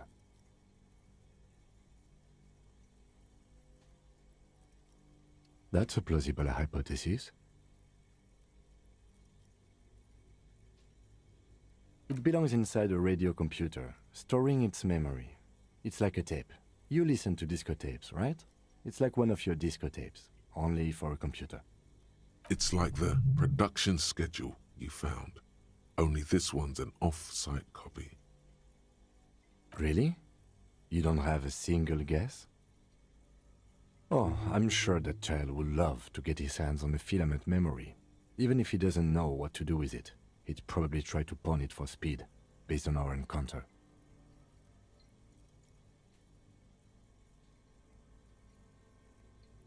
I don't know. I assume it's somewhere close to the ice bear fridge.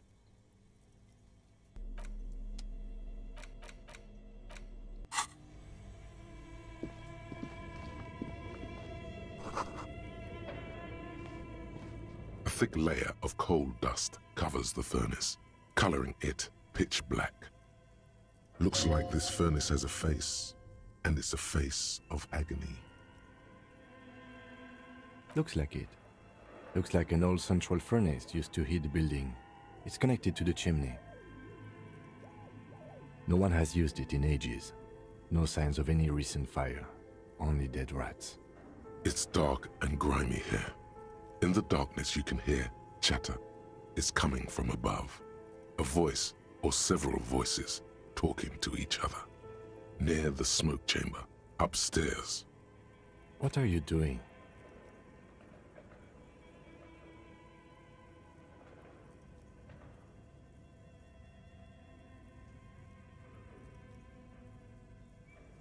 Wait, really?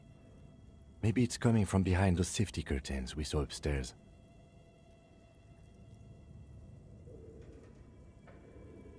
A lush layer of coal now covers your skin, sinking into the wrinkles. Your hands look ancient. I don't know how I'm wearing gloves. You feel the spirit of Ramut Karzai, ancient hero of Grad, pulsing through you. All that's left is to cover your face in war paint.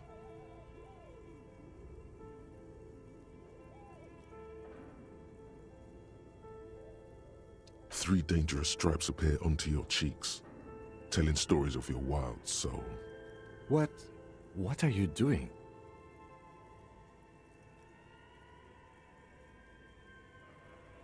Please wipe your face clean, officer. No, you're a proud warrior. Keep it. Don't wipe it.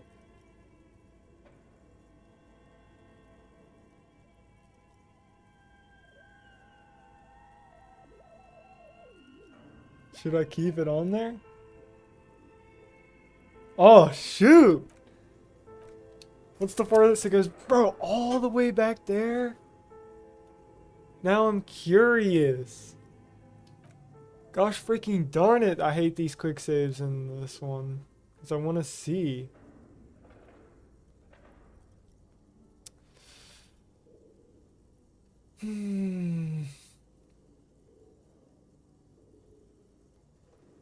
Look, Thank you.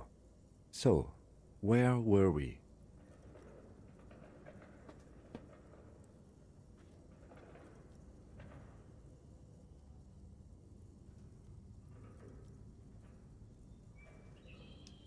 Oh, wonderful. A hollow ring echoes through the furnace. Your toe hurts.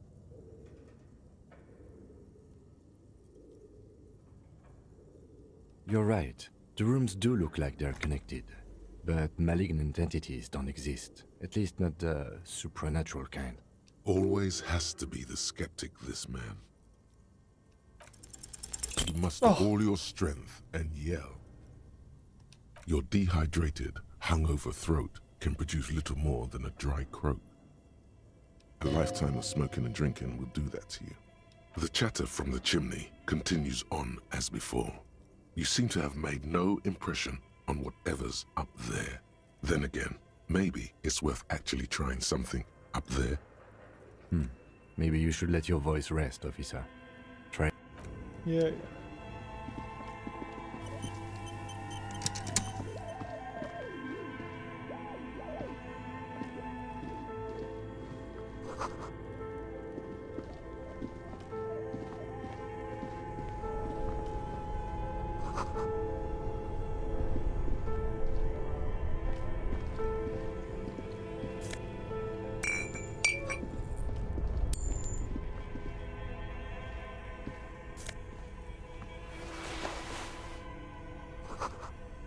Got a tank top?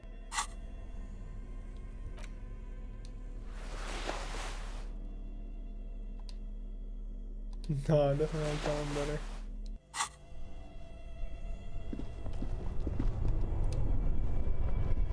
Two cables are plugged into the breaker box.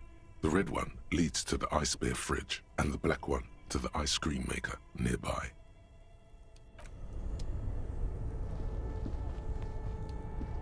What is this? What is this? This orange machine is buzzing like an old submarine. It has a hand-cranked ice cream churner on top and an electric freezer that appears to be frozen shut. You slip your fingers under the frozen lid, but the ice is too cold for you to get a good grip.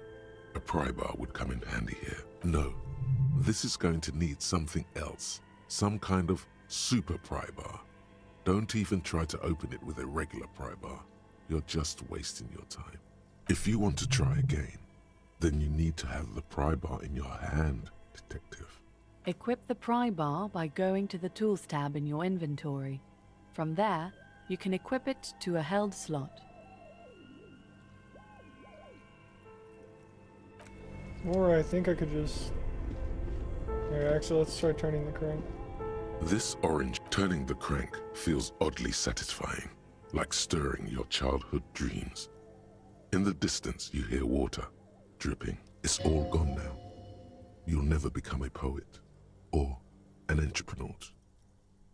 The heck? I'm just turning a crank? Good lord. 2 cables are plugged into the breaker box. The red one leads to the ice bear fridge, and the black one to the ice cream maker nearby. Something close to you dies with a... Why did you do that?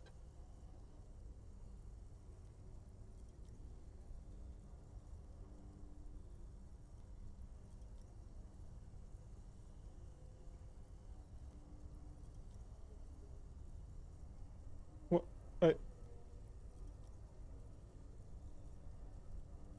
Without reason. The lieutenant raises his brows, but doesn't say anything. The electric distribution board now has 1 cable missing. Well, hold up. Can we open it now? This orange machine is dead still. It has a hand-cranked ice cream churner and an electric freezer. The ice around it slowly melting. Slowly melting. So if we wait a little bit, it'll eventually go away, right? Possibly.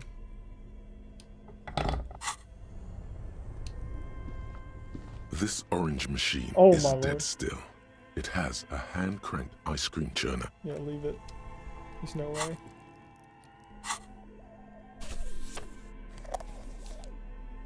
Actually, that's fine. I think I like that better. Look at over there.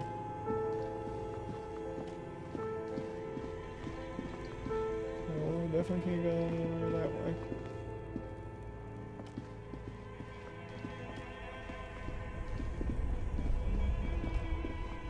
What about this one?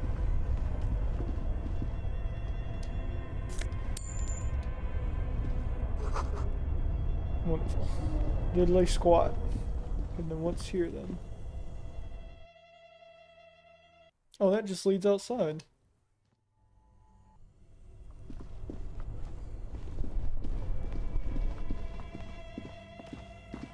I'm trying to get over here, but I don't know how.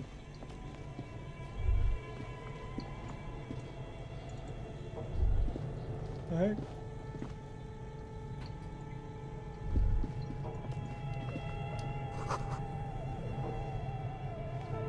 Oh.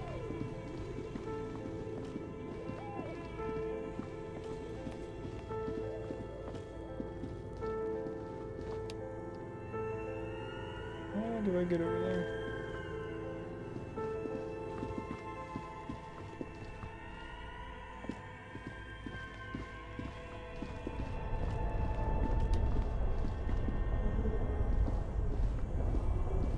Yeah, I have no idea.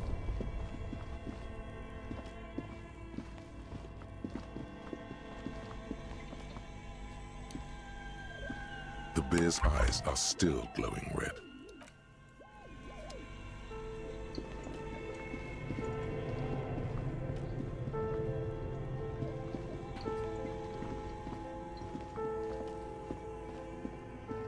What if I unplug that one? Only the red cable is plugged into the breaker box, while the black one lies neglected. An electric sizzle. The room is slightly quieter now.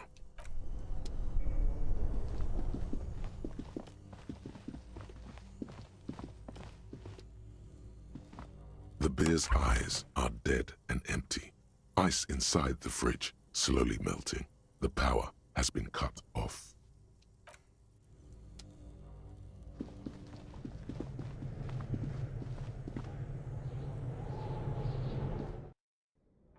Alrighty.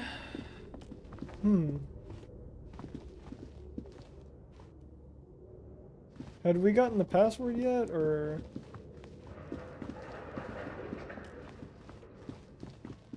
Brother, I am lost.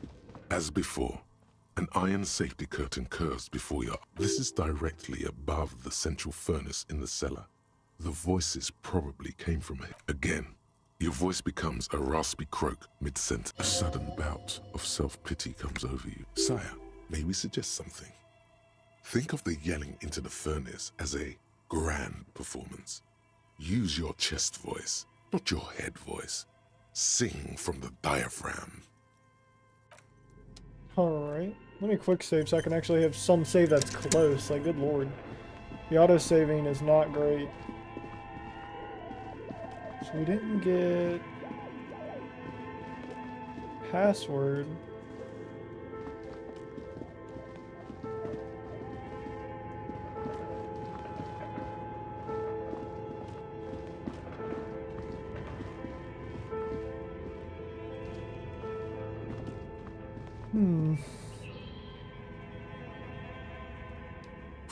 Is there something in here I'm missing? Like, what is this?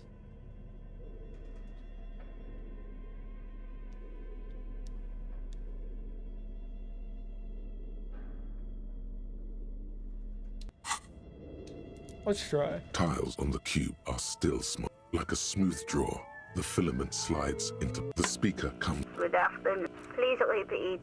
Is this the good? Please repeat the past. Still no. Gosh darn it. Proceed. Don't worry. Fortress accident. Is there thank? Tiles on the cube are still. The filament slides out of its. Gosh darn it. I don't know. How do I go from here? Something about the furnace? Anything new about that? A thick layer of coal dust covers the furnace, coloring it pitch black.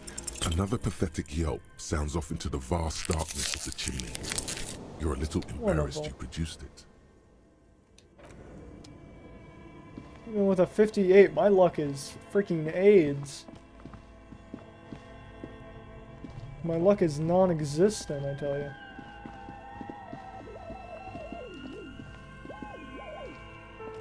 Or here, actually, I could probably go back since I have a closer save. Yeah, confirm. I have that close save right there. I'll just go back. Easy buddy. Wait, we already did something with this. As before, this is directly. Okay, yeah. I'm over here. Let's go over here and let's try that again. It's 58. Like, that should not be that difficult. Okay, let's do another quick save. So, like, the small ones, I could probably just quick save and come back to. But those layer of coal dust those the big furnace, ones, like those coloring long conversations, black. there's no way. Something breaks loose in you. A mighty bellow echoes throughout the chimney's depths. The chatter of tiny voices above suddenly cease. Then, Hello? you've awakened the entity.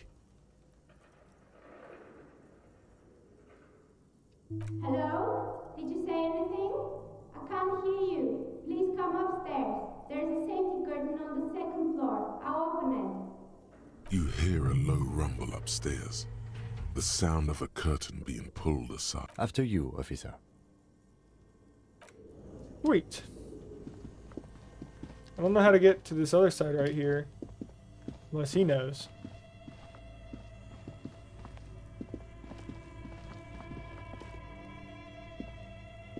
Oh, I see. You just shimmy your way in there.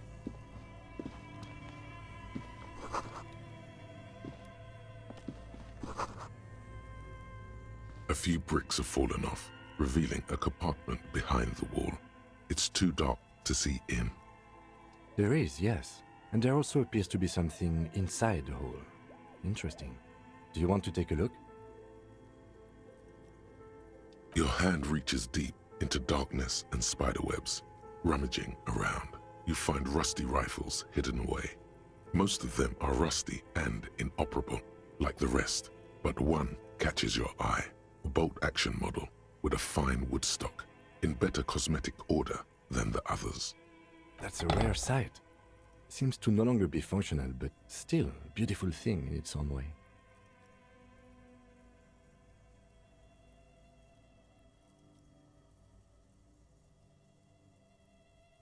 It means there are firearms, albeit inoperable, still lying around in Martinez.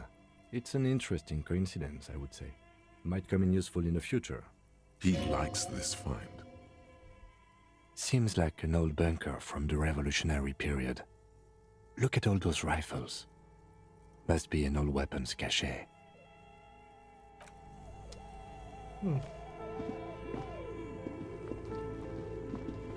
Alrighty. So now we have a freaking gun, brother. I mean, not a one that isn't functional, but yeah, sell for 11 real. Like, that's pretty freaking baller.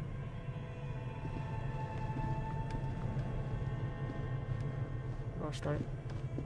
There we go.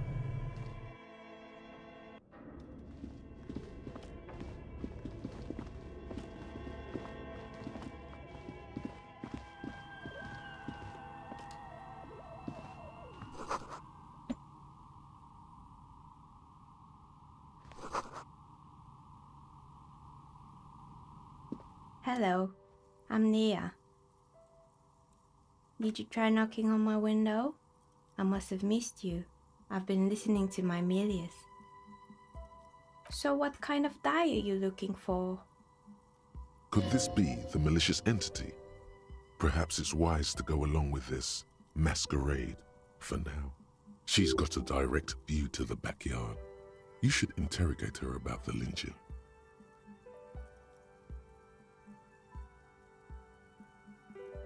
Yes, Amelia is like a call-in station. You need a two-way radio to access one. That's why I have these. Mostly, they just teach you to swear in different languages. But some of the stations can be quite interesting. I was so absorbed, I must have missed you knocking. Then how did you get inside? By the south entrance? You know what? It doesn't even matter. What matters is that you're finally here. Let's talk dice. Did you have something specific in mind? I'm a novelty dice maker. Tell me the name of your role-playing system and I'll make the die you need. That's why you're here, yes? Role-playing games? You know the one made by Fortress Accident. Does that count?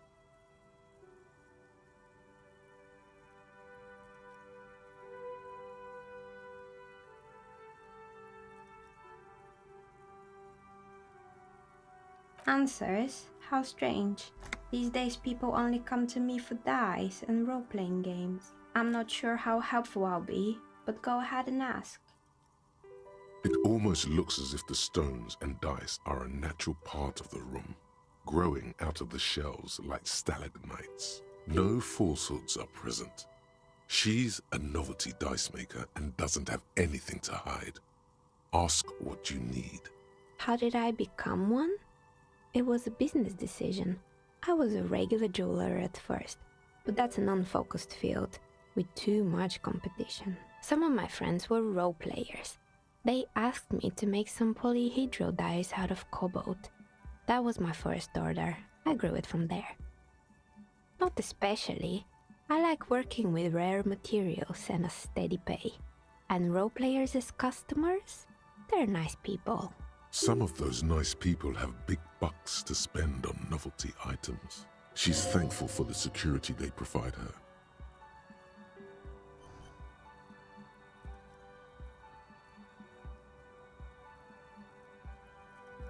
Nothing really. I didn't know him. Who cares about the dead body? We might be dealing with a malignant entity here. The lieutenant looks at his notebook. Then, The woman under the large window. Your window looks directly onto the courtyard. You're saying you didn't see or hear anything unusual last Sunday evening? I'm sorry, Detective, but as you know, I usually have my headphones on when I'm working. It shuts out most of the daily ruckus behind my window. Well, there's always something going on in the Whirling's backyard. During daytime, there are usually those kids, and lately I've been seeing a lot of drunk workers hanging about. Must be because of the strike. She's heard of the murder, but did not see it, sire. She's not sorry to disappoint you. Informing on someone in a murder investigation would intrude upon her focused existence.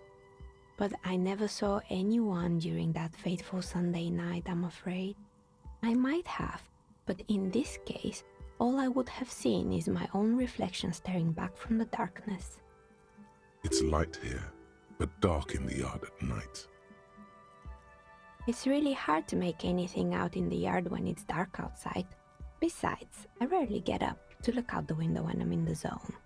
It's an odd profession, making dice for people, but I like it, and I prefer doing this to sitting at home. She nods. Anything else, officer? We're inside the chimney of an old central furnace. It's strange, I know. But when I arrived here, all the other rooms were taken, so I had to build myself a makeshift home. Besides, I don't really have to pay any rent here, so that's a plus. Plaisance was right. There's an entity living in the chimney. You should ask her about the curse. Creative.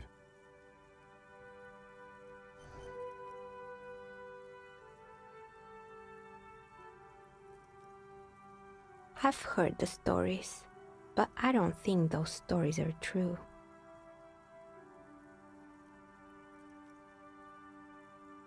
It's just capitalism. We only hear about tales of success, so it's often surprising to realize how many ventures actually fail. Plaisance, the bookshop lady? I've heard that her business is doing rather well. Have the energies spared her somehow?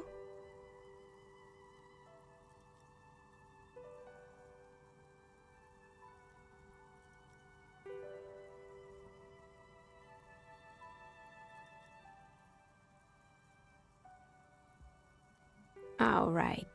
But it's not just the bookstore that's still up and running.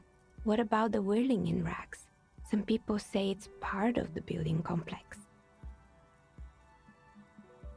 You could say so. Both houses were built at the same time and under the east of the Commerce Central project.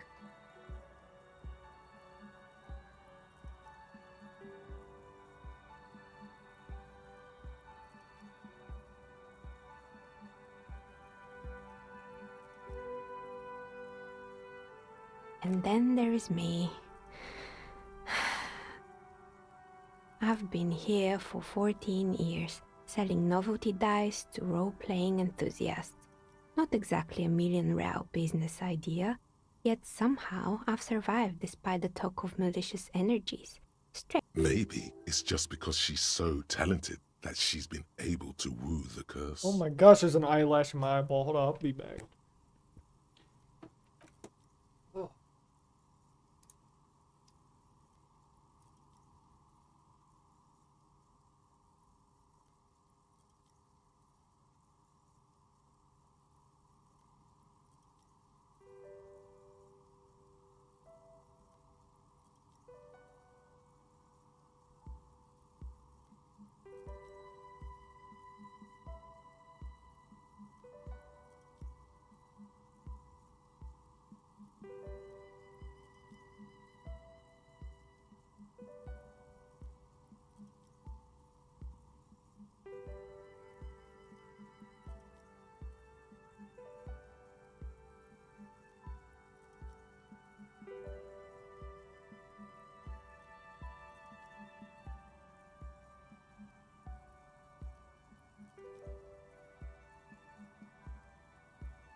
I'm back.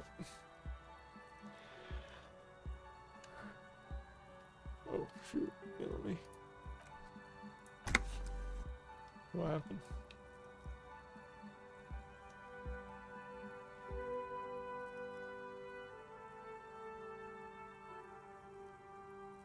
Malignant entity? What does that even mean? Some kind of sorceress? What about you, officer? Do you think I'm the malignant entity? Time has come to face the source. Fear not, for the forces of the universe are supporting you in this psychic quest.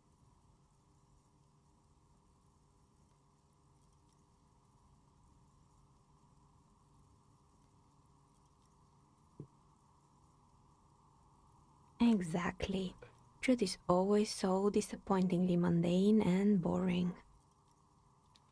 But I'm glad we got this sorted out. Anything else I can help you with today? That's all she has to say on the subject. She's been thorough and truthful, as far as we can see.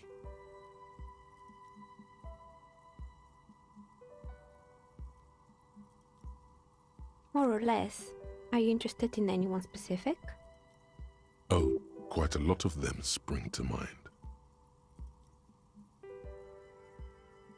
It wasn't merely a gym, it was Artemiteps Boxing Club, a community project created to steer at-risk youth away from drugs and crime.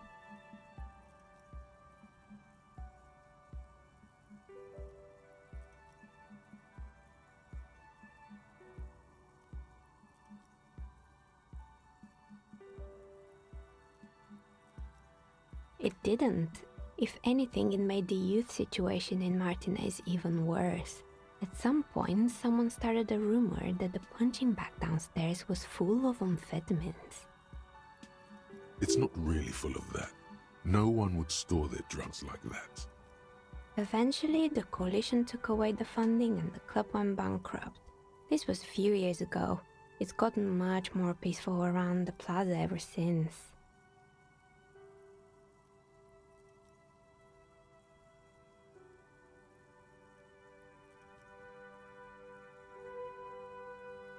They were made by a company called Slipstream. After they pivoted from making rotor blades to skis, their chief executive took off on a vacation with all their money. Honestly, I think it's quite funny. I think he's still sending out holiday transmissions from Tulula or Tiumotiri or Hashtkor or wherever he is.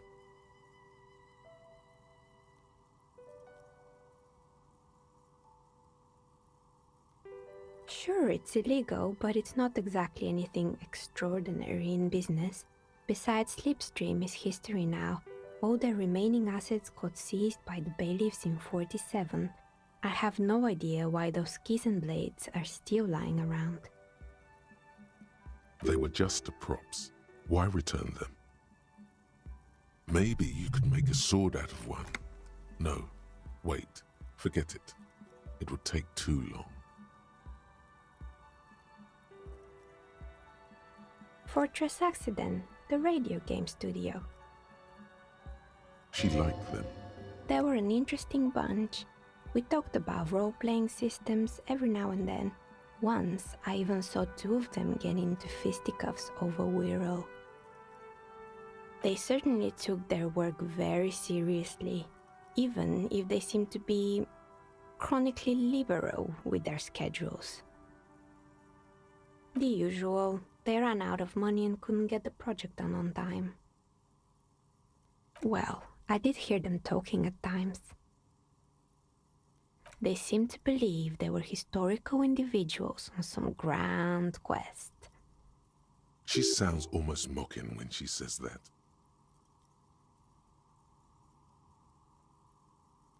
Yes, but when the money started to run out, they just began to complain a lot about capitalism.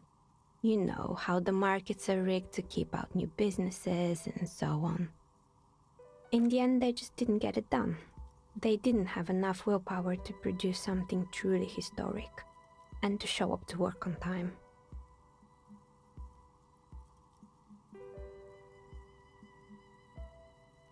Not the wisest decision.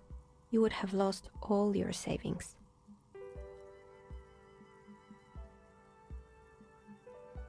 The result is 1 on a 20-sided die. The dice is black and filled with little silvery flakes, like snowfall. Anything else?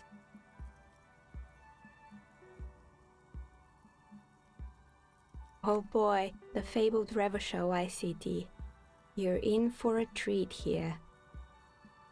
The place was owned by two guys who had some rather innovative ideas about marketing.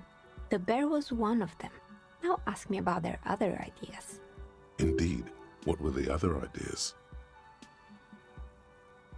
There was really just one, and it involved picking out the prettiest girls in the neighborhood and paying them 20 cents per hour to man the booth. And by man the booth, I mean slump behind the counter with a face that could maim you if you ever dared to disturb their bored magazine browsing.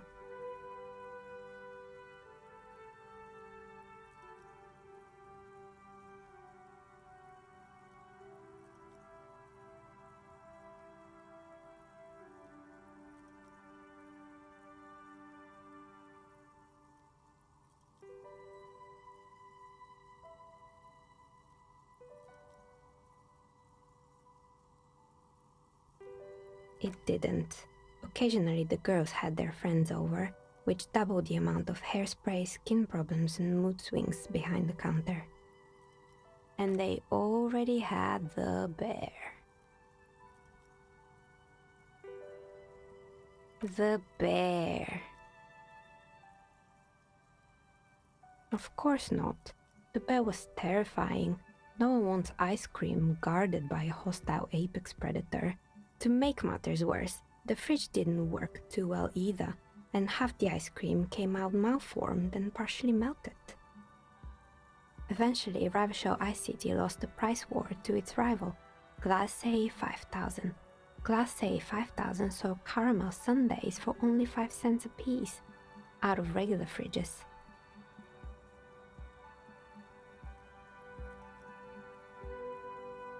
Maybe. Because the taxidermist who made the bear definitely wasn't. Doing his job, I mean. He said that the bear was his vision beast. He said he met his vision beast while high on desiccants. Called it Megatherion. Sounds cool. Why is everyone doing drugs in this place? Even the taxidermist?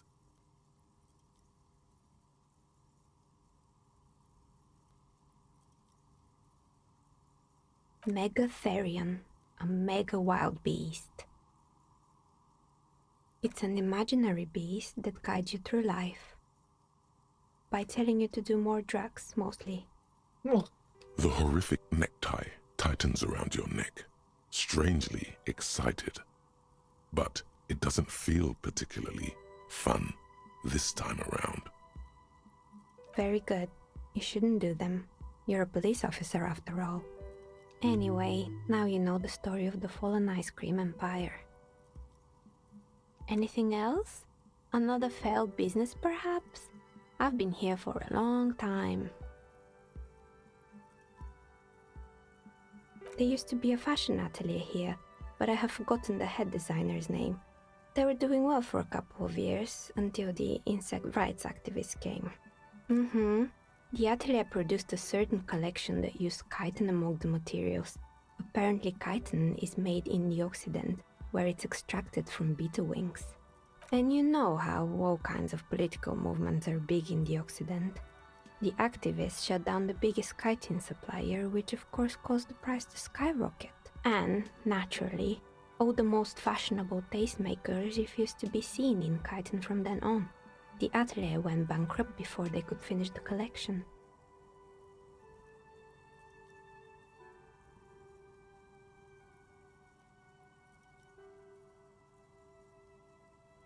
Actually, insects do have brains, but yes, I understand what you're saying. I think the protesters took it a little too far. As she shifts around, you notice several dead flies on the windowsill in front of her. Anything else? Good. I hope it clarified things a bit. What else? You feel nothing. Obviously. If anything, it's uncomfortably warm in here.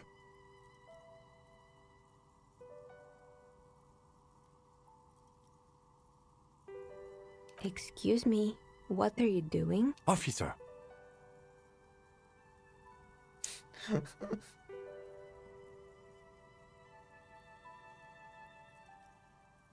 No, I don't feel hot. We're in a derelict smokestack. If anything, then it's cold here. What are you talking about? It's freaking hot.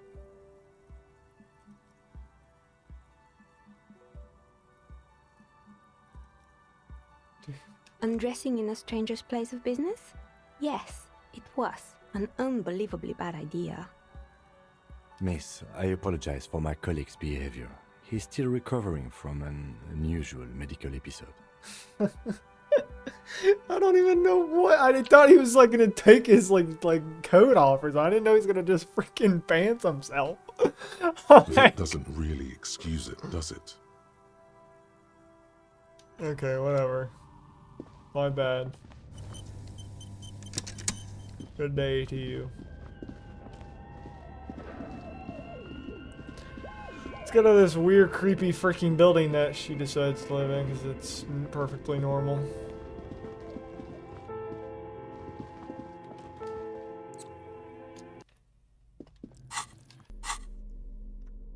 Alrighty. Take the light off now.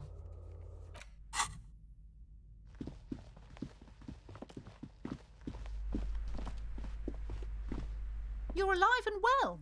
Don't keep me waiting now. Yes, yes. How was it? Tell her how ghastly it was. You know it's what she wants to hear.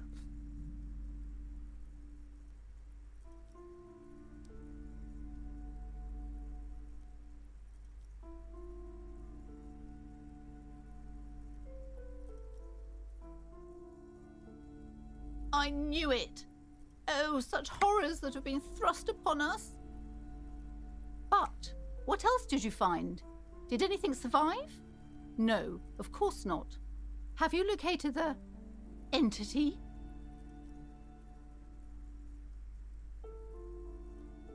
A novelty dice maker? Well, spit it out. Why does she need the dice?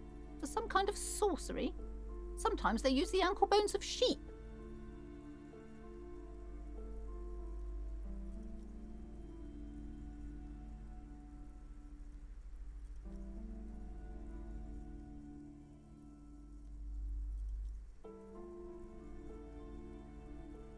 I don't understand. If it's not her, then where is the source of the doom? How did she explain the curse? The narrative she's built herself, it does need tearing down. She's squeezing on the pendant too tight. A drop of blood in her palm. Just don't say you don't have any answer yet. The uncertainty is killing her. To hell with it. Perchance you ought to just lie, sire. You've come this far. You know how to end it. There is an entity behind the entity.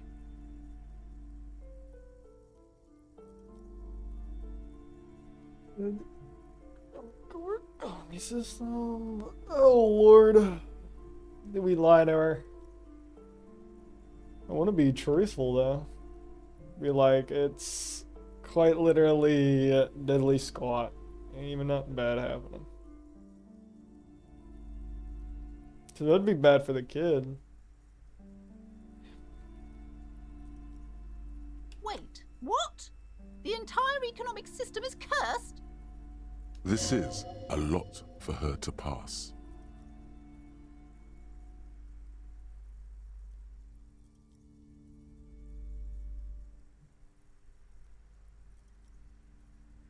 You found a way to fix our entire economic system? Or are you talking about the building? Oh Lord.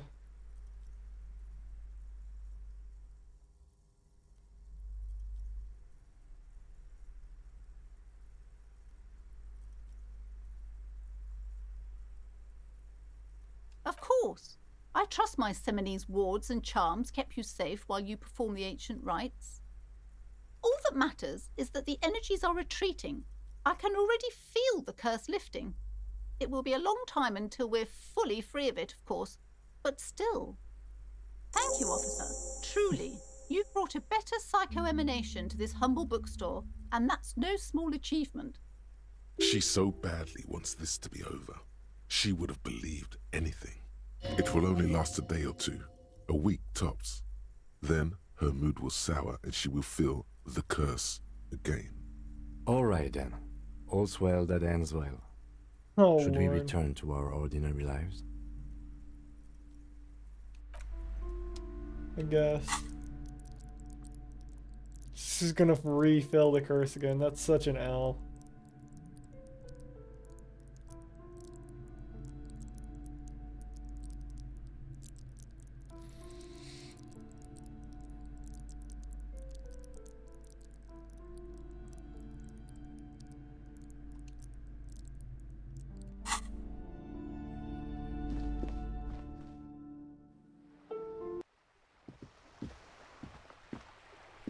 Hello, sir. How is the investigation going? Found any curses yet?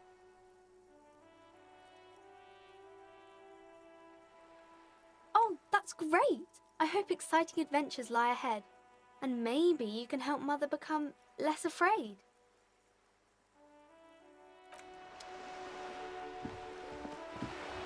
Alright. Done with that. Have you no shame? Whining about your back every time you bring out the measuring tape. René, you're a man with a fork in a world of soup. Please, let's just try to enjoy the game, alright? I'm trying to, but you keep breaking my concentration. You're old. I can see that. We're both old. Now stop grabbing your ass like it's a girl. See? Your munching and complaining have ruined my concentration. Could the objective of the game be to throw the metal ball so it lands by the wooden ball? Ah, mon Dieu. The pain in my back is unbearable. I can't even say if it's in my back or hip anymore. Feels like it's in both. I hope you pass out from it, you goddamn jellyfish. Men like you are the reason this nation is sinking. Trying to throw something as close to a predetermined point as possible. Measuring. Went down. This must be the age-old game of petanque. Wait, why'd it go down me knowing it? What?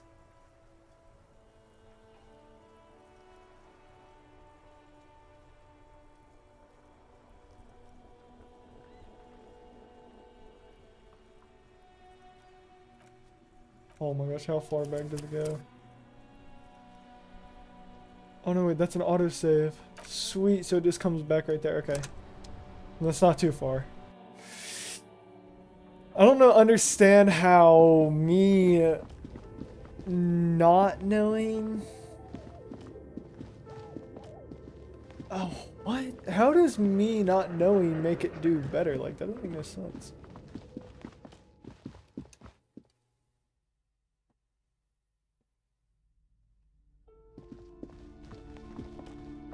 Let me talk to the retard again. Come on, hello. You're alive. Yes, yes. Tell her how ghastly it was. You know it's what she wants to hear.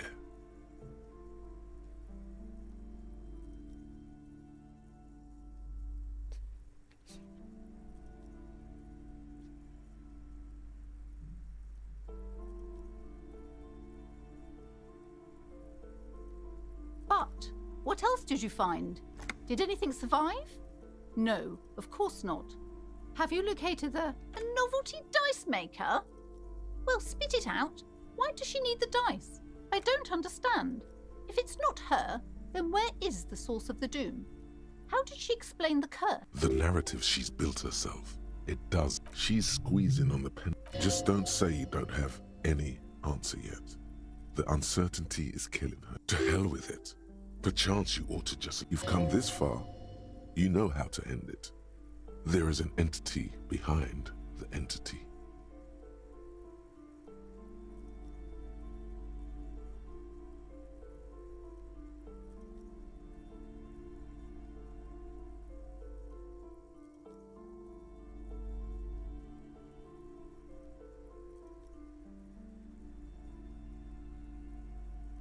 Wait, what? The entire economic system is cursed? This is a lot for her to pass.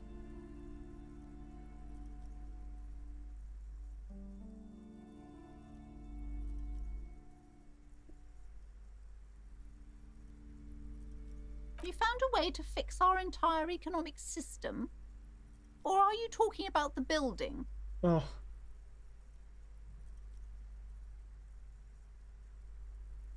What does that mean? Are you certain? All that matters is that the energy... Thank you, officer. She's so... It will only last a day or two. A week. All right, then. All's well that... I guess.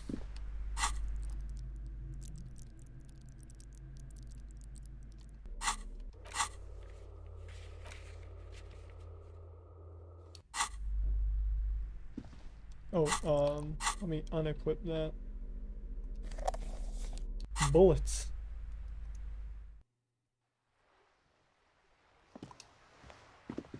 Hello, sir. How is the investigation going? Oh, that's great. I hope it's...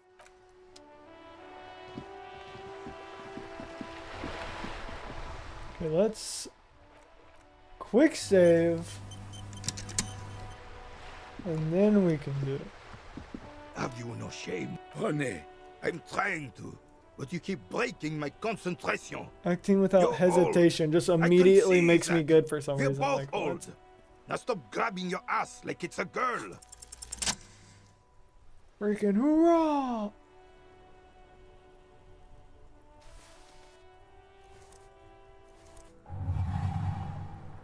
You are immediately surprised by the ball's lack of weight. No matter. You'll make it work.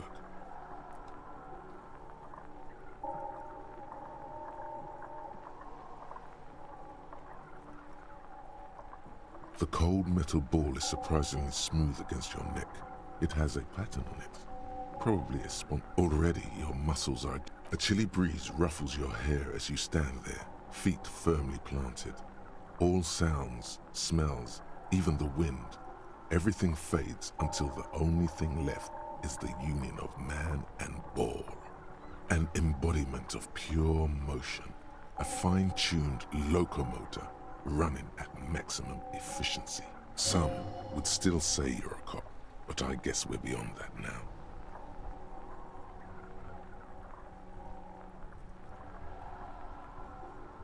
Be the bullet.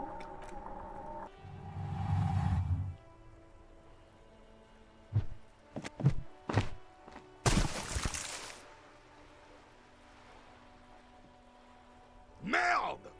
Bordel de merde! A whorehouse of shit? It wasn't whorehouse of shit. The shot was at least 23 meters, probably 24, and then some. Nothing to be embarrassed of. What the hell is your problem?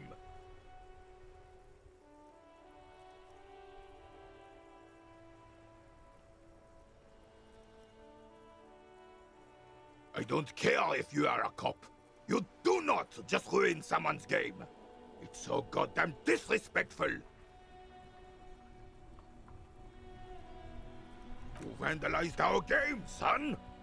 We can't play pétanque with 5 bull.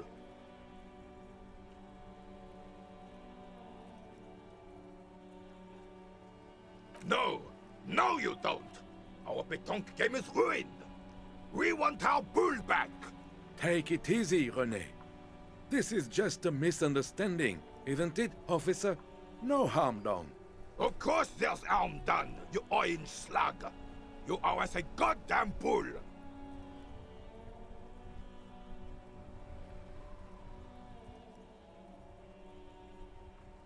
Will this...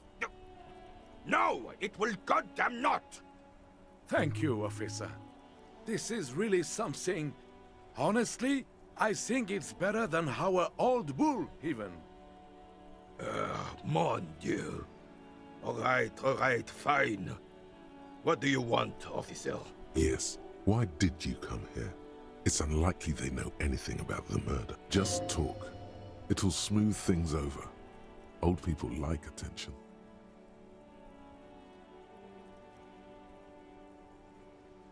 Unfortunately, I don't.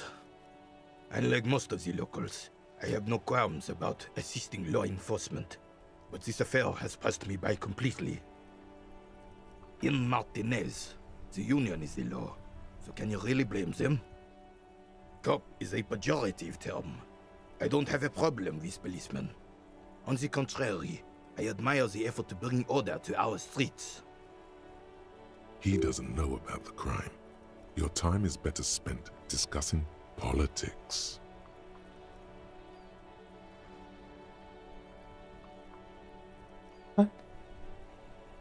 If I knew, I would not be afraid to tell you. I simply don't. I'm an old man, not a coward. The daily business of the riffraff no longer concerns me. 'Tis true, sire. He knows nothing. This is a man with a lot of past, but little present, and almost no future.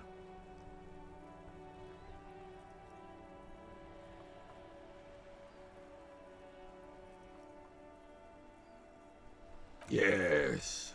The terrain here provides an interesting variety to a familiar game. I do. Fire from heavy artillery. Why what? Because that's what happens when communards hijack your country, execute your supreme leadership, and turn your capital into a slaughterhouse. You use heavy ordnance to clean up your home. Commies, communists, socialists, anarchists, call them what you like. They just chose the name to feel special. Senseless sentimentality. Sadly, no. It was the foreigners who brought them to their knees. We fought valiantly. Too valiantly. So valiantly we got licked. Should have fought dirty, like they did with their suicide sex cult propaganda and mad anarchist women strapped to shrapnel bombs. We didn't though, and we lacked caliber. God bless him enough. It was probably a bit more complicated than that.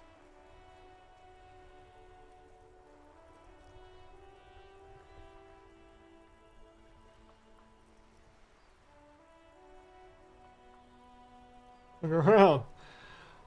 I understand I'd bomb the place too. It's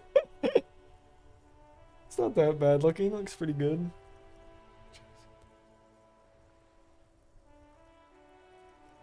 Because this place is a damn beachhead. Had to soften the commies up first. Yes, the military coordinated amphibious landing to take back Revachol. He finds your lack of historic knowledge troubling, a sign of mental deterioration in the preceding generations. Martinez was used as one of the 3 footholds in Revachol during Operation Deathblow in 08. The other 2 are off in Stella Maris and the Delta. This here is Blood Ground, where Coalition boots first made landfall and cleaned those rabid dogs out. Most likely, we're playing pétanque on their mangled corpses. Blood ground. You got old René going there. Like he isn't hungry enough already.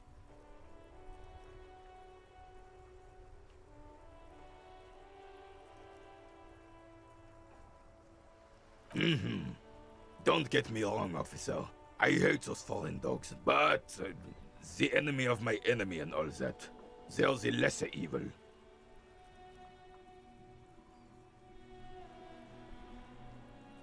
Damn right, son.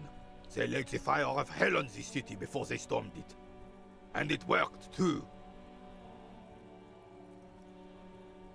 The rest of the city got cleaned up, but Martinez they keep as a monument. And now the Union Socialists are practically running the place. Well, it's your own damn fault. You, we, the Coalition, Revachol, whoever you want to blame, never finished the job. Officially, the party never surrendered. Of course they still hold influence. You don't even begin to truly understand the players at the table, let alone the specific circumstances surrounding the... What do you think?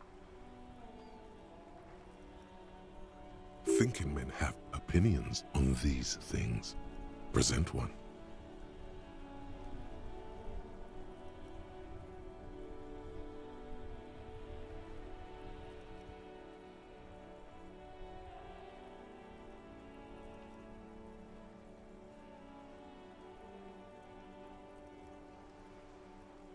Um.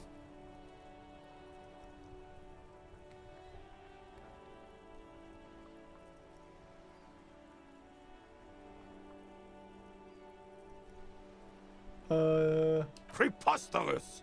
Surely you don't mean it. I'm just sorry it had to be them. After 8 years of fighting those commie hyenas, boiling cats for food and drinking my piss in the mountains, I would have preferred if the Right Honorable King Guillaume returned through Revachol, or even if that damn clan Frissel had risen from the grave and led us. Sadly, that was not the case. This royal failure weighs heavily on him. Instead, all that is just, holy, and beautiful in the world was wiped away, and now it's neon signs with toothpaste ads everywhere. Foreign influence peddling garbage and stupid music on the radio. This is just what the commies wanted. This was their plan all along. This is what they wanted to replace the role of the suzerain with.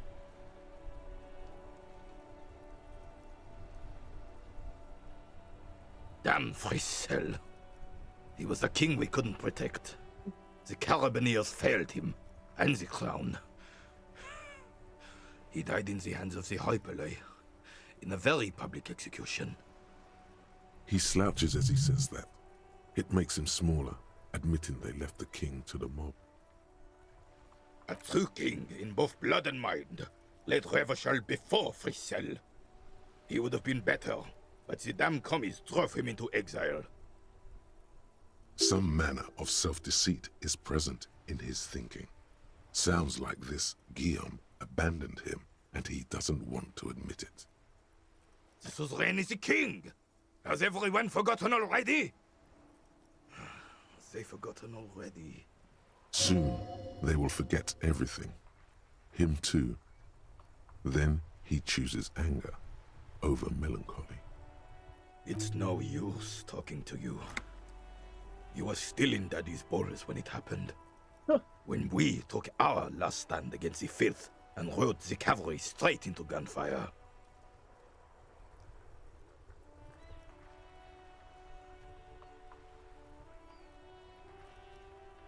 It's a Bell McGrave, 4.46 caliber, breech loading, Revachol made.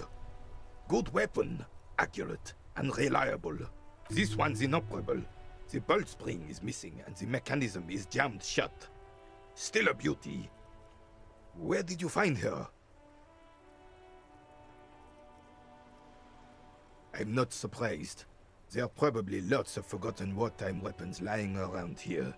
Back in the day, everyone had something stashed away. As for the rifle, I don't know what else to tell you. These BM-446s are an antique. No one uses them anymore. The ammunition is impossible to find.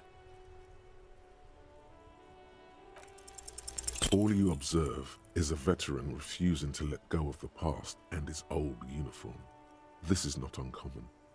This is the uniform of the Royal Carabineers in service of Frissel I, Guillaume le Lion, and the valiant King Philip V before him. Don't you mean Frissel the Fan? You do not speak his name, Craven, although he was a clown. But he was our clown, ours to ridicule and to mourn. There's something you missed. You will get to it. Don't worry.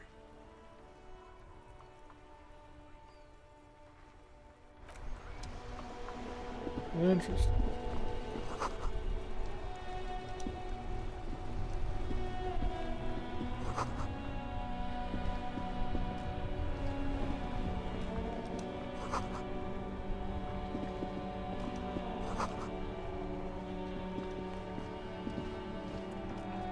The worn and beaten wooden planks of the bench do not look overly comforting. We can sit on benches after we've solved the murder. You can revisit the bench if you ever need to pass the time when Lieutenant Kitsuragi is gone.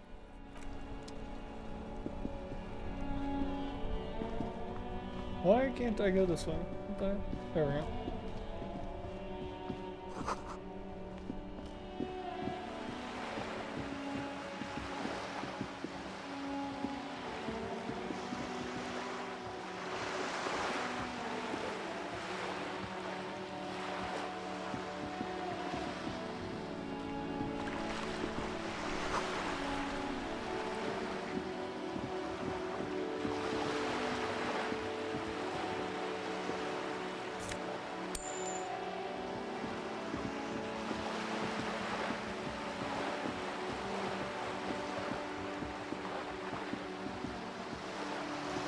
This coin-operated viewer is facing south.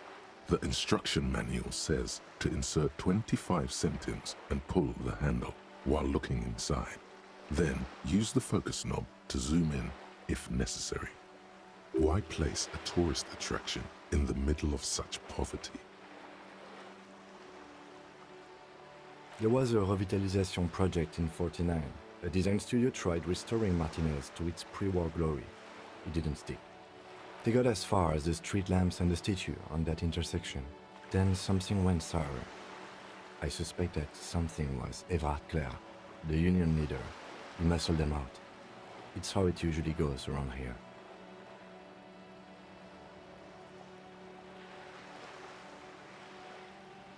We should have done something about the union 10 years ago. That ship has sailed, officer.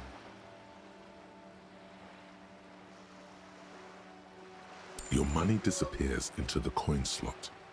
The curtains on the display open. You lean in to catch the view. It's blurry, different blues and greens. In the middle of the shimmer stands a drab grey shape, like a ghost. The lenses shift.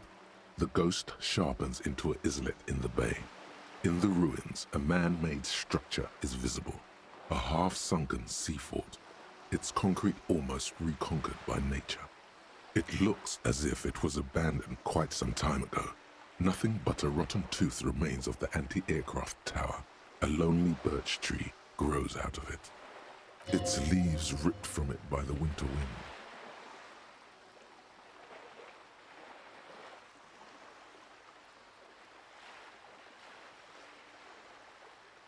Really?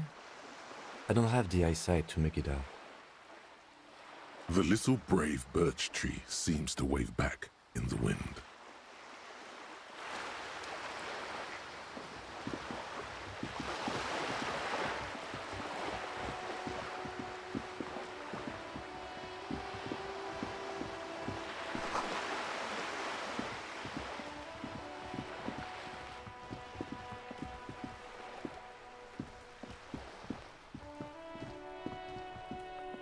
This is a wall on the side of an apartment building. Why am I looking at a wall? 3%.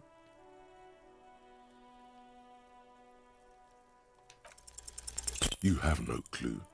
It's just a wall. One.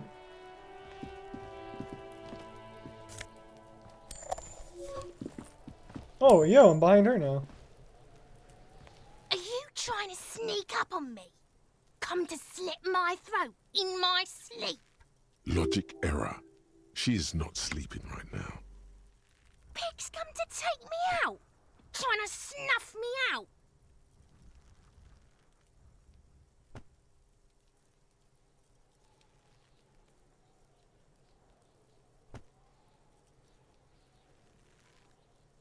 Then why are you sneaking up on me like that? It's not a good idea to scare me, pig. Not a good idea at all.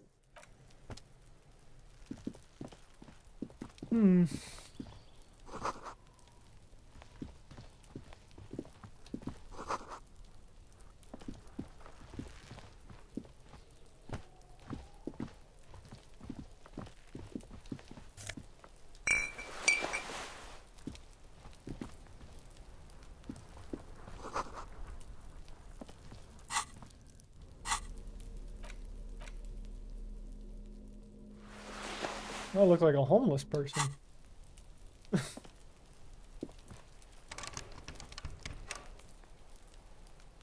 Alright.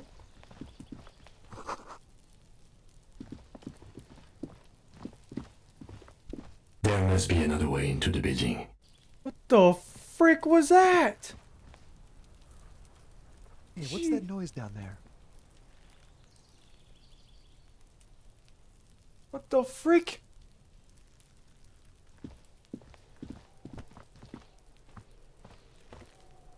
The heck was that?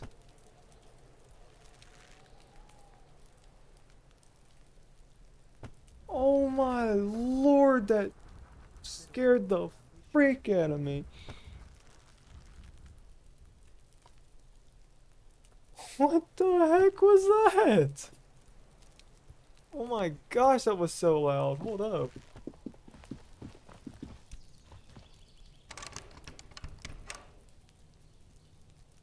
I can't get involved in this. Who is talking?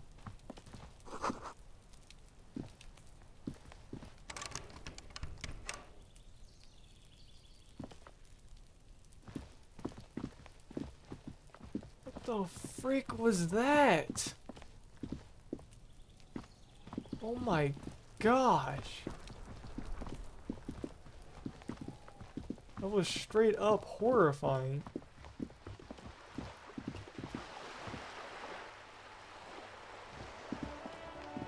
Are we good now? Like, Christ.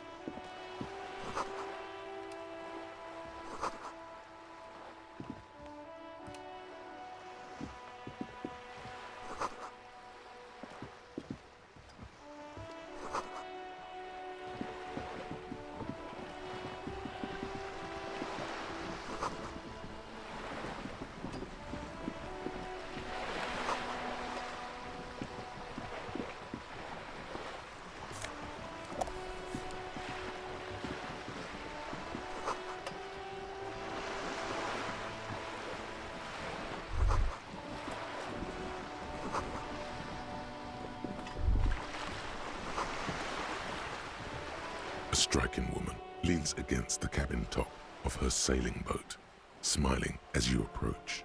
Her green raincoat glistens with droplets. A silk scarf is tied around her throat. Good afternoon, officers.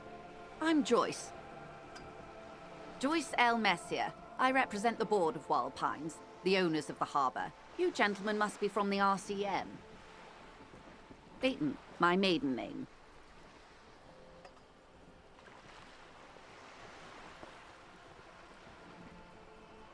I'm glad to see you here. Like steel, there is strength there.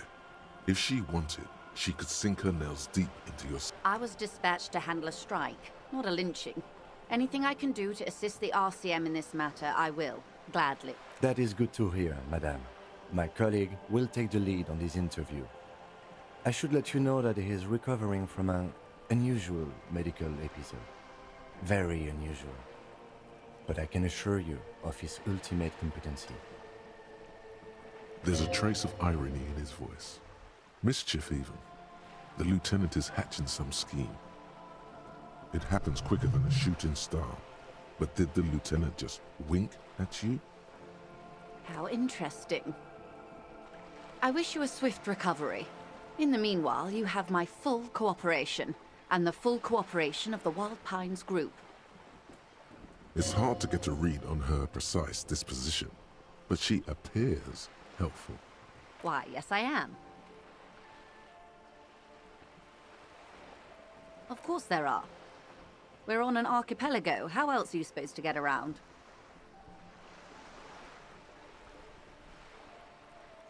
Yes, we are. We are on Le Caillou. We are. And the city of Revachol is on the island of Le Caillou.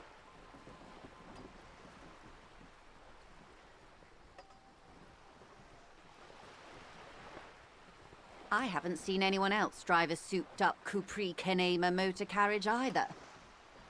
Actually, that motor carriage has been specially issued to serve as a patrol and pursuit vehicle. It's for crossing long distances in the greater Revachol industrial harbor. It's not a toy. Neither is this. A toy, I mean. It's a machine for crossing long distances in the Bay of Revachol, between the city and the islands.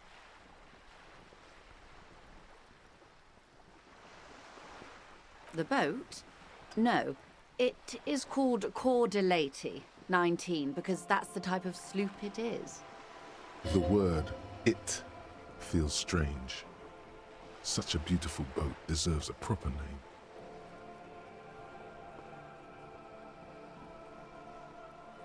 Okay. How about Cor de Leyte 19? Why? Because it was manufactured in Revachol East by a company called Cor de Leyte, and its hull is 19 paces long. Why Dolores?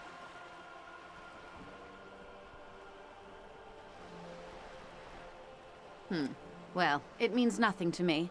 I think I'll stick with the factory name. But thank you for the suggestion.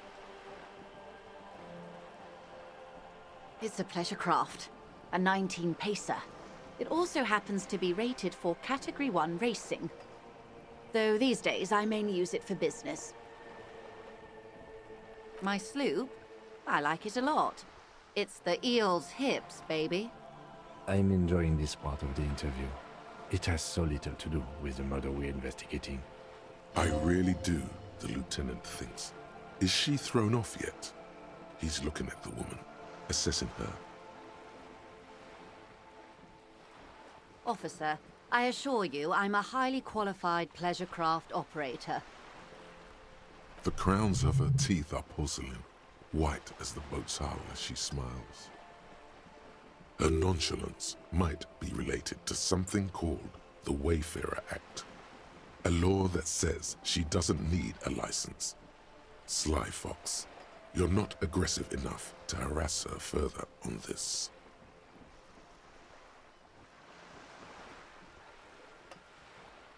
Good. What we do? I'm afraid I don't speak for Wild Pines as a whole. It's a giant undertaking.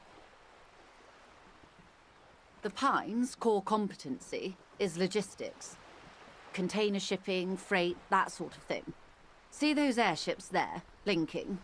Those are the shipping side of things. And that is the terminal.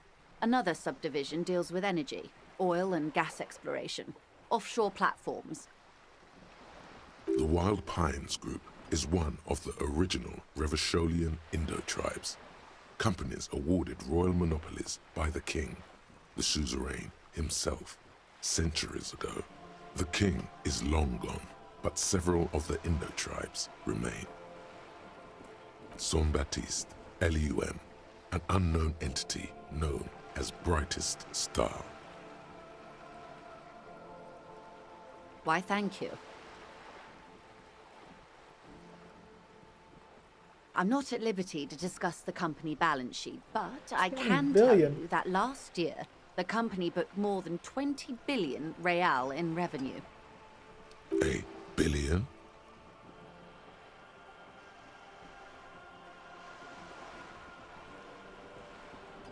$20 billion is a large number, but the conglomerate employs 72,000 people. They all need to be paid. Then there are capital improvements, interest payments. A conglomerate the size of the Wild Pines is like a shark. If it stops moving, it will die. Then what becomes of those 72,000 families? It's a tremendous responsibility.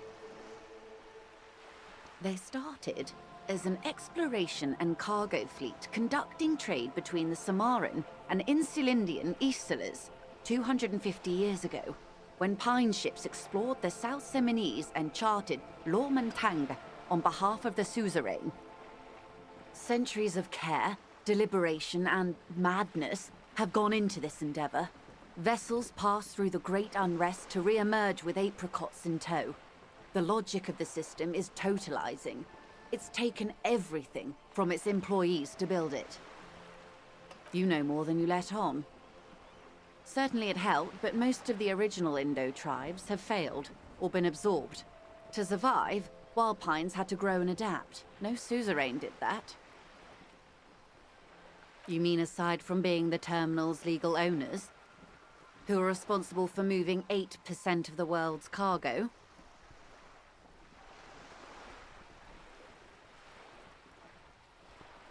There are no minor cogs in the system. Each terminal must be accounted for, lest the entire system break. Every hiccup in such a system means thousands lose their jobs, the world over. I'm here to assure that doesn't happen. With your help, hopefully, says her warm tone. Everything. Right up to, but not including, trade secrets.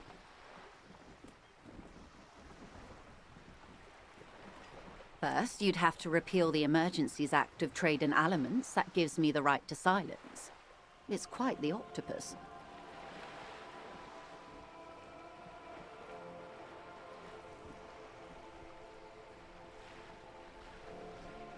Why? By throwing off half a century of foreign domination under the Coalition. Unfortunately for you, the Coalition also leases you the right to police West Revachol. You'd be shooting yourself in the foot, in other words. But I am derailing us. You wanted to know about the strike. I believe the official title is Senior Labor Negotiator. In practice, I'm a grocery clerk. I relay the union's demands to Wild Pines and return with Wild Pines' counter. And how are the talks going? They're not. That's the problem. The union stopped all negotiations a week ago, after that awful lynching took place. Wait, she just admitted that the lynching and the strike are connected. Now they won't even let me into the harbour. There's a 2-meter 20 racist behemoth blocking the gates. Oh, yeah.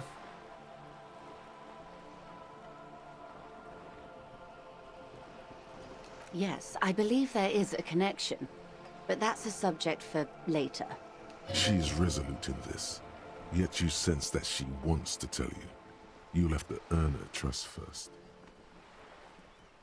What can I say? The union employs a giant covered in tattoos. A racist giant. I guess that's part of their big tent organization now. Let's say I was not making the kind of progress I'd hoped for when I first arrived. And when did you first arrive? I arrived 3 weeks ago. Yes, in the middle of February. The bay was still partially frozen then. I prefer to do these things on site, like the RCM. But the strike began in December. I wasn't the original negotiator here. I took over after Mr. Gaumont hit a wall with Mr. Clare, the union boss. Mr. Clare refused to speak with Gaumont despite concessions he'd granted the union in prior negotiations. This isn't the first time the union has gone on strike? Heavens no. There have been 2 prior strikes. Both times the union won significant concessions, including overtime pay and a medical plan.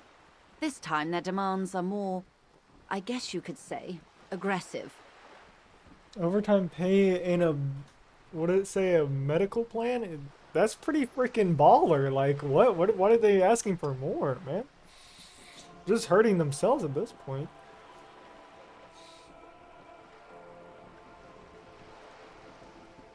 There are leaflets everywhere, and banners.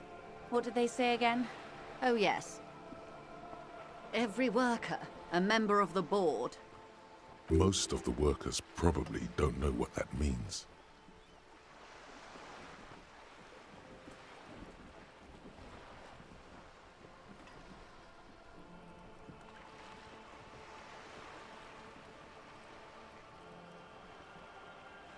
In its defense, another said, demand democracy.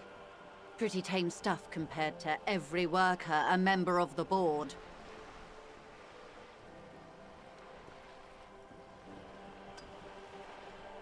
Fortunately, they explained it. Every time the Wild Pines group makes a decision about anything, it needs the signature of each of the 2,200 workers in its Martinez terminal. Just so you understand, this is but one of 22 terminals owned by Wild Pines. Essentially, not only are they kings of the company, they are also kings of the 72,000 employees of Wild Pines Group.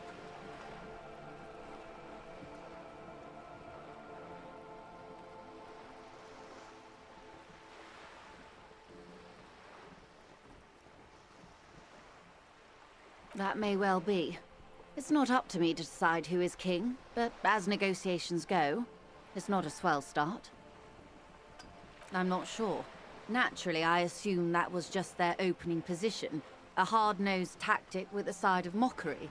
But there's been no follow-up, just the same nonsensical slogan repeated over and over again. And now, people are getting lynched, I hear. Behind the whirling in rags, a disastrous situation if there ever was one. Excuse me, from whom did you hear about this lynching? I first heard it from the bowyer at the gates, the one whose very name advertises his aversion to work. I think he said it was, "Call me mañana." This checks out. Everard Clare is a man of the utmost integrity. If you can say one thing about him, it's that he always puts the interests of the workers first. Of course not. Everard is fantastically corrupt. I imagine he has a thick, viscous goo where you and I have blood. He is the most corrupt individual I have ever seen, and I deal with men like him for a living. If there is anyone more venal, more irredeemably nepotistic, then it's his twin brother, Edgar. Yes, Edgar looks exactly like his brother, except for that lazy eye. He also talks exactly like Everard does, and when one's term as foreman is up, the other takes over. It's how they circumvent the term limits, you see, with a funny little switcheroo. While in office, they've embezzled God knows how much of their workers' dues. The Débardeurs Union was once a perfectly normal institution. 20 years ago, anyway. It must not have been easy to establish under the Emergency Act, but they did it. I can respect that. Organised labour at its best, as they say. Then something happened in the local chapter elections.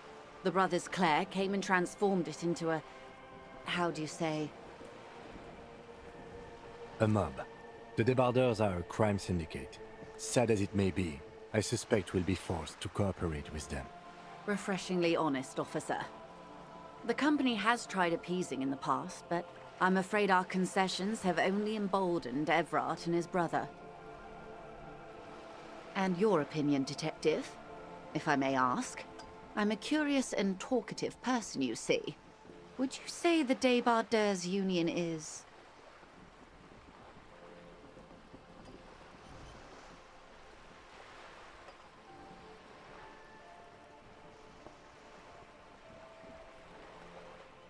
Thank you for being candid. Sadly, Wild Pines have cooperated with what amounts to a crime syndicate for 2 decades. However much you feed the wolf always hungers. I'm glad you asked. There was a woman, the previous forewoman of the Union. She disappeared. Disappeared? Yes. On the last day of the local chapter elections, her daughter phoned in and said she wasn't running anymore, or coming to work. Ever. End of story. This forewoman, her name? Sadly, the company records do not even give a name. She's just forewoman in private correspondence, Holly. I don't even know if it's a sir or given name, and I don't have access to the Union's files. Downright haunting, if you ask me. The Wild Pines suspected foul play, but what could they do? It was a Union matter. The point of the presentation is, these kinds of things happen around the Clares. Watch out when you're dealing with him. Thank you for your concern, ma'am. We'll be just fine. Of course. How else can I help?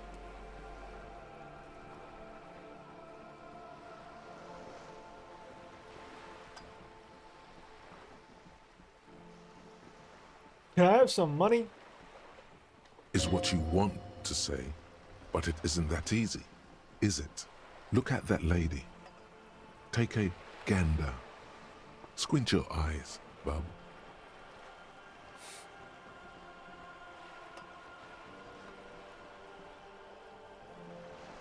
Why, yes. Tucked away under that sturdy green raincoat, almost rustic in its simplicity, a silk shirt and matching scarf around her gentle throat. While dull orange pearls hang from her earlobes, red from the cold. Her light green eyes scan you, full of knowledge and worry. Wealth and all its possibilities. These are the kind eyes of the rich man that seem to say everything is possible. Within reason. Now look at you. You misery-clad simian, barely able to tie your own laces. Your armpits are lakes. A scythe of booze precedes you. Your hair sticks to your forehead, and your underwear feels uncomfortable. You're poor. Poor as balls. You can't ask this person for money. You're too...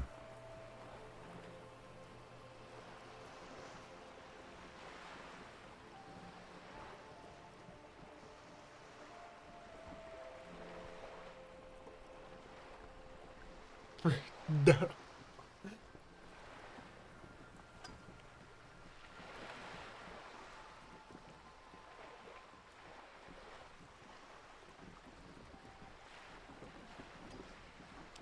Yes, you should be able to take care of yourself, not grovel at her beautiful feet, dishonoring yourself and your organization with this request.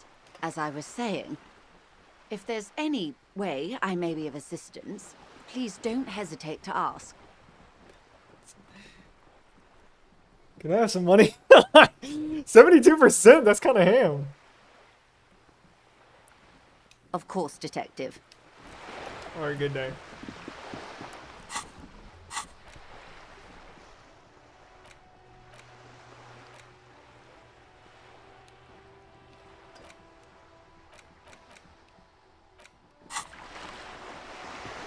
Oh wait, there's something new.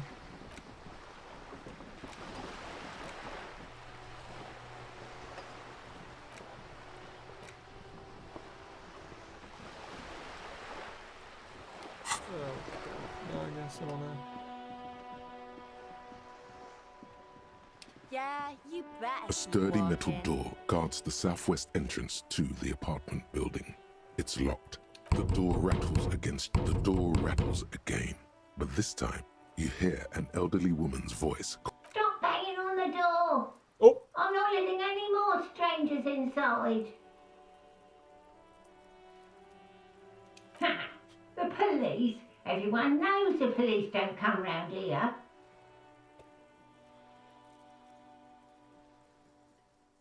No, I already told you. I won't be responsible for any more strangers getting into the building. Go check the backyard door. Maybe someone there will. Backyard door? There must be another entrance to the east. Madame, I assure you, we are real police officers. There is no reply. The door rattles again, but this time you hear an Stop banging on the door. Ha! The police? No, go check the backyard door. There must. Okay. The streets will flow red once more. A great torrent. The streets will not flow red with anything. Who are you? I'm Cindy the fucking Skull. What else do you want to know? Date of birth, blood type. Sod off, pig man. Art is above the law. Are you sure about that? Can't you tell? I'm painting a beautiful mural, an aereo graffitio visible from low orbit. I haven't really started it yet. I'm waiting for the right words. Have you ever tried your hand at graffitio? When faced with a blank wall, most people write unimaginative stuff, like pigs go home and Mono is here.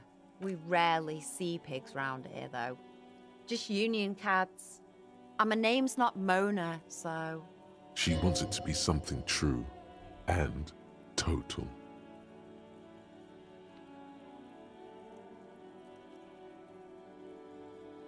Yeah?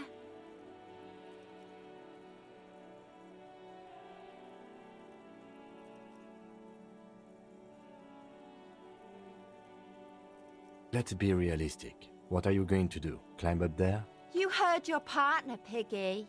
I'm unstoppable. I ain't no snitch, Pigstein. Go forth and forage in someone else's shit. No shortage of squealers in these parts. Actually, there is a shortage of people who talk to us in a normal, calm, informative manner. We weren't put on this earth to make your life pleasant, fucko.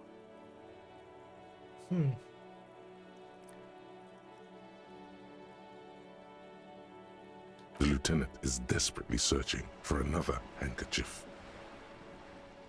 Hatred, disgust. It's difficult to tell which of the two is more present in her girlish features. The woman on the boat does not notice her staring. That is on her. Someone's got to keep an eye on her. Ozon is an archipelago 2 days' travel away from Rivershaw. Its moneyed residents, used to posh restaurants and upscale boutiques, rarely have reason to visit Martinez. On a first-name basis with her, are we? Piggy's moving up in the world.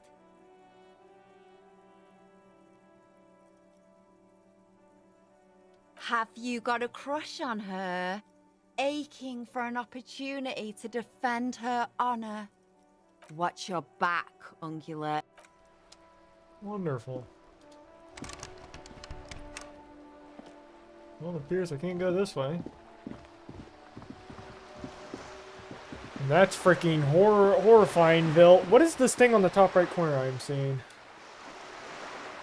Or top left corner, not top right. I don't know.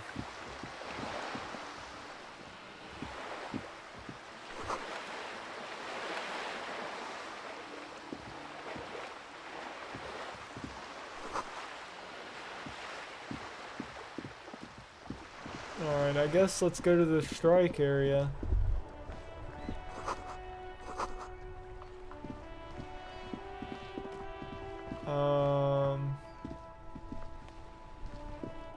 Something. Or we could go over here. This is actually probably better.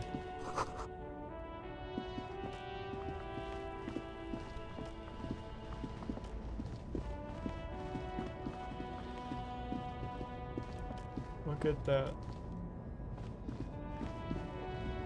It's the main menu thing right there. The horse. Wait, can I zoom out?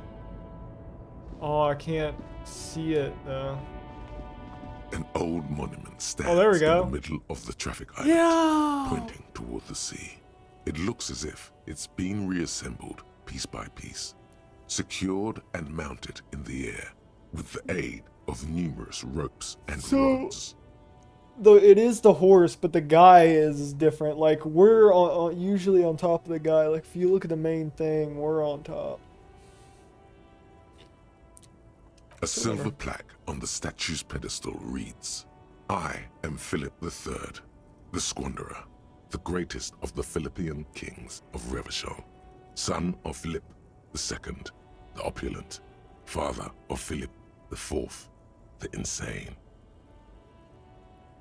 Not a good track record of mental health in that family. Even by the standards of the Philippian kings, old sumptuous Philip was known for his profligacy.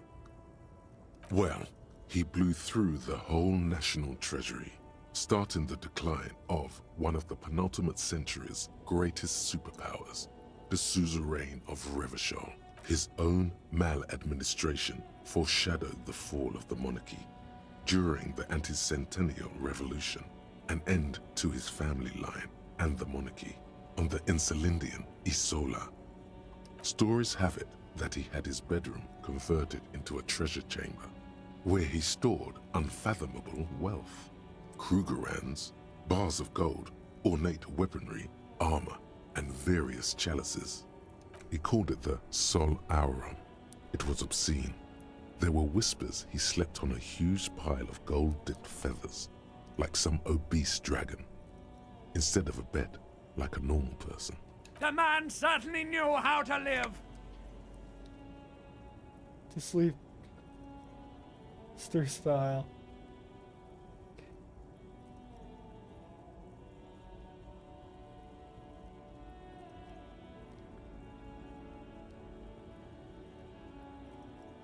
But wait, you haven't even heard about his fabled cocaine addiction. The what now? Don't want to know. You see, old Philippe wasn't just good at squandering the national treasury on gold and ceremonial weaponry, he was also a prodigious snorter of nose candy.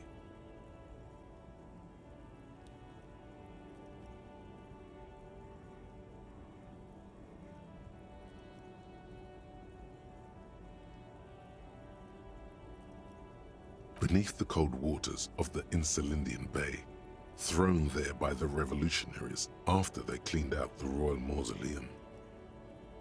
The original was blown apart by communards, then further damaged during the landing of the Coalition's airships during the turn-of-the-century revolution, when Martinez was leveled. Most historians think the Coalition's hasty landing may have ultimately saved the statue. If the communards had more time, they would have reduced it up to even finer pieces.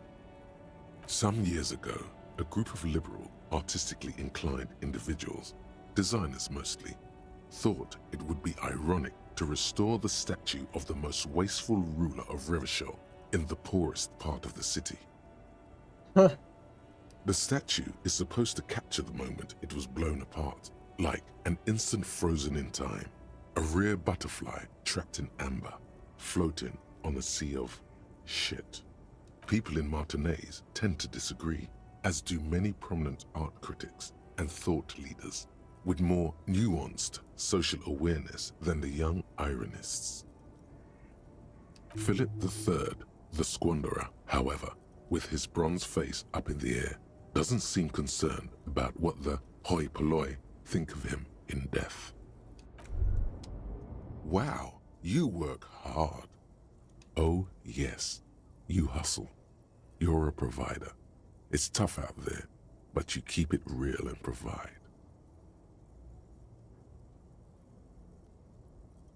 Oh yeah, like a horse, a workhorse, for hard work. Look at yourself. You're a human pedometer. You must have walked 200,000 steps down cracked asphalt, mosaic, sand, and linoleum after you re-emerged. That is the sign of a hustler who never gives up. The world is harsh and people are evil. You didn't make it that way, and you won't let it break you. You ride. Ride till I die, B. That's just what it's like. Life and death. But you got gills on your side, baby. Got those black papers with the faces of the innocents on them. You bring in the Franco-Negros and the Solas. It ain't easy, but you do it. Day in and day out. You didn't make the rules, but you won't lose. You're a cop, and a sprinter, and a money printer. Sure. And has it been easy? Is life easy? Have you not gone into cardiac arrest? Are you not about to have an anxiety attack or shoot yourself in the mouth? But you still hustle 24/7, ride or die. Now, ask yourself, are you rich? No, I'm actually not.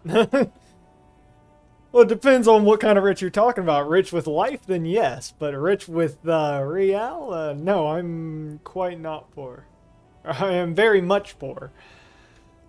No, actually I'm not. That's right. You work harder than anyone. You almost rode yourself to the grave, and you're still practically a hobo.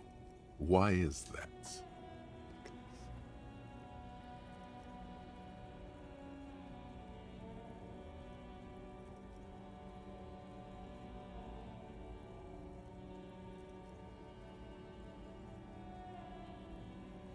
Paying taxes.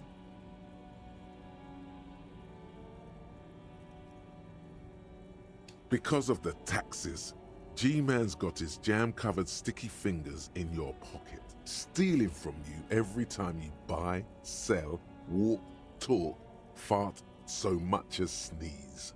Every time you wipe your ass. They got their direct and their indirect modes of taxation.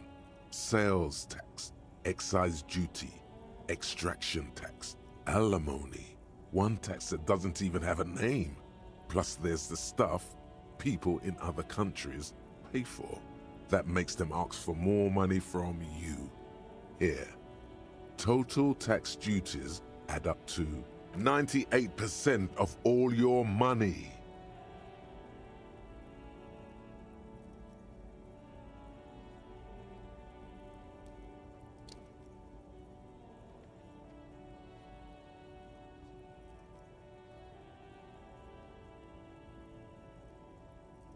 Anyway, I guess free market fundamentalist now. Free market fundamentalist. Solve my money problem. It's only making free market type.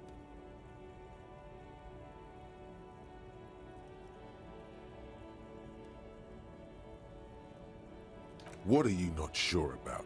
They're milking your nipples till they bleed. Can't you see? Aren't you sick and tired of having bloody nipples?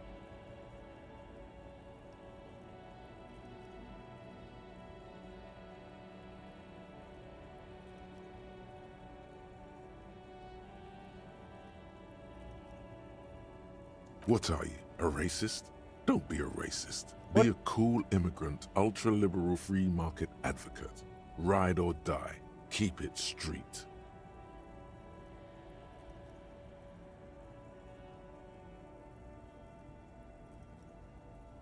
Wait. Oh, freak? Liberal? Racist? What the heck is all this? Good lord.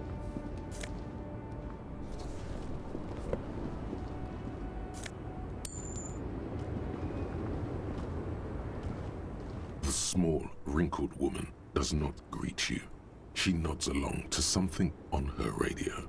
A photo, an ambrotype from the turn of the century, as golden as her smile. It's the warmth of a winter night's fire. Maybe she could give you comfort and shelter. No response. Wherever this woman is, your words fail to reach her. Nothing. Her smile just keeps widening. Her hair is gray like lead. Wait. She's just a distracted old woman. Better to leave her alone. Alrighty.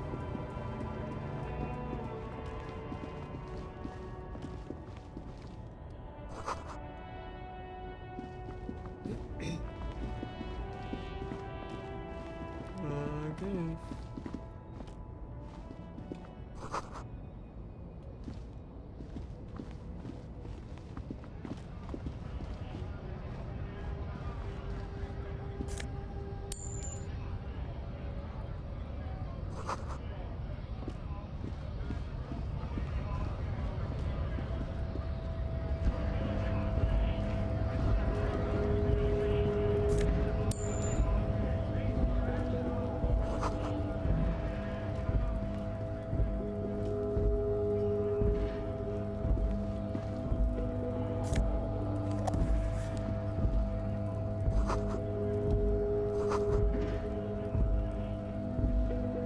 Welcome to Rivachol.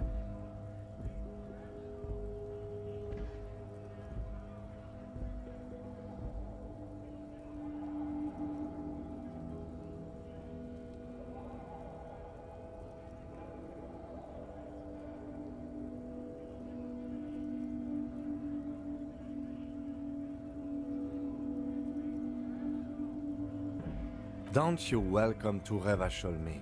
My grandfather came here from a 3,000-year-old racist isolationist culture, while your ancestors came to this island a mere 300 years ago. Here we go.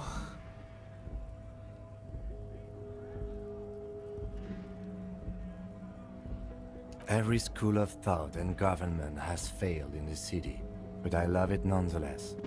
It belongs to me as much as it belongs to you. It's men like you who keep Revachol divided, making it that much harder for everyone to climb out of this post-war limbo. Oh, come on, man. I just said welcome to Rivachol. It's a lorry driver thing. I know exactly what you meant. You think my kind doesn't belong here, that I should watch myself and behave. But you see, I'm an officer of the RCM. It's actually my job to make sure you behave. I would advise you to remember that. Silence.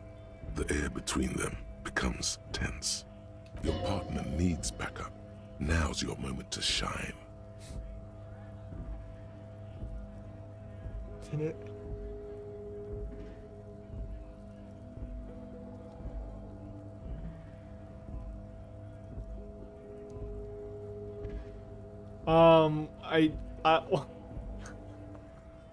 Well, we didn't give 100% confirmation that he is, but just immediately off rip. Whatever you say, officers.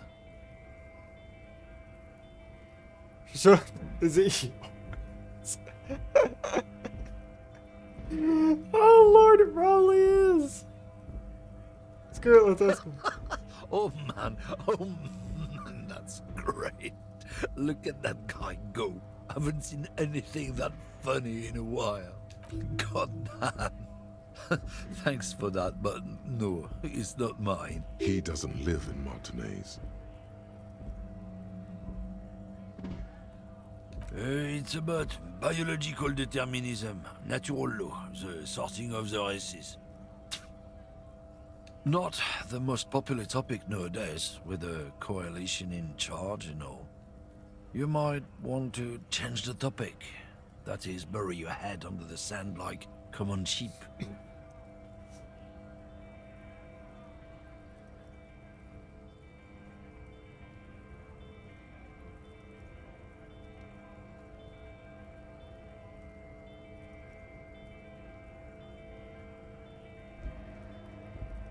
People who've studied these things say that you and me are superior by design.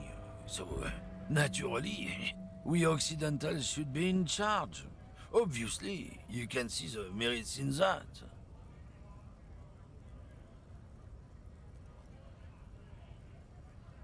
Prime example of superior design. Yeah.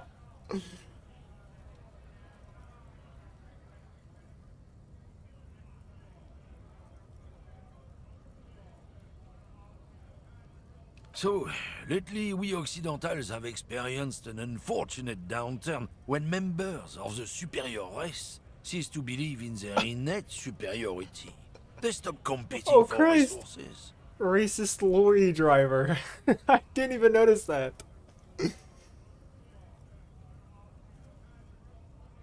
This concerns you, policeman, so you better be vigilant. The damn kips are showing up good lately. Same with the mosquitoes. And the other intruder species too. Cultural victory? What is this then?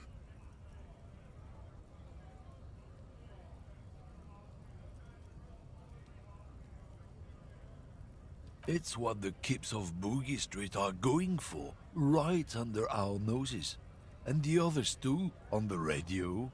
Heard any chansons lately? Heard any motetos or leader? No. Dominating culture is how they plan to win. They say so themselves. It's true. Also, you need to realize the dangers of mixing races. Who knows what might happen if people don't stay in their birthplace? You might end up with a new sub-race, with unknown characteristics, leading to extra competition. That's why you've got to control the offspring. Yeah, I think I can get down with some racism. I'm not down with this. Why don't... Don't push your luck, runt. Yeah, that's really not good.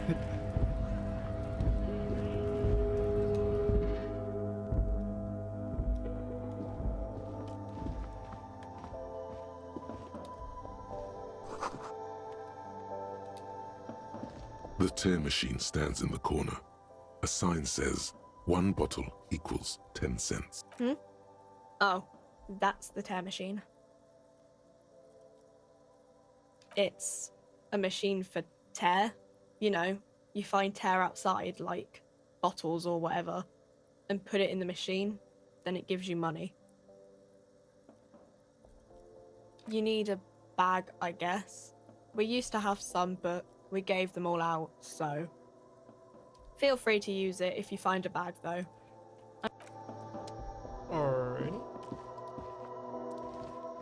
A A small cabinet on the wall is filled with various medicine bottles. Their logo is the bloodless rose. Pure white, untouched by harm. Just ask me if you need anything from St. Baptiste. We don't stock prescription meds, but we do have Nosafed, Duramine, Rehab? That's Magnesium, and insane. Hypnogamma. I have plenty of morale stuff, but healing's definitely a big one. 250? Good lord. Welcome to Frit. Feel free to look around or something. What's that magazine she's reading? You mean this? This is Pop Stars. It's got, like, famous people in it. It's not for sale. Looks like it also has something called Police de la Mode, featured on page 34. This speaks to you.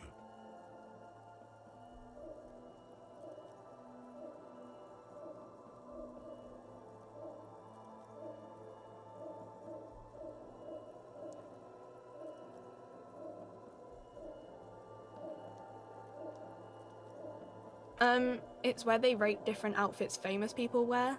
It's kind of funny. They're kind of mean.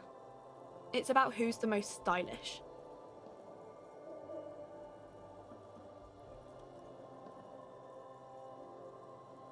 Point at yourself.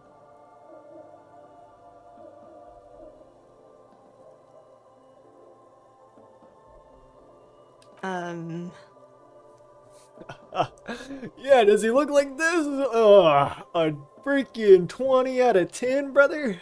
Literally built different. No, I don't think so. Oh, okay, so apparently there's no good fashion there, obviously. We are not the fashion police. We're the real police. Be quiet, Gim.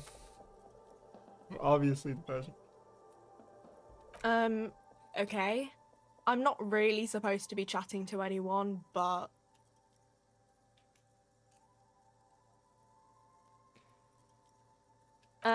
I don't really know anything. I mean, I know it's there, but I haven't seen it, so...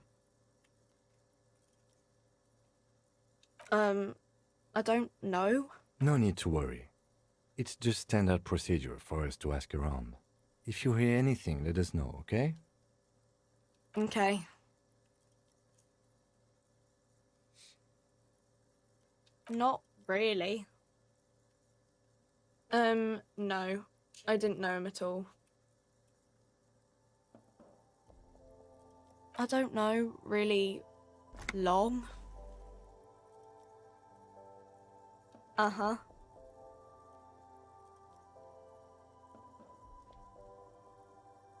Reality? You mean, what reality?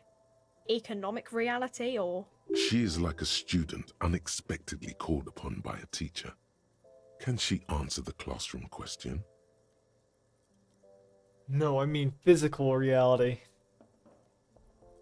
I don't know. What about it? Where are we? We're in Frit? As mankind, or as a nation? What will her essay prompt be? Mankind, nation. Where in the world? We're in Revachol, like on the Insulindian Isola. You're welcome. I don't know. Look at the clock. The clock shows the time at 10:09. The hands seem to be still. It's apparent. I was about to say, it is not 1009, it's 1934. When ordinary people take over the government and demand democracy. Yeah, it happened like 50 years ago or so. Sorry, I'm not very good at this. At history, I mean.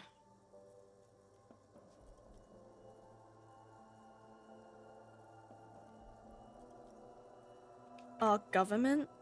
Or do you mean something else? Sorry, I really need to finish this article. Cool. She looks up from her magazine, eyes filled with tired ennui. Yes, what we have is there, in the medicine cabinet. Alrighty. What I got for you? Be about my way then.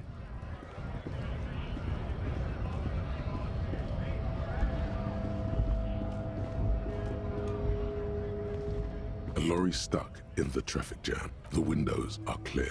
They've been recently washed. You can see a lorryman's cabin with personal belongings, stickers, insignia. The driver has adorned his space with a substantial collection of peculiar paraphernalia. Proclamations about honor, strength, and purity are glued to various panels. The back end of the cabin has a small perch to sleep, large ashtrays. There are several suns and wheels sewn into the curtains. A book with ragged edges catches your notice. The front cover features a large, muscular man. The title reads, Man from Eamdal in the Lost City of the Pygmies. Racist nationalist paraphernalia. Not unusual in this part of town. This is our guy.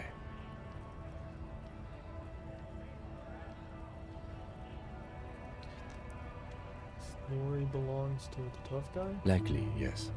This guy's proud of who he is. Drapes it all over his machine. There he is, in front of Rita, smoking nervously, hoping it's over.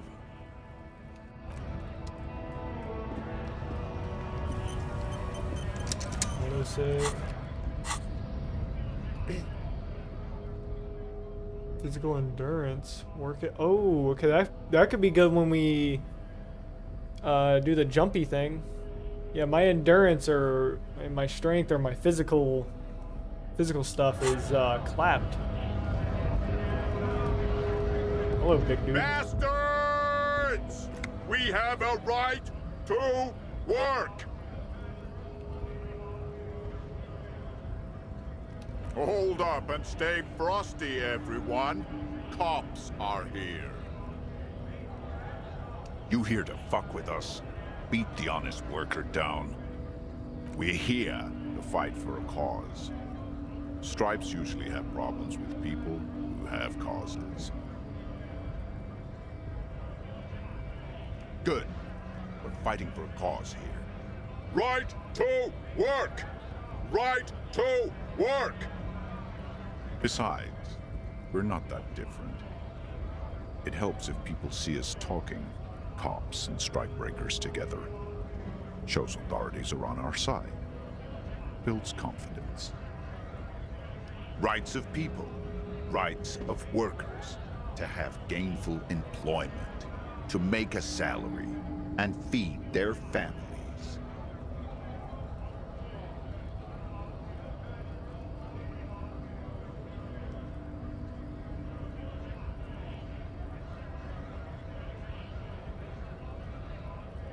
Maybe you should ask them the questions, like why we're not allowed to make a living here.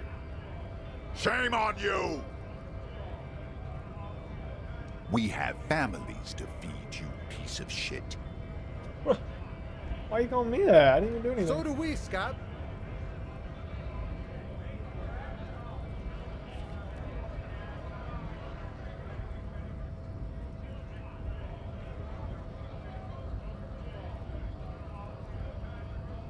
We were promised work. We'd be in there, working, if the bastards hadn't shut the gates.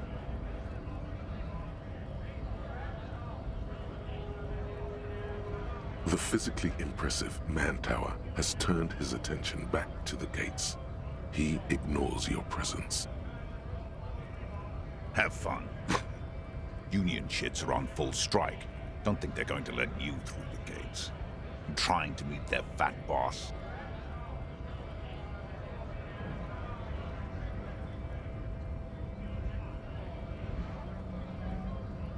I know nothing about a murder. The mention of a killing sends a barely noticeable shiver of tenseness through him. Interesting.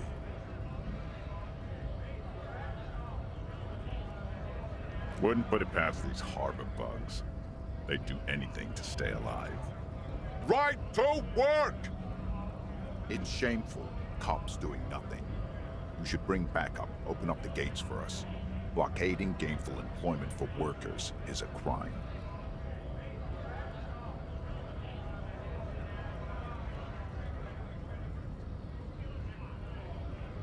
We are not picking a side in this just yet, sir. Pity. Let us work! He definitely doesn't sound very good.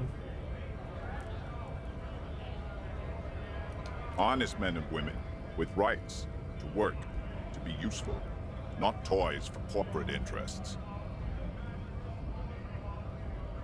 We came here to help the harbor run smoothly in time of crisis.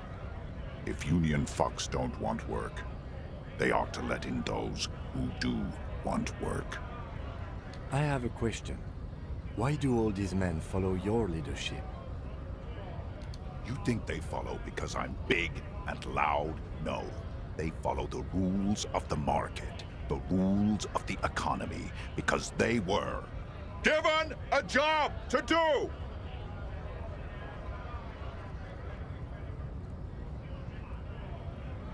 When a bunch of ungrateful, lazy cockroaches can't get their act together, decide to block honest work for other people. Beats me. They mumble nonsense about boardrooms and workers' rights, while we have the right to work! There's something odd in the way he carries himself. His set of clothing looks vaguely mismatched. The different pieces of the attire seem ill-fitting.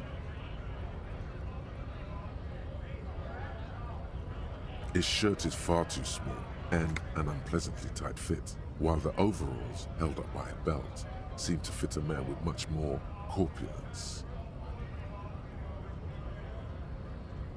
He ignores your question, choosing instead to turn to the emaciated workers, raising both fists in the air. The clothes are obviously not his. Silence is the answer. There's something off here, but he won't say what. You've been talking to him for quite a while now. Something is off with this guy. Ask him where he's from. What's it to you?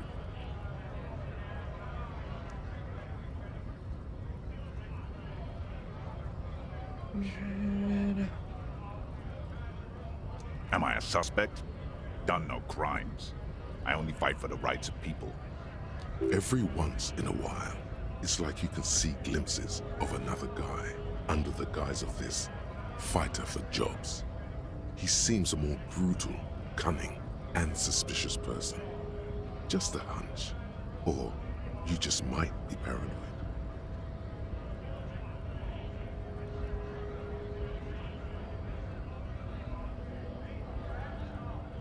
We're all workers, right? Workers stick together. Came from the eminent domain, in Jamrock. Backgrounds in odd jobs, heavy lifting, cargo hauling, bouncer work. I know the drill.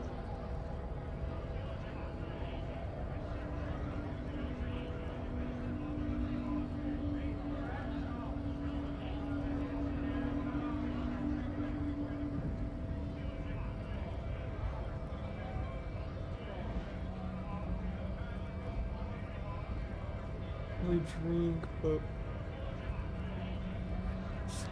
which one was it? Worked at Territorial. Ring a bell?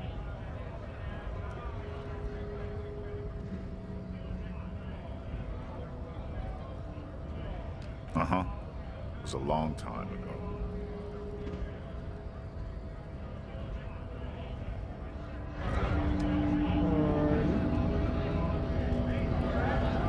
Scab?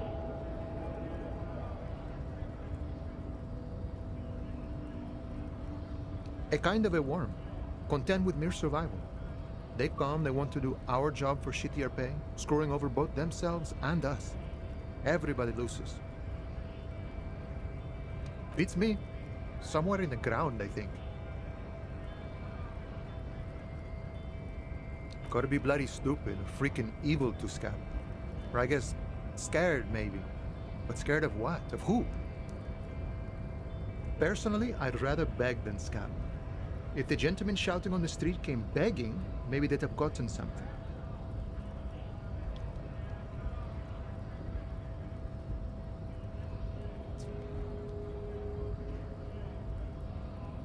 We've explained the matters, but they don't listen. This lot would be reasonable and go home if the big guy wasn't riling them up all the time. Big guy. He means the leader of the scabs.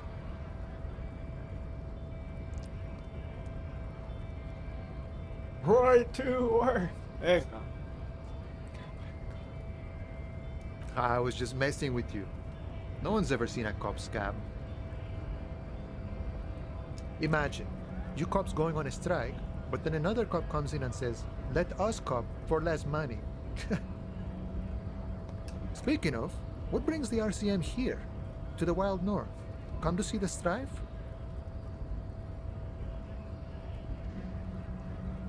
Murder, huh?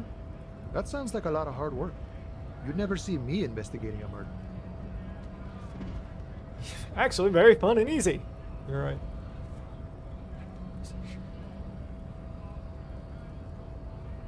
I have no idea what I'm doing.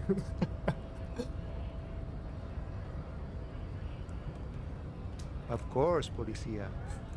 It wasn't me. You can rule me out. Easier that way. Should we? He's nice. I don't like nice. He didn't do it. It's the truth.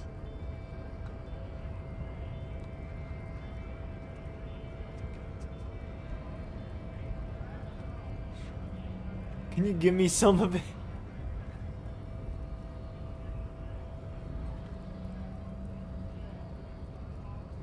You know, serious business. I'm sure the big boss will be glad to tell you. You'll have to ask him first. He's a chatty guy. Wants to talk about the strike. Return once you've met the union boss and are on a better footing with the organization.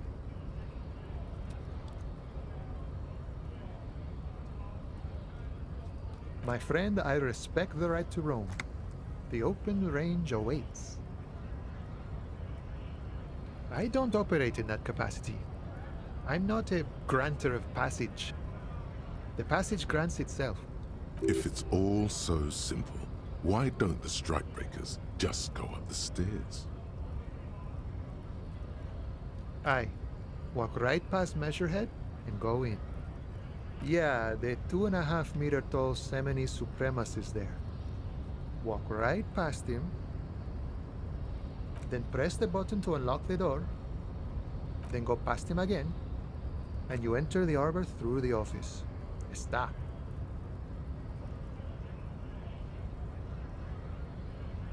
Don't worry, I'm sure it's not completely impossible. For example, you could best measure head in a physical confrontation. Yeah, so about that. Or you could convert to a Semini supremacist worldview. Or, maybe it actually is completely impossible.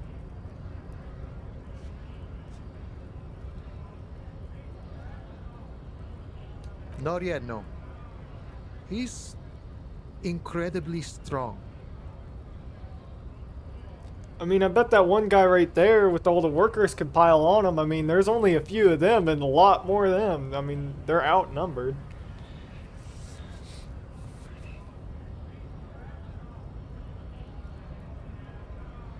Sure.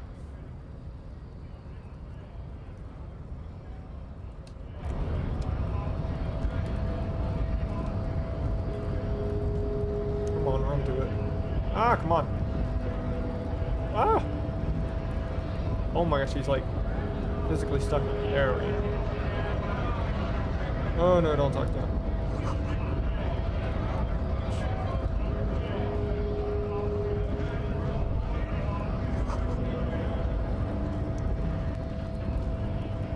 Alrighty.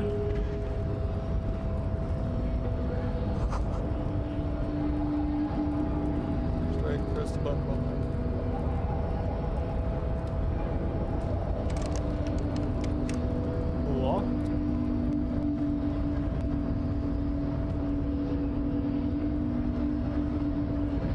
Let's quick save just in case. Don't body betrays your degeneracy. Yeah, Measurehead. His body totally betrays his degeneracy.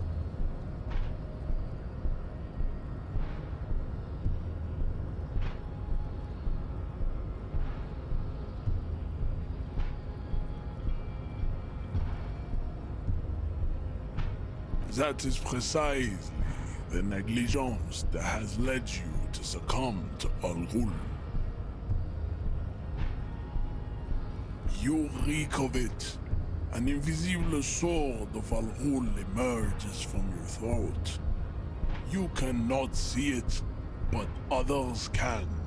It is making the woman in my company sick. It's not good. Ooh.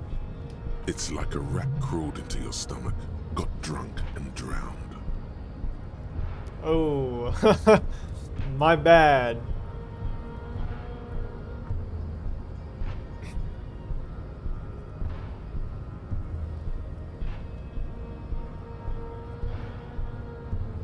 No, you don't. You need to get another drink. Occidental Haplogroup B4 is done giving orders around here. The influence of the ham sandwich race is waning. Jerking motions, signs of a late-stage neurodegenerative disorder. How far the Occidental Haplogroup has fallen. You were once a noble and powerful race. You gave the world eugenics, electricity, and powerful weapons of war like missiles and aerostatic aircraft. You made great gains in metallurgy, race theory, and statecraft. You dominated lesser cultures, like the deformed Hemians and the inexplicably potato-obsessed Khoikos. But now your ascent to the genetic summit has halted. You are obsessed with sadness and with frivolous pop culture. You will be superseded. Isn't that right, babe? It is, baby, yeah. You know it. There is a button right behind him, just out of reach. It must be the one that opens the door to the harbor. Push him out of your way, yeah. That's definitely not gonna end well.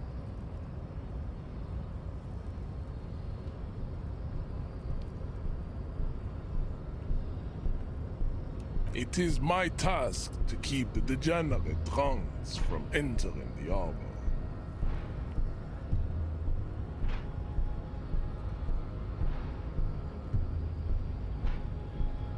I don't think that's gonna end well, but let's try it. Hoo-yah! He didn't even move an inch. We should leave the stage of history with dignity by inviting the other races to a great world war. He didn't even move a freaking inch! Bring your troops to the Seminine Islands and to Boogie Street, and we will pulverize you. When you are gone, we will build a museum for you. The walls will be lined with bottles of Al-Ghul, your beloved beverage. Inside, we will store the odes to homosexuality you call art, and your microcephalic skulls. Yeah, knock him out? No way.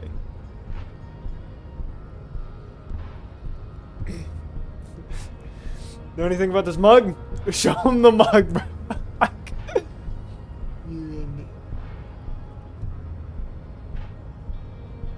Oh, don't be vulgar.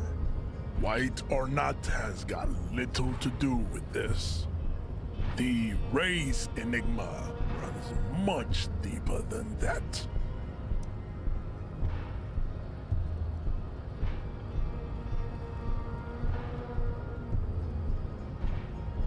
Mr. Clare is a man of vision and means. He has the will to confront polycultural capital, something your race, naivistic communists, never did. Also, to serve is noble. Communism's pretty cool. I'm like, Your petulant individualism has only contributed to your race failure. It is lax and moronic. Of course you are, Revacholian man. The failure of communism to challenge the world order is the core of your race fate.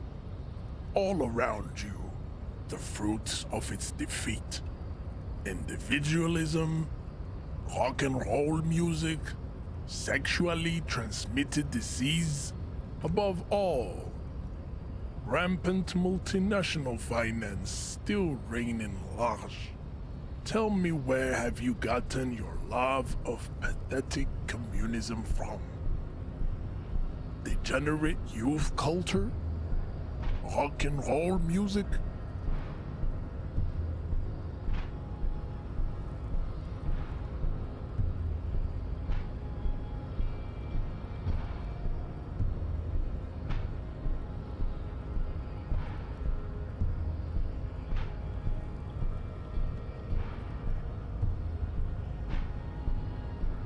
Stop explaining yourself.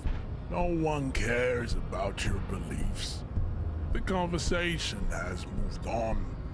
Tell me, what degenerate subculture has made you dress in this shameful way?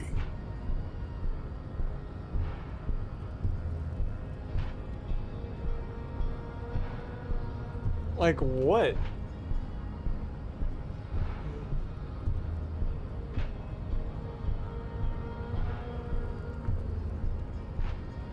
Communism from?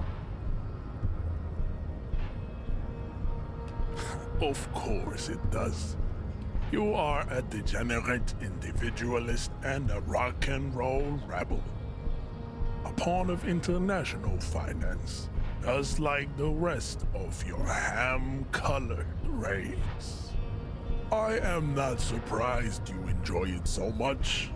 This has happened to many of the side products of the inevitable cultural victory of the Semines race.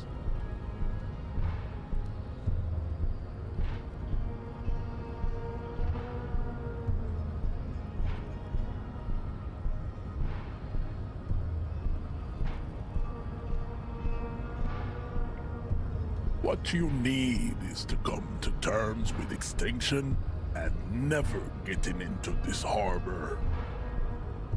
I think this racist is better than the last, but the next racist will be the really good one. That will be the...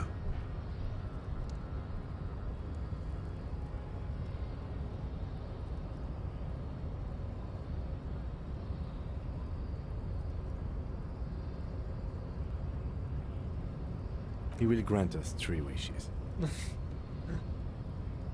Your pedomorphic friend has quick wits. A protruding occiput and an indented zygomatic bone. The lieutenant does not flinch. You should keep him close. The congenital defect of farsightedness does not render him a complete invalid. He still has the use of his mind. Racists are generally not very good examples of their race. I am not like them. I am craniometric perfection. I have taken the trouble to permanently draw a phrenologic grid on my skull and features. This should dispel any doubt. The drawings are precise and look true to their pseudo-scientific ambitions. One thing, however, it is not entirely free of throwbacks in the phylogenetic tree. His large jaw, for example, could be a trait indicative of criminalism. Also, his earlobes could be small.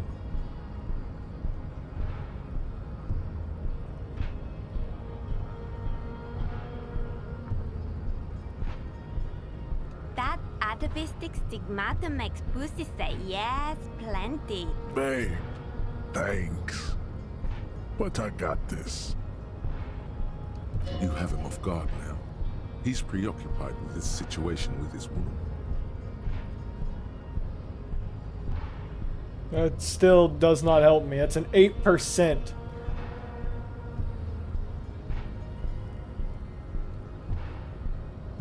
Like, brother.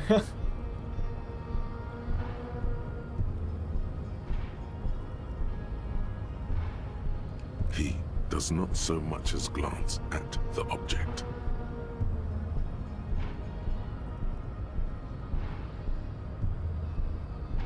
Stop showing me your pathetic cup. I have no interest in it. He had nothing to do with it.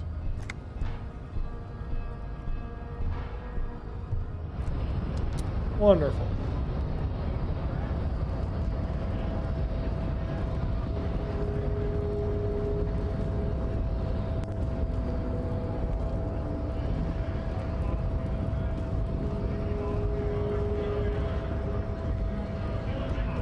You got anything to say? Right to work! Right to work! Shame on you!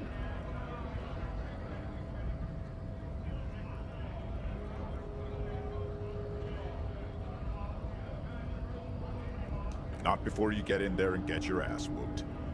Learn by failure, I always say. He might have some advice, but you got to at least try to fight Measurehead first. Return if you fail. Brother, that's gonna be super easy.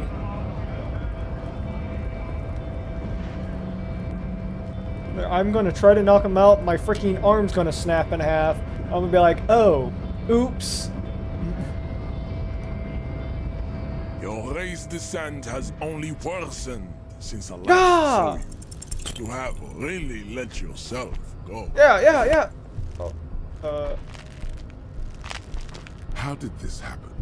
Your little fist is in his giant hand, and he's squeezing it. It hurt. You must be out of your mind, degenerate drunk.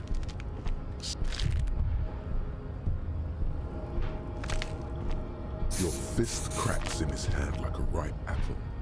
Pain shoots up into your brain as he's twisting it more and more. The words to the song have changed. Say, I am a violent drunk. Screw you, bro. Your He hand might feels actually kill me. and the pain blinds you. I don't Still, have that you many press the heals. words out of your swollen mouth. Good. Now leave before you humiliate your homoerotic organization any further.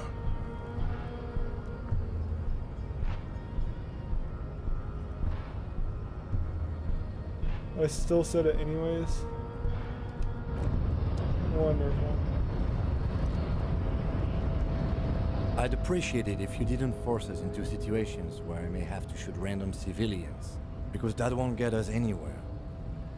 I'm not even sure the one bullet my chamber holds would even prick that hug.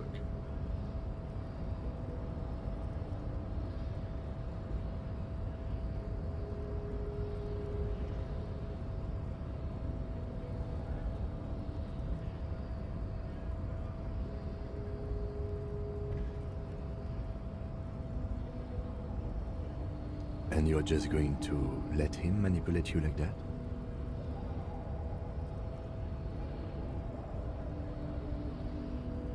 Let's think of something else. No. You should do it again. It's the last thing he'll be expecting.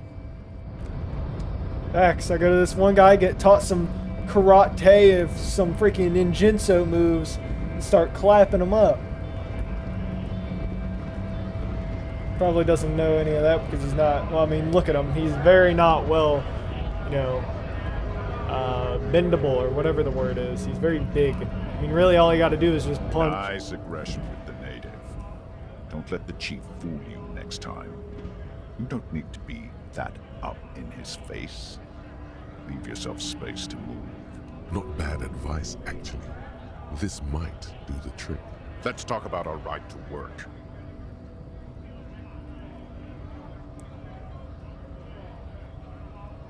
No, I'm not a fighter. I'm a worker. Well, gosh darn it, how am I gonna get in there?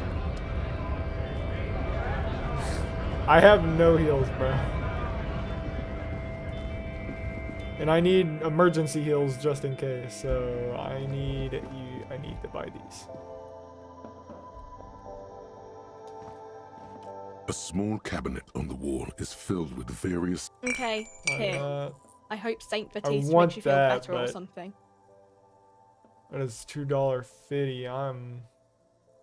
Just keep the normal. Just keep at least one, because all I have is one full bar of HP. Like, I ain't got nothing else on me.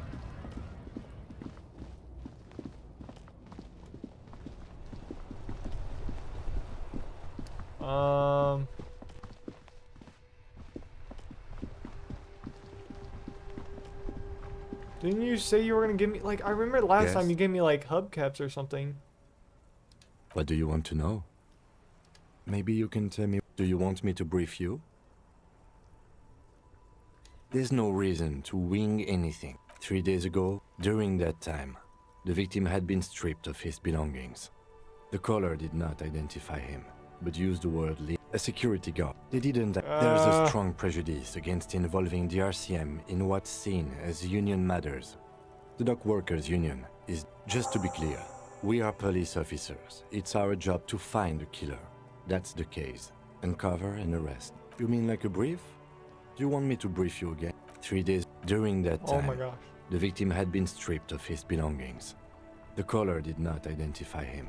They didn't identify. There's a strong prejudice against involving. Just to be clear, we are police officers. It's our job to. Good. Gosh darn it. Maybe if I go back on the call and be like, give me some money. You see a set of steering levers, a radio microphone, a pull-out toolbox, and as you tap on the... No. That's enough fun with the foldable headlights. I know they are mesmerizing. They're also fragile. I'm not going to turn it on for you again. This is Precinct 57. How may I assist you? Saved. Oh, hold up. In the cabin, you see a set of steering levers. Yeah, hold up. Let me save that. I want to see.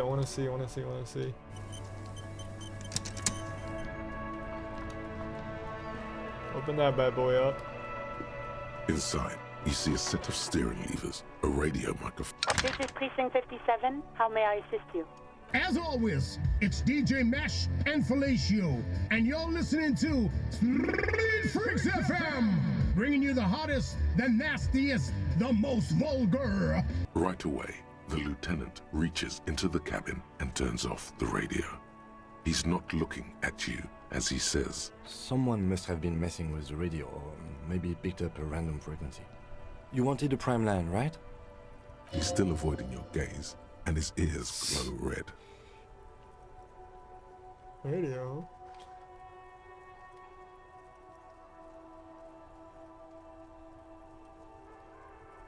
Oh, is that what it was called? Yo, what the heck? Go for it. Turn the radio back on while it's still on the Speed Freaks FM.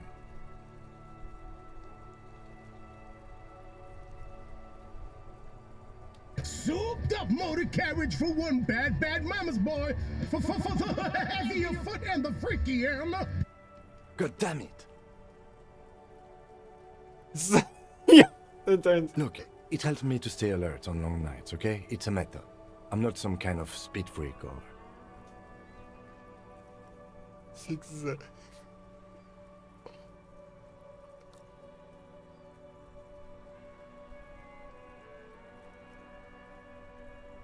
You would be too if you had this motor carriage. But seriously, let's quit joking around, alright? We have a case to investigate. This is Precinct 57. Can I connect you to someone? Of course. What is the number, officer? Yes, hold on.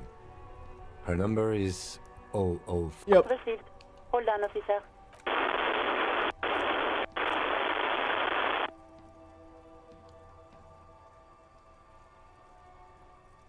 Fluffy. Give it a minute. She might be busy at the moment. Takes a bit to get to the phone. Just wait. Relax. Officer, I have Sylvie Malaika on the line for you. Yes, hello?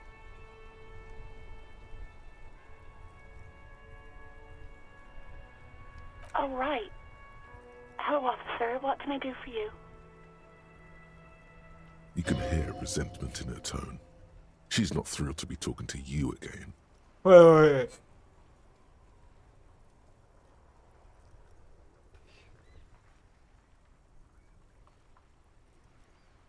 You mean, why did I leave the bar? Why not?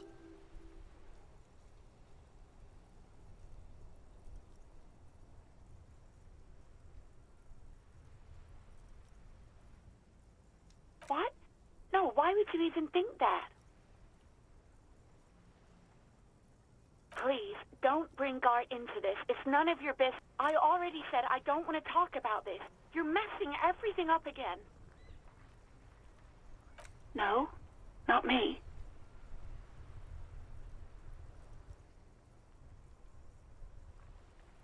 What? Of course it bothered me. But I thought the Union already knew about the court.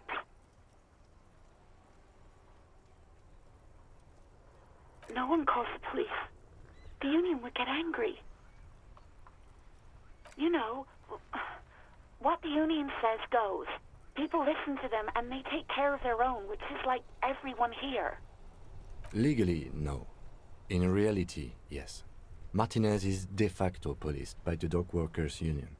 Words are not necessary to feel the lieutenant's discontent for the situation. Okay.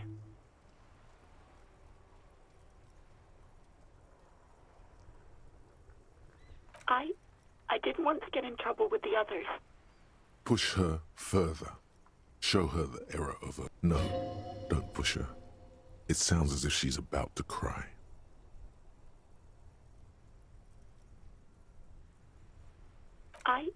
I didn't know I had to report it.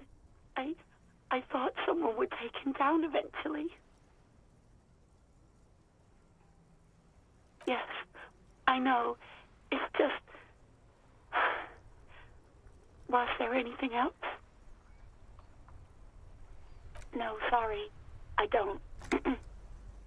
Not a lot of people have phones around here. Copper thieves take the wires. People don't have the money to have the cables put in again. They use the Union's phone, or the one on the coast. So the Union has a phone, and there's one further down the coast. Got it. It was someone else. We'll find them sooner or later, officer. It just might take a while. Yeah, go on. Have you seen my badge? Yes, I know who you are. You're a police officer. The law. You told me back in the whirling. You told everybody, and so does your badge. I don't need to hear about it anymore. Oh, no, I haven't. Real policemen have uniforms too, by the way. Where's yours? Yes, you absolutely should. It's awful that you lost it. It feels like you haven't worn yours in a long, long time. Please, no. Not this again. Everyone saw your cool gun detective. Yeah, Michael, good lord. What was I doing? You were trying to impress some people with it. Everyone was eating, and...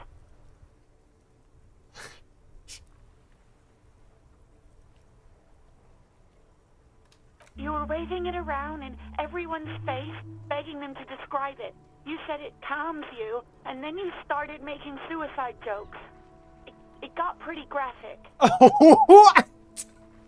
Oh, Christ. What? Around everyone's face. Just said it calms you. Calms me down. Making suicide jokes. Oh, those again. I have been trying to wean you off them. You know, when you put your gun, your actual gun, on your temple and pretend to shoot your brains out, off of that, people don't like that. Some poor sod was trying to eat his pudding while you were screaming, spit flying, imitating the mercy shot right next to him. Spat some in his food. I don't think he touched it after.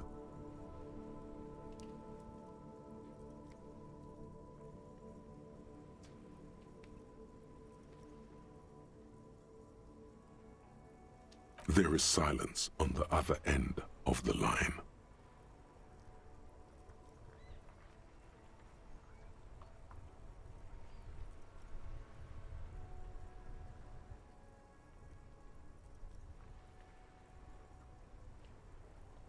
No idea. All I know is next you were waving around money instead, saying things like big bucks cannot lie and guns can't buy money, but money can always buy guns. It almost looked like you pawned it, but believe me, I did not ask.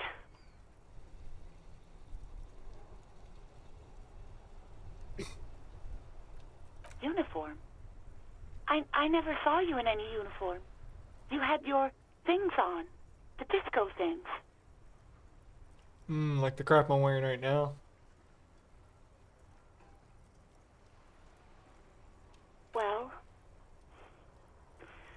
you tried to jam it down the toilet, sir, clogging it completely. After I had unclogged the toilet and retrieved the paperwork, I threw it out in the trash, thinking you didn't need it. I am sorry about that. Anything else, Detective? I do hope so. Please, don't call me again. Bye. Please be good.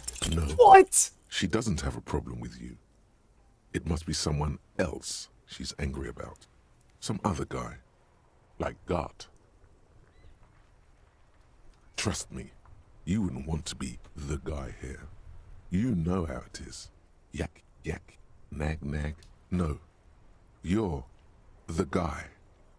You're Lieutenant Love. Matchmaker extraordinaire. No. Help the poor girl out, lest she turns into a spinster.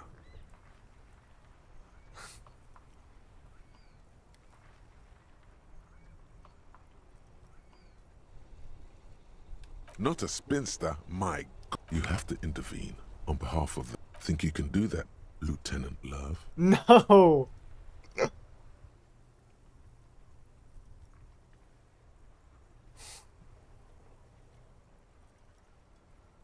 It's wonderful.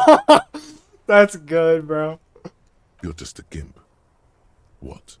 You want to be more empathetic? Call was terminated by the other party. Anything else, officer? Wonderful.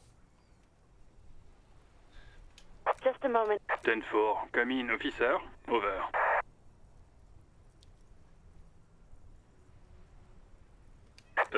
Wait. Before you say anything stupid, think it through. You're going to be looking at a straitjacket if you tell everyone you lost your memory. Be smart about this. Ask if he's there alone. 10-4, sir. I'm not hearing your question.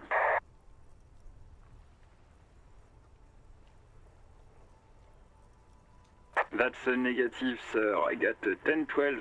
Visitors present here. Over.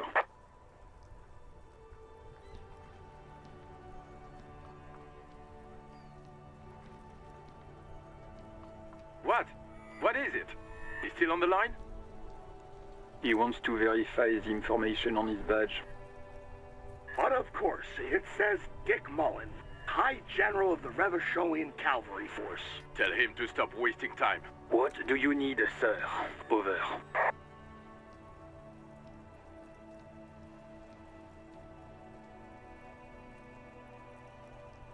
Refer to me with my full name in the future. 10-9, repeat message. I didn't get that, sir. Over.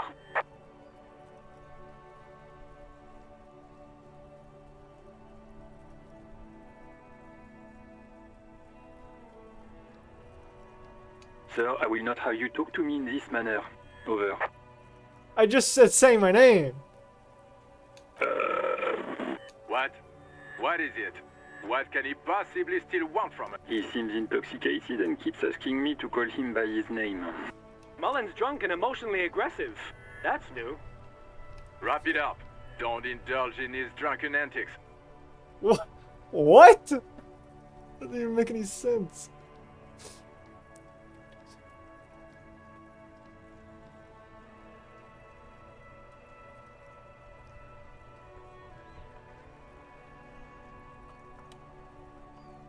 Understood, sir. Over. Roger that. 10-10. Okay, wonderful. So that was a waste of time.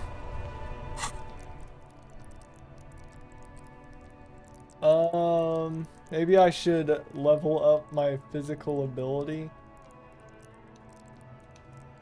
Or something.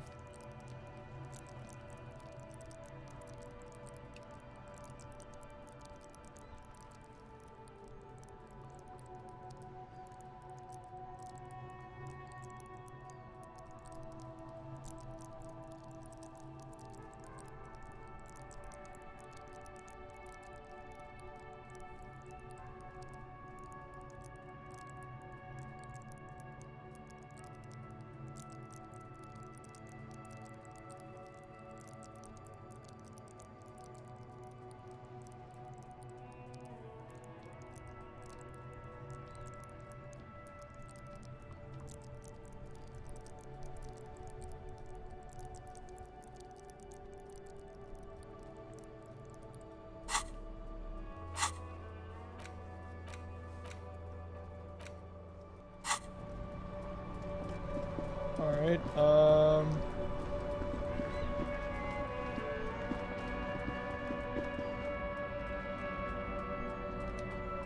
hello. You see a Samaran street vendor surrounded. The name Sileng is embroidered over his breast pocket. Happy shopping, officer! Everything's cool here. Everything's cool. The goods are cool, the customers are cool, the place is cool. And one more thing, officer, you're very cool. Bang, bang, bang, bang! You feel a twitch in your index fingers. There's a finger shootout brewing.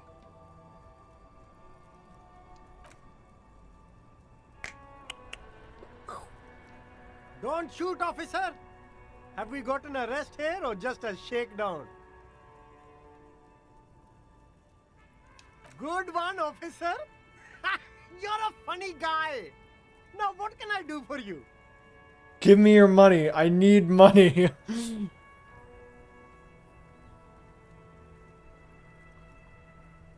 Then fire away, officer!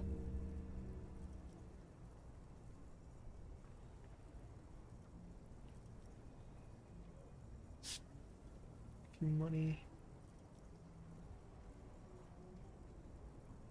Only the coolest goods in Revachol. I've got sneakers, speakers, extremely comfy pants too. Try them on right here. No shame, only freedom.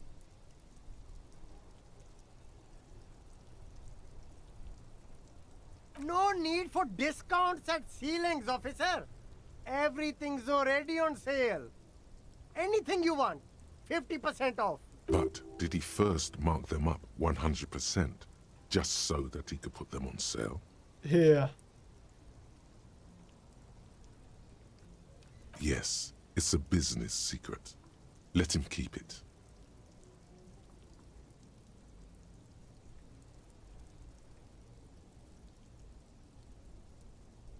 Anything for you.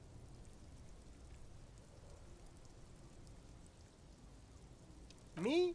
It's a boring story, officer. This man probably comes from Seaguy, sometimes known as the Apricot Suzerainty, an archipelago in the Samaran Isola.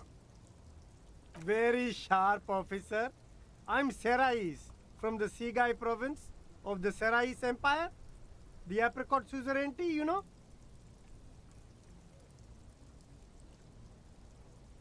The Apricot Suzerainty is what the Seaguy archipelago is commonly known as in Revachol. It's a bit of a fraught term, I'm sure you understand. No, apricots come from Seaguy. My grandma used to grow them.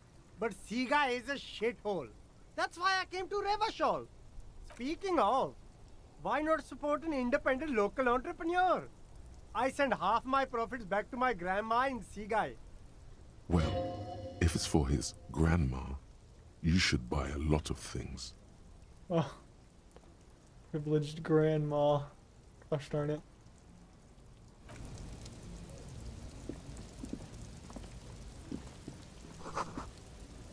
Gosh darn it!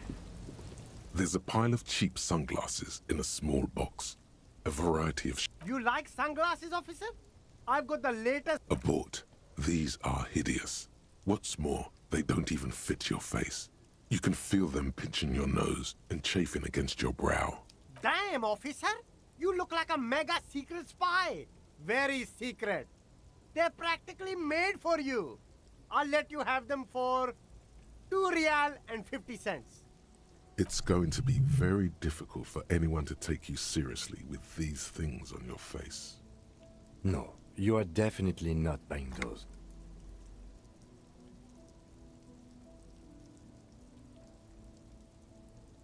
Are you sure? But they look so good on you. You should think this through, officer. These are all boring. Boring third-rate ho-hum sunglasses made of cheap Syrahese plastic. The kind of plastic that melts in the sun. Those UV stickers are almost certainly just there for the show. If anything, these lenses probably direct more UV light into your pupils. A UV magnifier. These are all first-rate sunglasses. Premium design, super material, very cool. UV.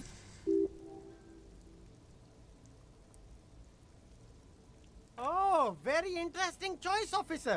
This is how a sea monster sees the world. You've become a sea monster. Giant, hidden, and strangely tender at heart. All is blue.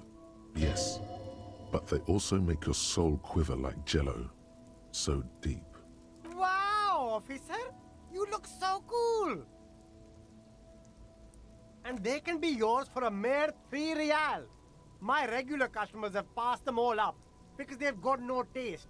But you... The lieutenant tilts his head and steps back, eyes narrowed in a thorough examination. It's a case to him. You look like a musician. Like a blind musician. But you could do worse. Take them if you want. Yeah. You see 2 lowly, defeated speakers. I can see you've a taste for luxury, officer. A pair of Faun Ultras. The design is impossibly sleek and simple. A futuristic silhouette with a sleek monochrome colorway. A jet. Those sneakers, mister. Those sneakers are the latest found sneakers. Only? That's madness. Faun Ultra. 50. We're the future. You remember the slogan from some magazine. 50 real, bro? These once respectable speakers have been conquered, reduced to a mere prop by the indomitable Faun Ultras atop them. No, don't look at the speakers, officer. Look at the sneakers. The sneakers are the stars here.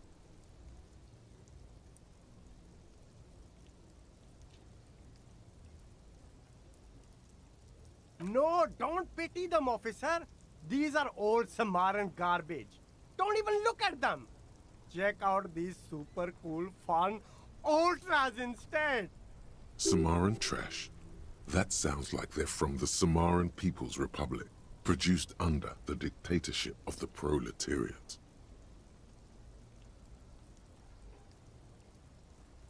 No way, officer. These aren't for sale. They're bad speakers. Low-fi socialist junk.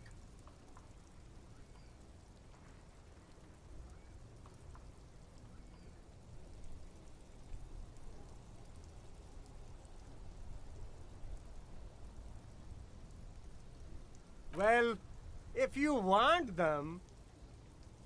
But see, they are the pedestal for my sneakers. If I let go of the speakers, where will the sneakers go? I can't leave premium lifestyle sneakers on the ground. It's actively raining. If, on the other hand, you wanted to buy the sneakers too, I could maybe throw in the speakers for little extra. 50 cents? Damn, so you have to buy the sneakers first. Bro, they're $50, bro. 50 real, man. I'm broke as balls. Can't even get that.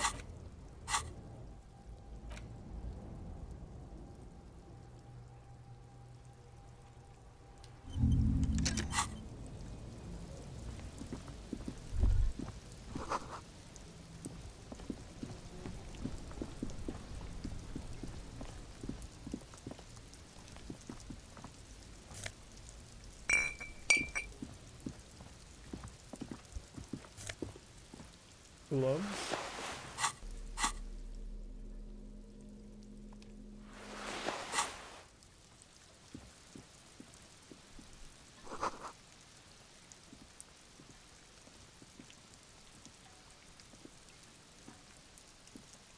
Evening, officers. A burly man hangs out by the waterlock, carving up a generous serving of salami with an old hunter's knife. His eyes are fixed on a man stranded on the other side of the waterlock and on an enormous billboard that has fallen down into the canal between them. I wasn't here to witness it, but those look like tire tracks on that sign. Weird, huh? Then again, plenty of daredevil drivers in Revachol. The words Daredevil Driver sound odd. Too bad it also takes a year and a day to repair anything around here, especially a waterlock. The rest of the coast is closed off till then. Sure thing. Want some too, officer? Why not?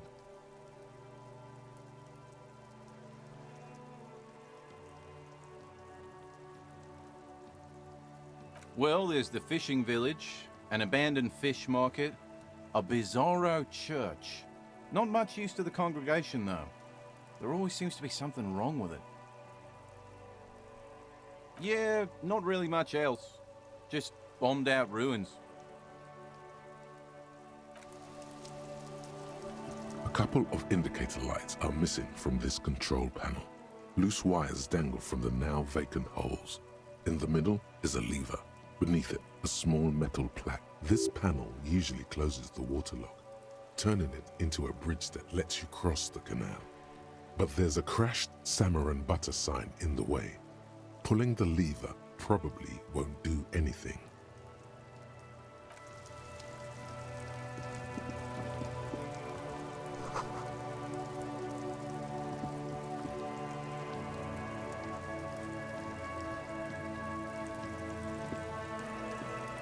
A crumpled billboard reading, Samaran butter soaks in the canal.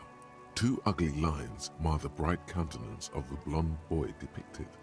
Whatever it is, the boy on the billboard seems very happy about goat milk and butter.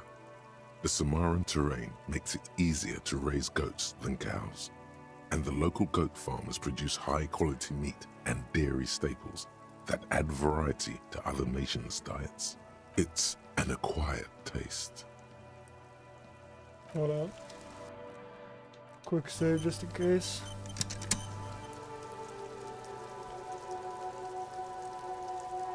A crumpled billboard reading, judging by the size of the impact and the parallel lines of burnt rubber, the cause was probably a motor vehicle. Oh. These look like the same tire tracks I saw earlier, in front of the whirling rags.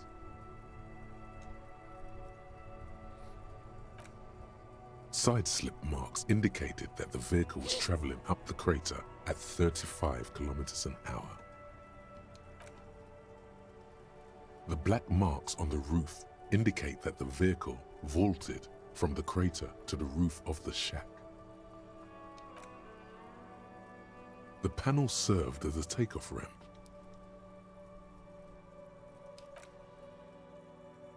The vehicle soared through the air, hitting the billboard and upsetting the posts. Then it continued its flight, taking the billboard with it. The sign broke the vehicle's fall into the canal. The Samaran butter billboard still looks freshly painted, suggesting it took the plunge recently. Within the past 72 hours. Still speeding, the vehicle made a loop and vanished into the fog along the coast. There are two good candidates, the Caprice 40 and the Linear G22. It's about the right size, and the tire marks look like they came from the skinny tires frequently found on that motor carriage.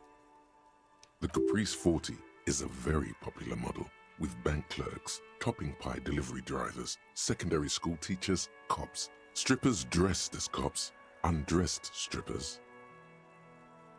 Very sturdy but light motor carriage. more likely than most to survive that jump. The Linear G22 is not a particularly popular model due to its peculiar proportions, which the manufacturer's design team probably thought about for too long. You'd have to follow the tracks to be sure. The lieutenant looks on, waiting for you to wrap up your analysis. Any theories about what happened here?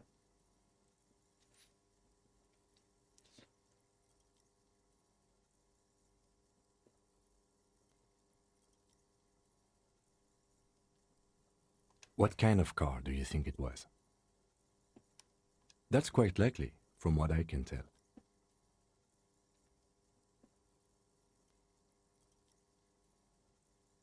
We're not traffic cops. Should we get back to the murder?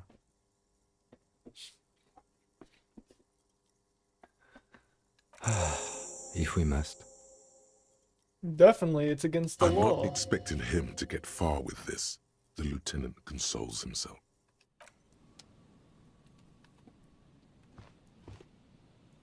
The crumpled Samaran butter billboard still soaks in the lieutenant.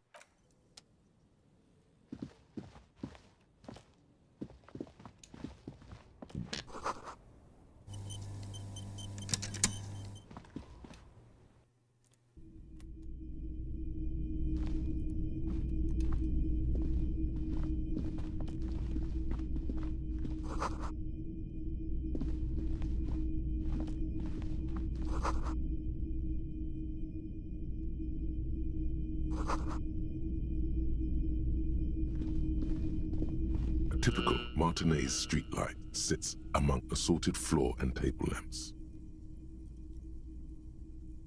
Yes, officer. As you see, it's in perfect working order. His manner is casual, but his speech... It was brought to me to be all... We are not here to investigate the theft of city property. You have to admit it's rather clever what he's done with it.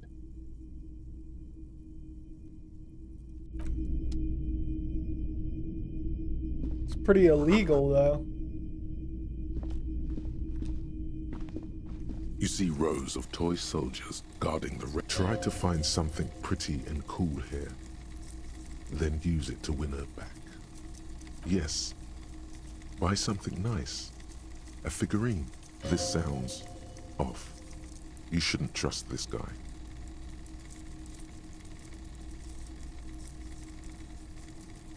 Big men on big horses, clad. Franco-Nigerian knights.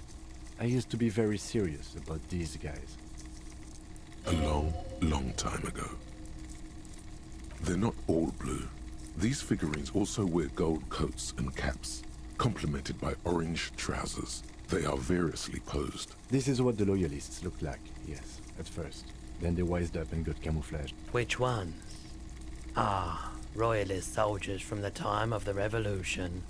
The uniforms are painted a bit too brightly, I suppose. This set of soldiers isn't meant to look impressive. A few have rifles, but most of them carry pistols. Some even shovels and tools. You're probably talking about the revolutionaries, yes? Yes, they are soldiers, revolutionary soldiers. I think their poverty has been exaggerated for effect. When you place them next to the royalists, it doesn't seem like they could possibly win.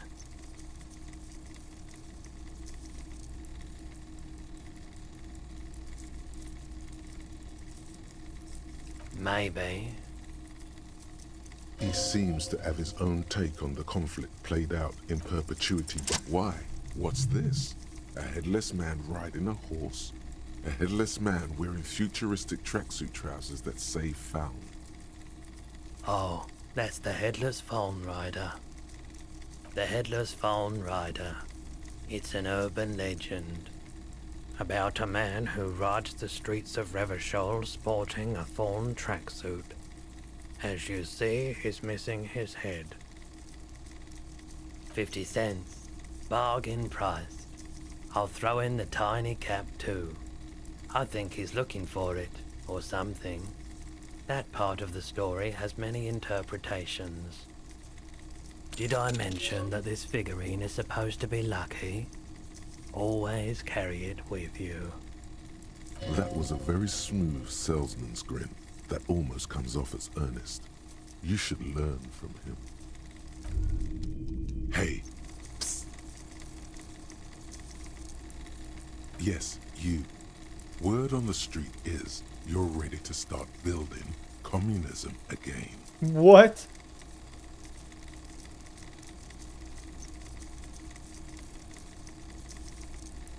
You keep saying things like, down with the bourgeoisie, eat the rich, sodomize the landowners, impale all people who have more than 25 real in their pockets, literally murder all human beings regardless of their political beliefs.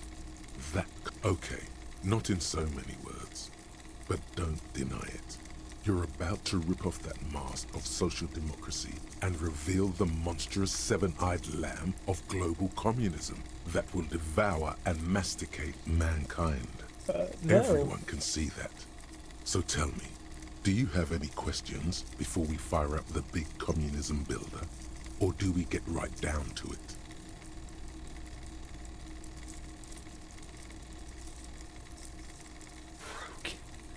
Very well.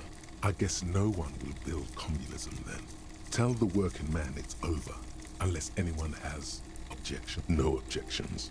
It's mathematically impossible to achieve a classless society. Everyone knows this. Anyone? Anyone else? There's one.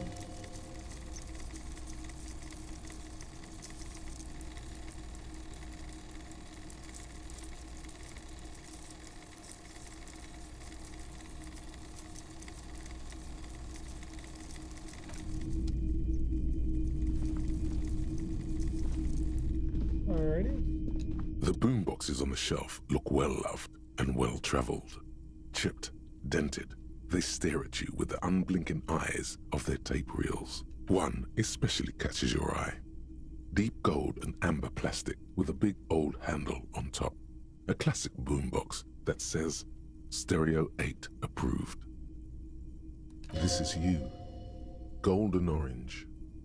A sunset suite. Just make sure it works before you buy it.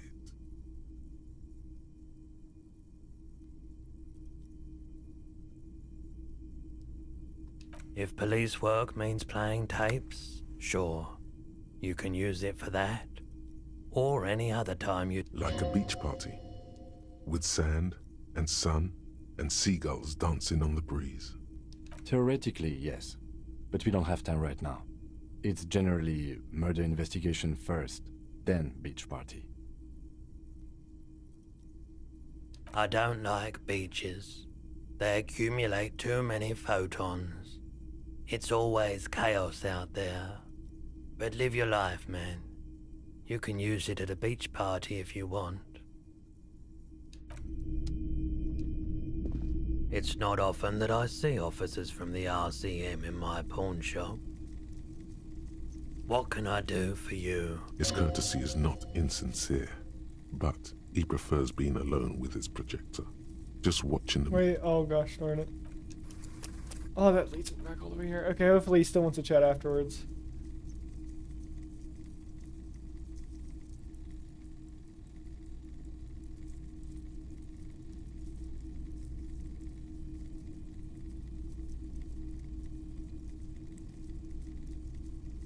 I haven't had any problems myself, though. Who are your customers usually? All kinds of people. As you can see, I have a wide selection of goods for everyone to choose from.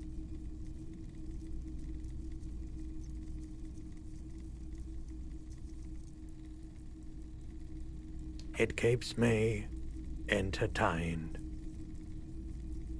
He's well composed, but underneath it you sense... Okay, he still does. Perfect. We should think about calling it a day, maybe. The nights are still miserably cold this time of year. We should take care of that, then. Let's talk to him anyway. An officer of the RCM shouldn't be sleeping in the street. We'll figure something out. Though he finds this situation frustrating, he is doing his best to not make you feel any worse than you already do.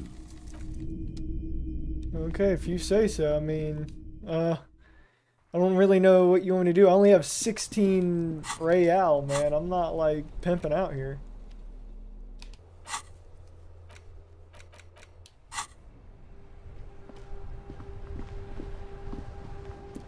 I literally look like a homeless person, so.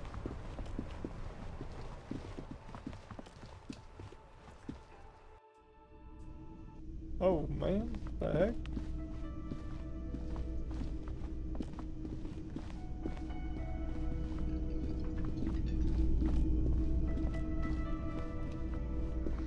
The worker is in a deep slumber.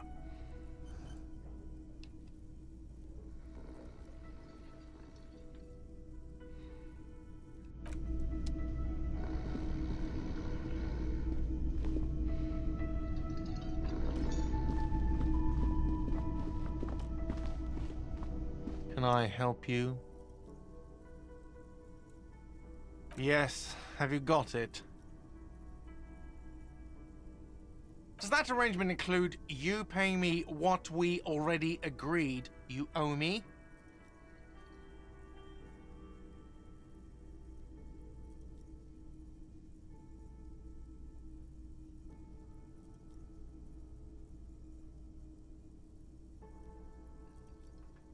As a police officer, you must understand that I cannot take you at your word without evidence. Evidence being money. You can't stay here without money. Not until you bring me the money. Okay, I might have something in my motor carriage we can use when you're done here. I really didn't want to resort to this. The man is thinking. Oh, Lieutenant, we're done here. Wonderful. What does he sell again? Like hubcaps or something?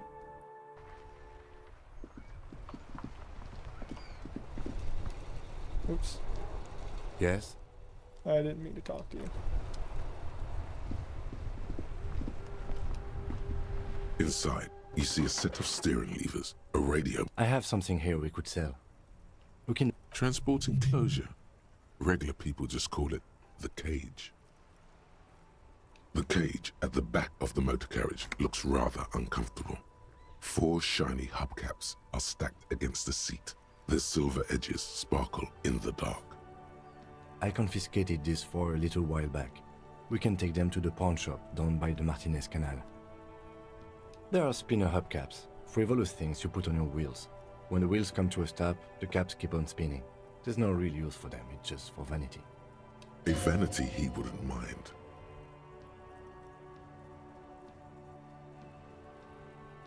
A couple of weeks ago, I stopped a young man for going slower than the speed of traffic. Turns out he was some coalition official's son and high.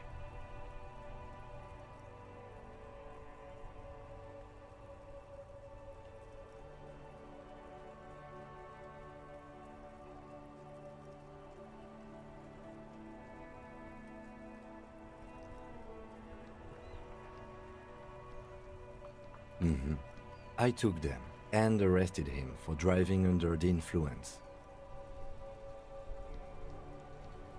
I don't know. Is it? I was going to take them into evidence, but they weren't necessary for conviction. He never asked for them back.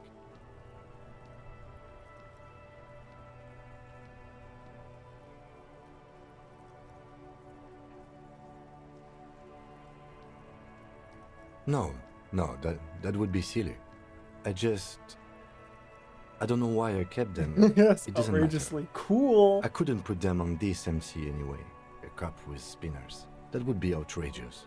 He flashes a smile, barely visible in the dark.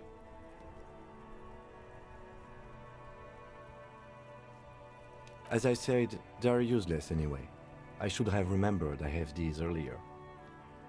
But thank you.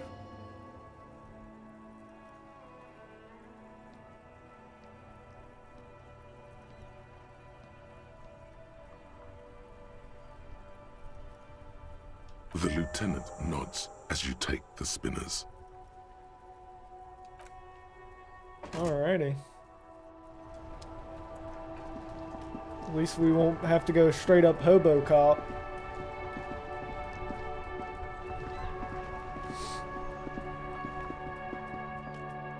Alright, brother. Give me some cash. Greetings on this fine night.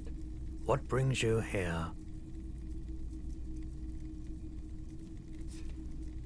The pawn shop is always open.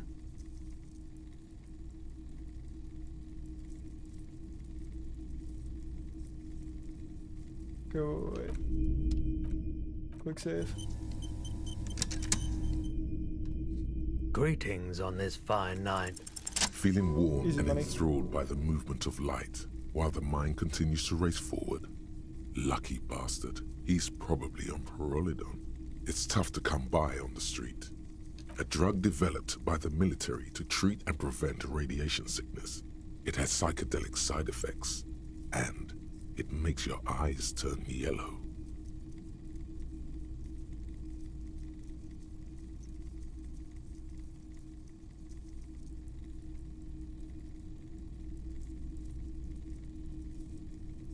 How would I know? There's a note of indignation in his voice. Interesting. Those triangle patches on his vest, you have a feeling they mean something, like they're similar to the halogen rectangle on your jacket.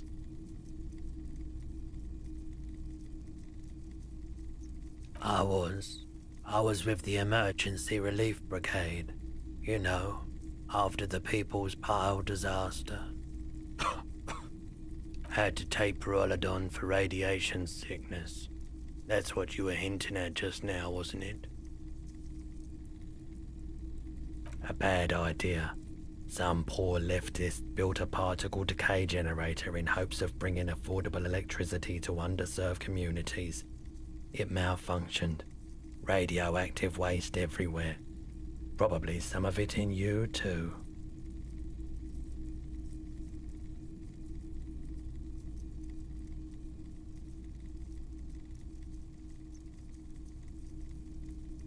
The cleanup happened 15 years ago. I was young then. Later, my second aunt died. Left me this shack and all the assorted junk in it, so I came to Martinez. People told me don't go there, it's a shithole. I said, people, we just had a nuclear pile meltdown. I'm gonna get as far away from Forburg as I can. Still in the same city, but...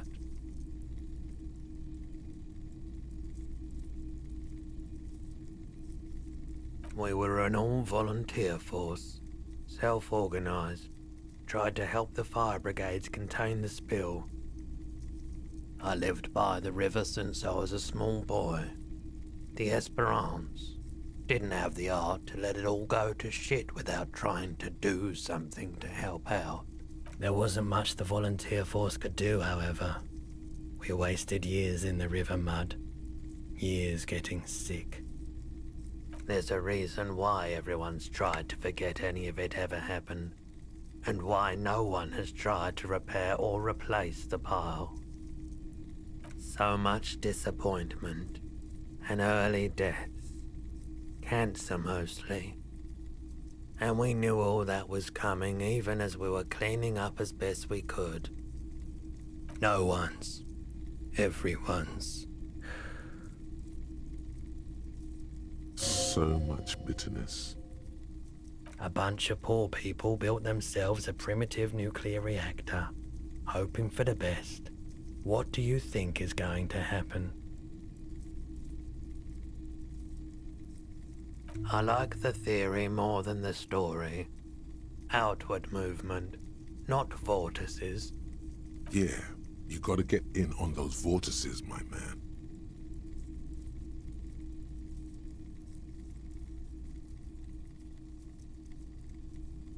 Have you tried it before? It's almost like he's worried for you. The lieutenant steps away, pretending to admire some of the knickknacks on display. Looks like he doesn't want... Go ahead then, he thinks. As long as you can walk straight, I don't care.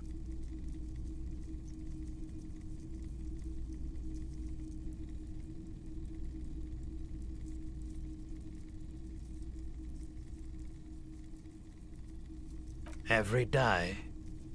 You look the part. Here you go, man. Oh gosh, I hope I don't take it. I just wanted to grab Not it. so sure about this.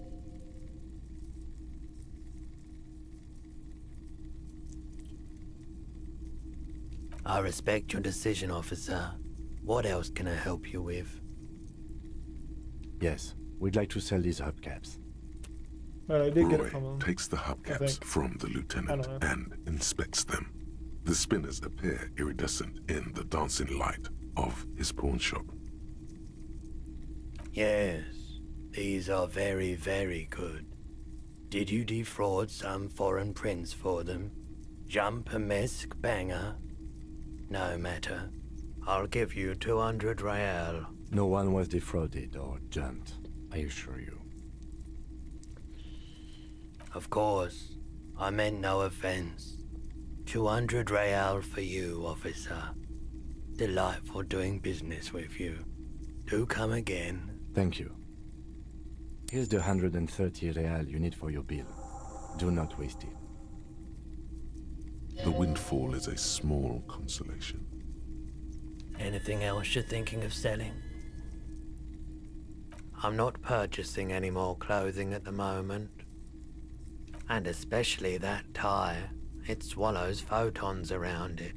I have no need for necrotic objects. Your mother is a necrotic object! I'm fun! Look at me sparking in the light of the projector! I freaking love the tie. I love the tie voice actor. That crap's amazing.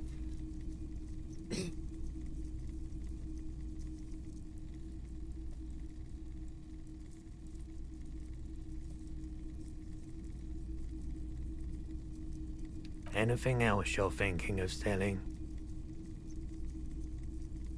I mean, no, I kind of want to keep all this, really.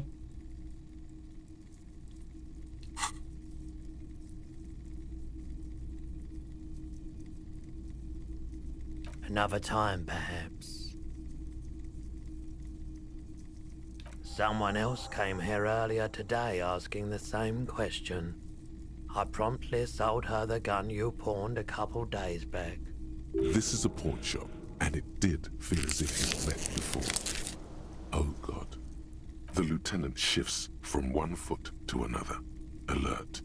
We've came here too. That just sounded really, really bad. You were adamant about getting rid of it, officer. Said you were undeserving of a service weapon of the Revachol Citizens Militia. And I don't like keeping guns around the shop for long. Off the charts photon emissions. The unhealthy kind. He's not telling you the whole story. It seems he's trying to spare you. You weren't quiet. Yourself, officer. You were very distraught. You said the gun was a threat to your life and that you can't trust yourself with it tonight. And that you need the money. When I said that I don't normally buy firearms, you put the gun barrel in your mouth and sort of sucked on it. Then Very normal behavior. You must have been in great shape. Oh God! I was apparently not having a wonderful time. Christ almighty, man. The actual heck. 15 real. 15! The lieutenant looks from you to Roy, and then back to you. It's clear that he hopes this tableau might still turn out to be a bad dream. It's not, though. This has got to be the most. Wow. 15 bucks for my handgun. There's pity there, too, in case you didn't notice.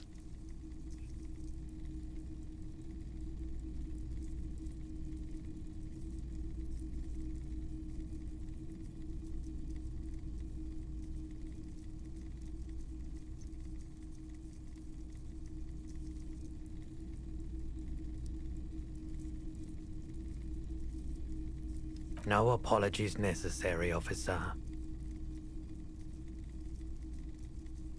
She didn't seem like a policeman, although she kept referring to herself as a pig, which was odd.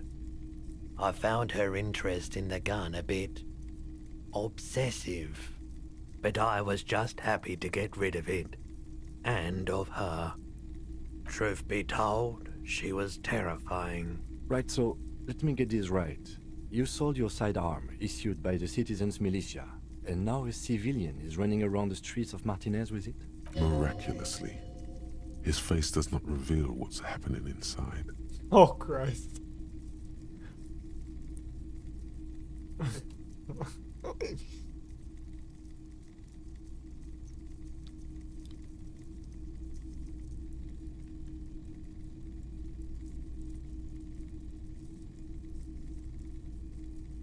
You're right that she could cast aspersions on the Force. We have to find her. My apologies, officer, but I have no idea where she was coming from or where she went. A needle in a haystack. There is nothing you can do about it now. You'll just have to hope you luck upon her somehow. Of course.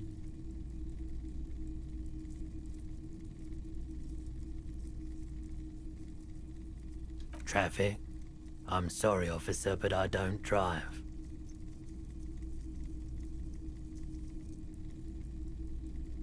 Now that I think about it, I do remember hearing a thunderous noise the other night. Some kind of powerful electric vortex hitting the shop, and then moving on. That sure narrows down our list of suspects.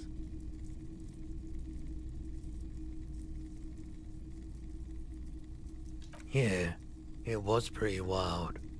I didn't really know what to make of it, but I know it meant something. Sure thing. Sure, man. I doubt it, but I can try and answer any questions you may have. I do my best to keep my distance from all manner of butchery. Bad for business. Bad for everyone. He doesn't know anything.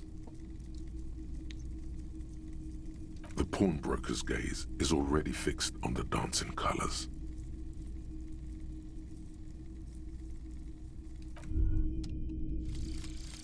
Finger pistol, 9mm. Snap, snap, baby.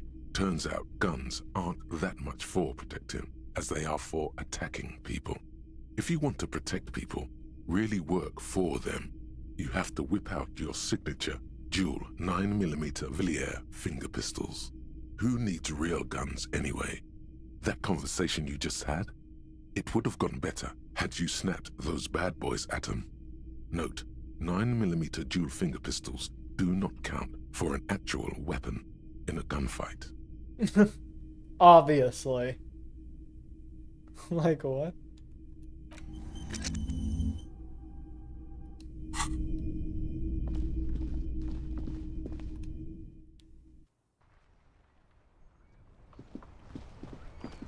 I will say, bro, my character is having a freaking rough time.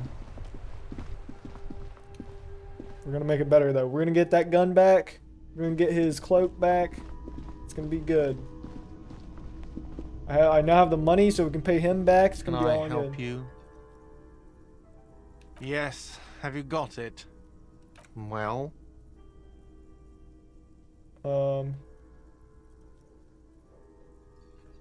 Choke. Jeez.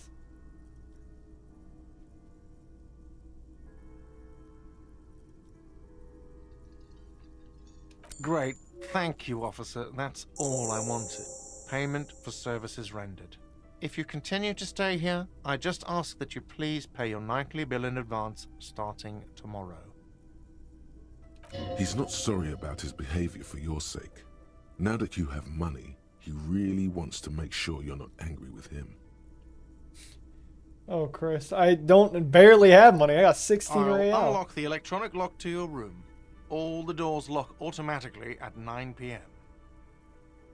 Please pay for each night in advance starting tomorrow. 20 real per night. I'll take a room here too. Of course. Always happy to have officers from the RCM as guests. Anything else I can do for you? That's a freaking lie. Just want the money.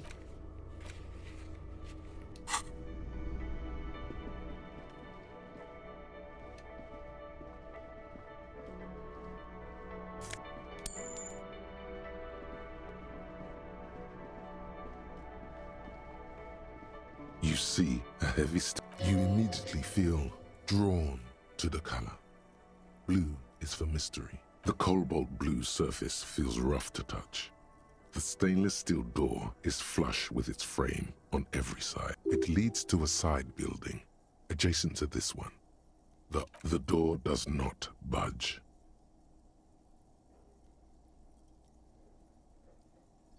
You do? It's a door in the back of the kitchen. Why do you care where it leads? It is quite pretty. I suppose we could look into it as a side investigation. Gart is the person to ask about this, the cafeteria manager. Got it.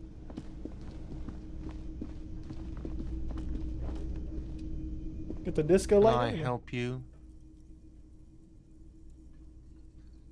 Another thing. Great. Oh, yes, that door. Sure. There's nothing mysterious about it. It's just a door.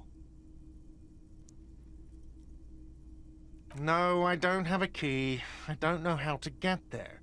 And I don't care either. It's not like I've been wondering about it for 10 years. It's just a frit warehouse, probably. Or some boring storage space with a bunch of old junk and dust. Junk and dust. He's attempting to maintain an air of indifference. It's absolutely not convincing.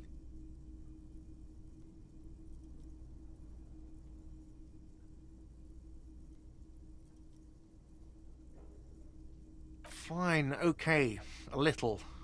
But my job doesn't leave me time for wondering about one locked door in one of the cafeterias I manage.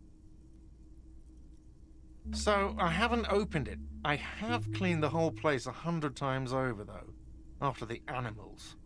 And I haven't found a key, so good luck with that. Yes?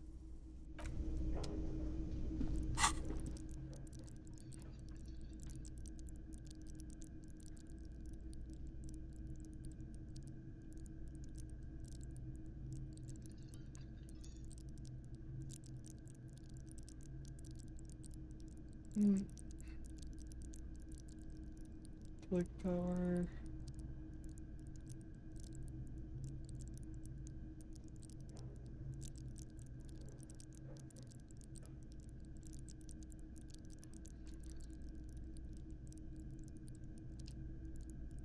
Alrighty.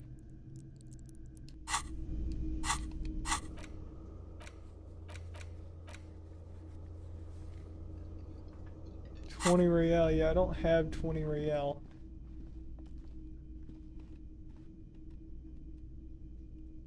Oh my gosh, why am I not? There we go.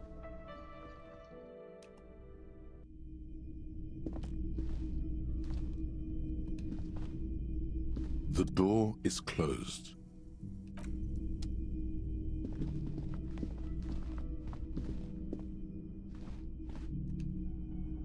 This is the door to the room you redecorated.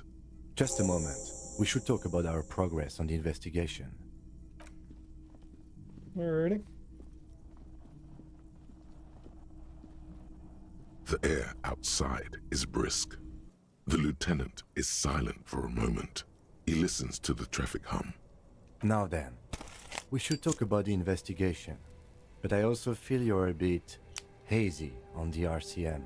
Our role here, our rights, our jurisdiction, basically. I have a cigarette every night when I go over my notes. It's something of a ritual. Oh man, he looks so devastatingly cool with that cigarette.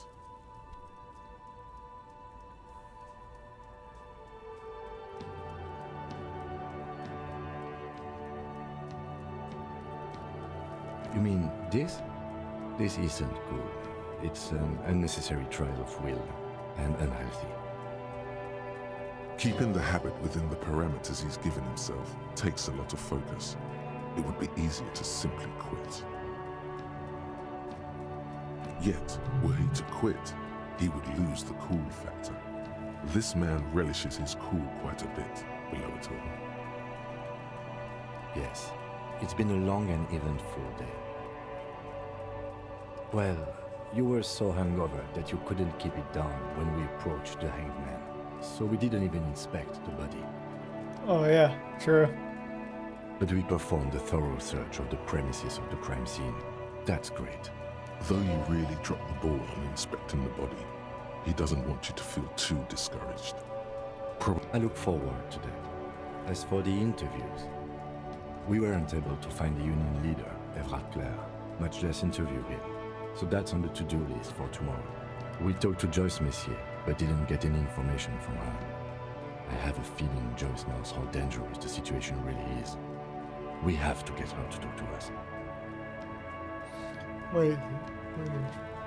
Above all, though, today was exhausting. What's with all the running? You run a lot. Is that a standard Precinct 41 practice? Oh yeah, I guess I was. I guess I kind of just, you know, visited a lot of places.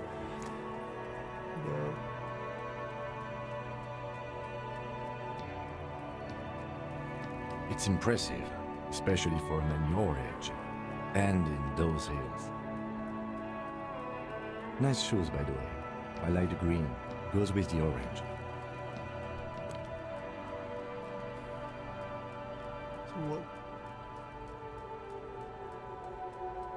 They're quite limited, actually.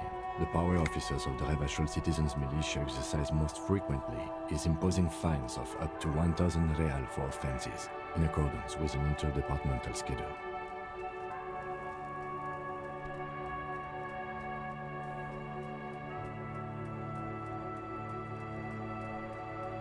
Yes, although indirectly, as citizens can always request records from their local station.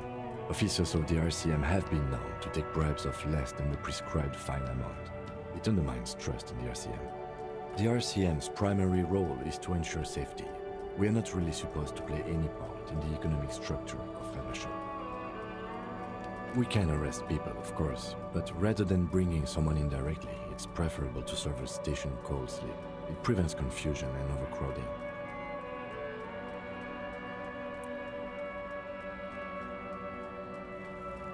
You can't.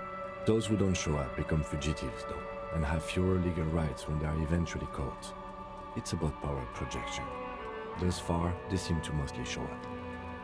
As you may have gathered from the fact that we are expected to carry a record of our kills, like the one in your watermarks, we are permitted to use whatever force is necessary, and strongly admonished not to abuse that power. You have to supply compelling evidence for why it was necessary to use lethal force. In these cases, your partner is usually your witness. Not a good position to be in, by the way. Internal Affairs handles these cases thoroughly, by cross-examining you for inconsistencies. It is hard to cover for anyone, which is for the best. We don't convict. We arrest and send them to coalition government courts in Courron and La Delta. The prosecution works off our testimonies and records, which is why it's paramount to keep them. The coalition government, and the moral intern more broadly. The RCM was formed by the coalition government to restore order in the international zone after the revolution. So we did. Now we attempt to maintain that order. No more, no less. Or perhaps it is better to say we were allowed to form. It's a point of contention whether the citizens of Revachol or the coalition government founded the RCM.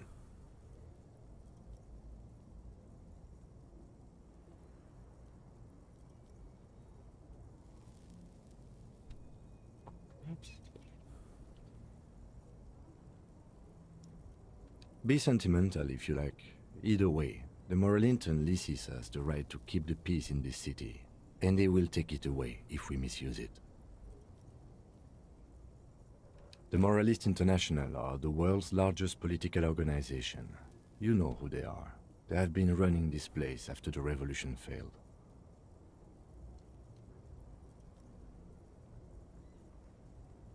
They're a union of center-left and center-right parties across the Real Belt.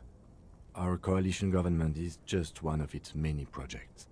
They also run the ICP, EPIS, most intergovernmental organizations in the world.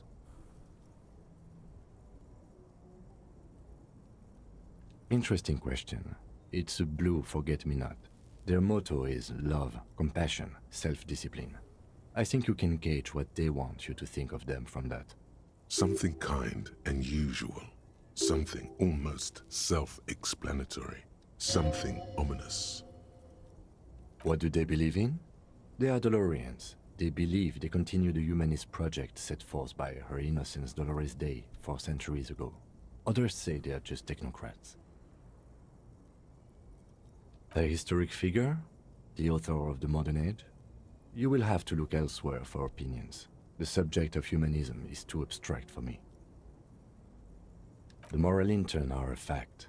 I try not to have opinions on facts until they change. And it doesn't look like that's about to happen. It is more than that. There's some kind of affection in him. Yes, I did, when I was younger. In my 20s, I considered myself a moralist. A blue forget-me-not, a piece of the sky. They're not all that bad. That's another leitmotif associated with moralism. But the years have changed that. I don't know what I believe in now. No, I believe in the RCM. That's enough for me. Do you?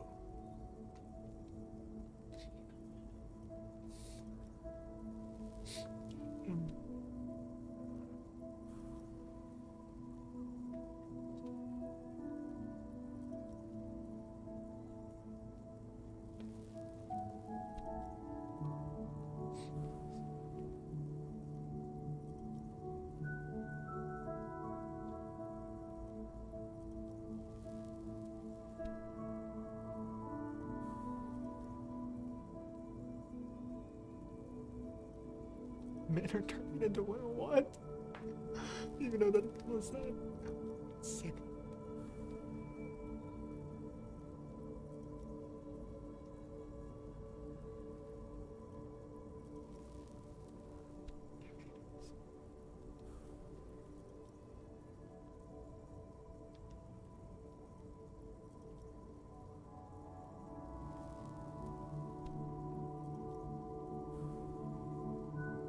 What do I say? Like, what's a good point?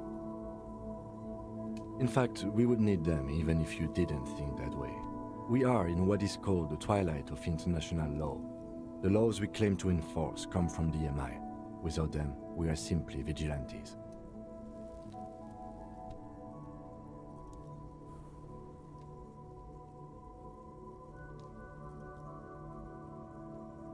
Sadly, it is what we already are to the people of Martinez. Most of them, at least, especially the Union.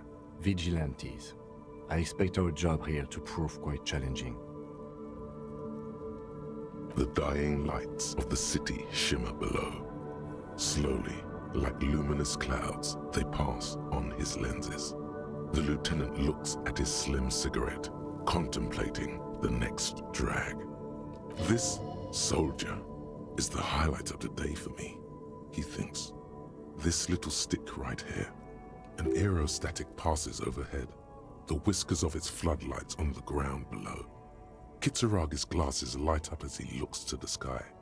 Two glowing circles. They really don't like us here. And the mouth on that kid, Kuno.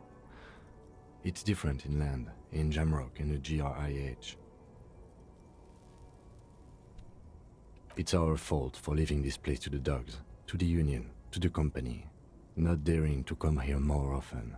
This place has fallen between the cracks, the jurisdictions of our two precincts. We run this city.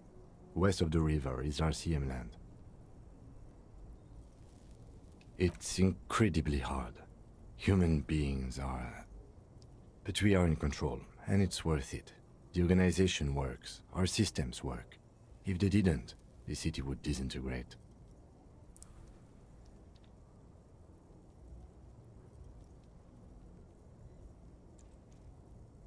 Me too, but I wouldn't count on any drastic changes in our lifetimes.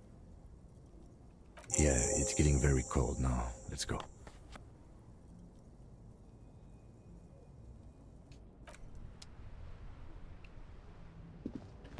Alrighty.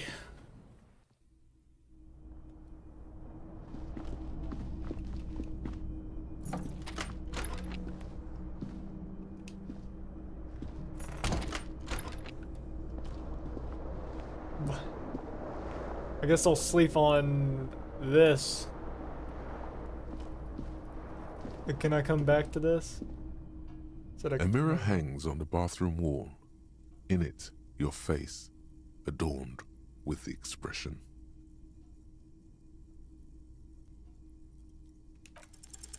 Like the rest of you, it comes from a bad place somewhere in the past. That's all you know for now. And chain cutters to fix.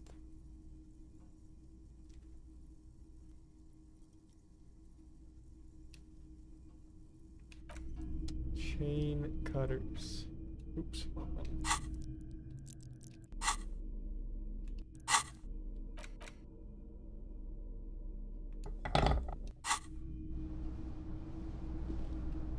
Let me quick save. A mirror hangs on the bathroom wall. Only In a it, 28%. your face, adorned. The chain cutters slip out of your hands as you attempt to twist the faucet into place. Well, you know one thing for sure. You've probably never been a plumber. Alrighty, that was pointless.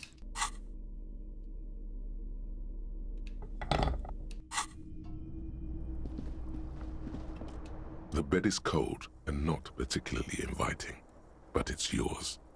The sheets look awful. The option to go to sleep becomes available every night after 9 p.m. Just crawl in. The sheets feel at once coarse and clammy against your skin. The bed sags beneath your weight as you stretch out and finally close your eyes. And then sleep. And then sleep doesn't come. Maybe it's the bed's fault. It's a little better. Colors, scenes, and half-formed phrases still litter your mind. Part of you is still trying to solve the case, isn't it?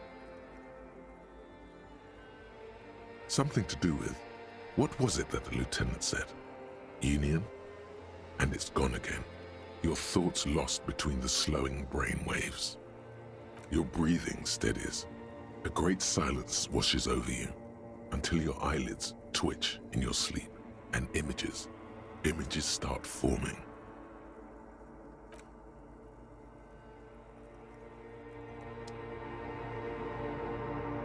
Oh yeah, this.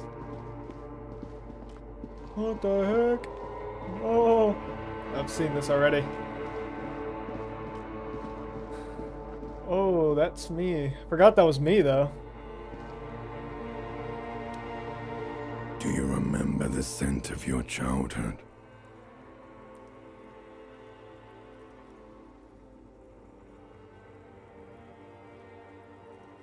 You're not kidding anyone, Harry.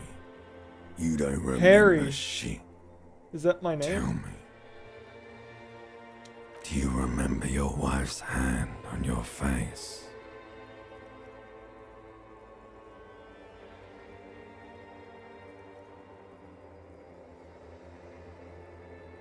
I left. I was left. Oh no, Funky baby, you stayed. It was the rest of you that left. Or you just stood there, with one hand on the bottle and the other on your dick. Whoa. Watching it go.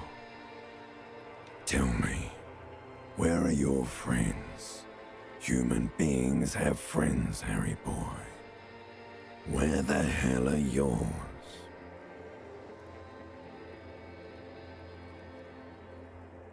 No, it's gone.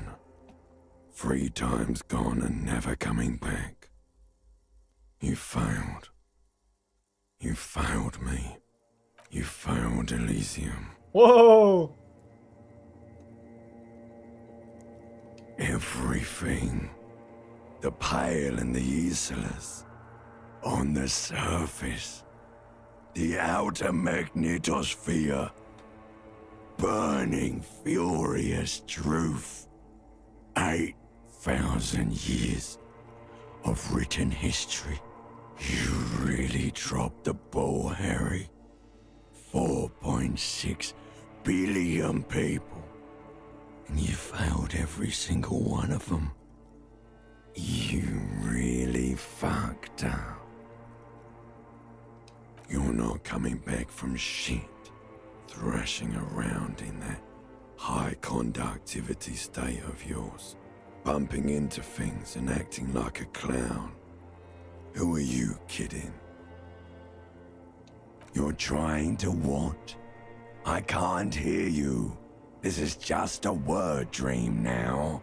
Jumbled up garbage. The pictures are gone. The bed rises to meet you. A thin, sleep-like state. More glass than velvet, grinding in your head. So something is wrong. Sleep shouldn't be this bad, this dry, this unnourishing. There's something wrong with your thoughts. Some kind of new type of hangover. Oh yes, party boy, and it's worse than the one before. Just think of the shit you saw. Here it comes too, so soon already. A silent alarm goes off in your head like clockwork, barely let you sleep at all.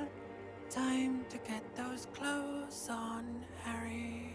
Time to go to work in the shit factory. Christ, this is like a nightmare.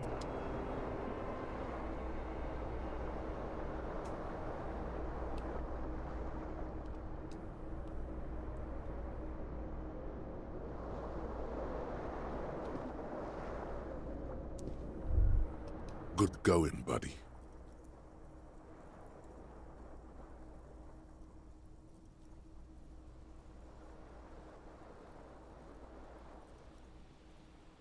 Really? Because you feel even worse this morning than you did last night. You mean, why are you so tired? Too tired and down to even think? It is worrying, isn't it? You can't be a detective like this. Detectives need to be able to think. That's not really true. Your heart has finally pumped all the speed out of your system, Buster. Time to get some more. Don't do that. Stay strong. The hangover will wear off. You don't need to keep doing this to yourself. Speed is a potent central nervous system stimulant. It kept you propped up all day yesterday, despite your debilitating hangover. How else did you think you even got up from this floor? You got up from this floor because of a holy vow you made 16 years ago. With me. To wake up exactly 7:30 every morning until the day you die. Don't be silly. There was no vow. You were high on speed. That was the only reason you got up. You can't detect without it. It's that simple. Are you sure? Ready to live as this Who am I pathetic kidding? shell of Of course I yourself want for some days? seed. Basically, a week.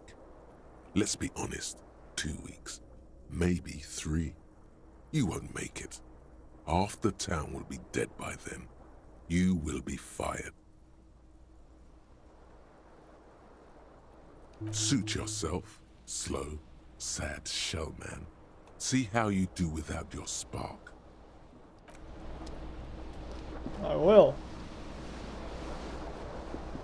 It's gonna be so great.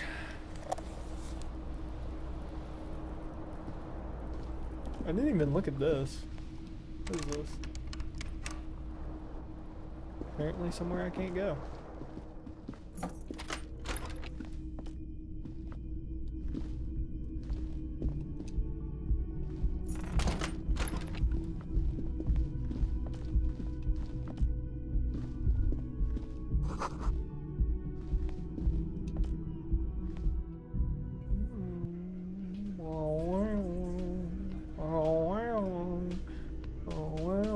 Now those guys are back. Yeah, I don't have 20 real. Kind of limited right now. Good morning. Morning. Looks like we can get to work at once. The Union muscle turned up. They look rowdy. We should talk to them.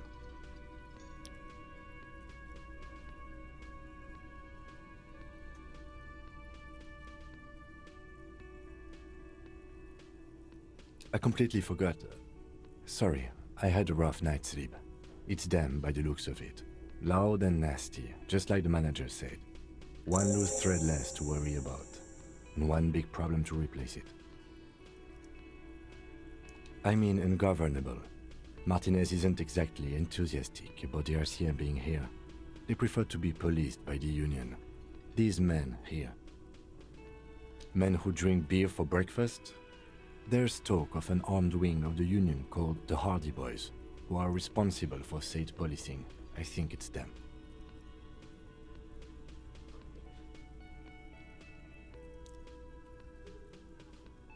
That would just escalate tensions. No captain would sign off on it. Solving one murder isn't worth a conflict between the RCM and the Debarders Union. In fact, even the death of 2 detectives might not warrant an all-out war. So let's keep a cool head, okay? One more thing before we do. We don't have to talk to them immediately. We can walk right past them, continue with our business. Yeah, streetwise. Zoom right past. Do it on your own terms. But aren't you curious to know what they have to say about the murder? They're in no hurry to leave. They think they own the place. Anyway, I leave that choice to you. Whatever you decide is fine by me. Well, obviously I'm gonna talk to him. Oh gosh, why do you say that now? Like, good lord. Obviously I gotta talk to him.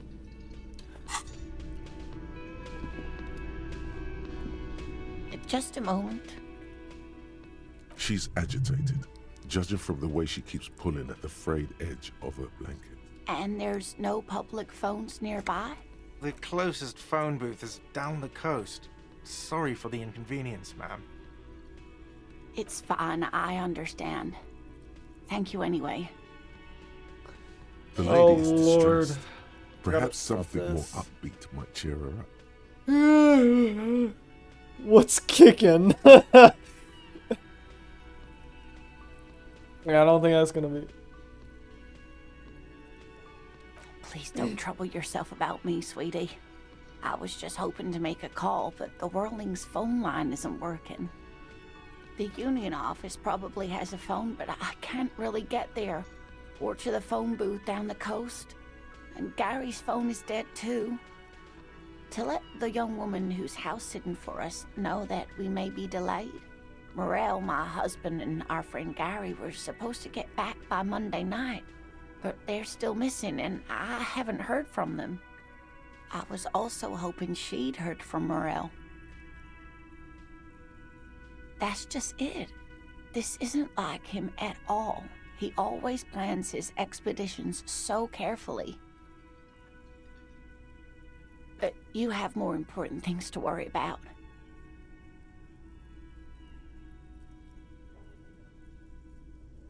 Just some field work, sweetie. Morel is a highly trained scientist. He and his assistant Gary are studying an extremely rare species of insect. But they should have returned by now. They were just going down the coast across the water lock to set a few traps. He said they'd be back on Monday. What could be keeping them? The water lock. That was broken. Could this be it?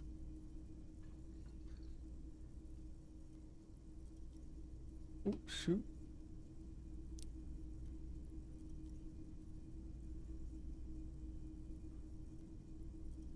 Oh, sweetie, it's nothing like that.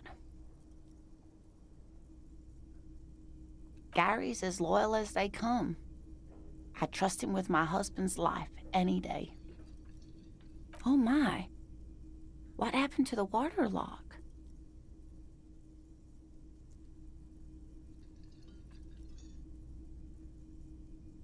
Oh, sweetie, if it weren't for you, I'd be looking forward to another sleepless night.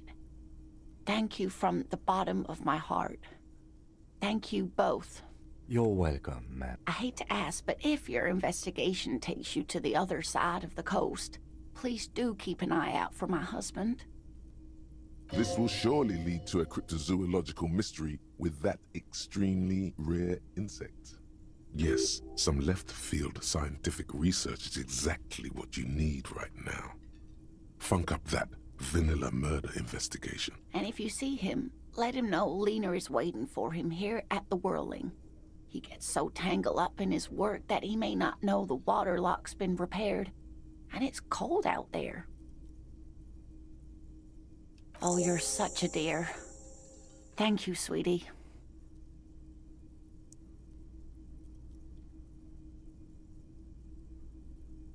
Oh dear, I'm not sure where to begin. Well, his expression is slightly grumpy, but his eyes are always bright and curious, like a small boy's. And his palms are quite coarse from all the field work, but he's quite gentle. It's always a challenge to describe the person you know best in the world.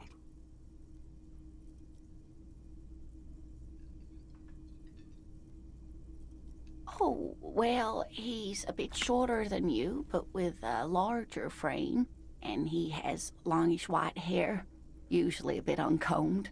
You might say wild, even. The lieutenant pulls out his notebook and begins jotting down the woman's description. One other thing, he'll likely have all kinds of field gear on him, even if he's not out in the reeds, you know, just in case. We'll be celebrating our 16th anniversary this autumn. Not the most numerically satisfying anniversary, but I like the less obvious milestones even more somehow. Via dating agency, I'm ashamed to say. I was looking to get back into the scene after recovering from my accident, and he'd just divorced. We hit it off, and, well, here we are. She's skipping over some important parts. Perhaps you'll find out more later. I hope I've been useful. Oh, yes. A zoologist. A cryptozoologist, to be more precise. Crypto? It's Zoology? a pseudoscience that attempts to legitimize research into mythological beasts and urban legends. That's one opinion, yes. And people are entitled to their opinions. She's used to playing off such insults casually, but they still affect her. My apologies, ma'am. I did not mean to undermine your hobby. It's not a hobby, dear. It's a subfield of zoology, one specializing in animal species that are so exceedingly rare that many assume them to be extinct or even fictitious. Oh, Christ, bro. Kim's about to go ham on the sucker, bro. Tell him, Kim. I'm back up Kim. Screw the granny. Searching for such species called cryptids is difficult and often thankless. And frankly, many scientists are too lazy to do it. Universities these days are rarely interested in supporting real research. Real research. She's completely internalized her husband's struggles. They are her own.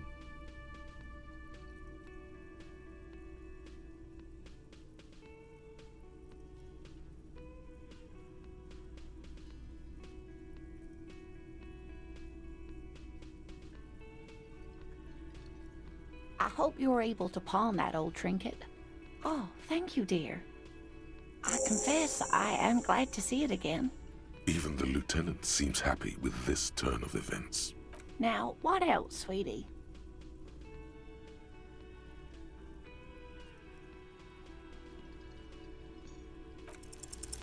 There's really no point in manipulating anyone. She'd be only too pleased to tell you about her work. Go on and ask. Oh, I'd be delighted. Truth be told, I could really use the company. One cryptid, not a couple. One. This won't turn into some kind of cryptid extravaganza.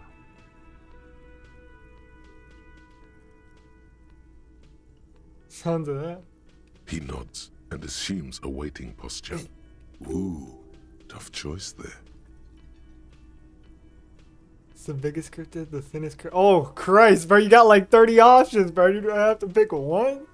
It's dangerous. Ooh, definitely most dangerous cryptid. I am very interested in that one. Give me. Oh, what? The cryptids. I want to know the pin one. The dangerous cryptid. Oh.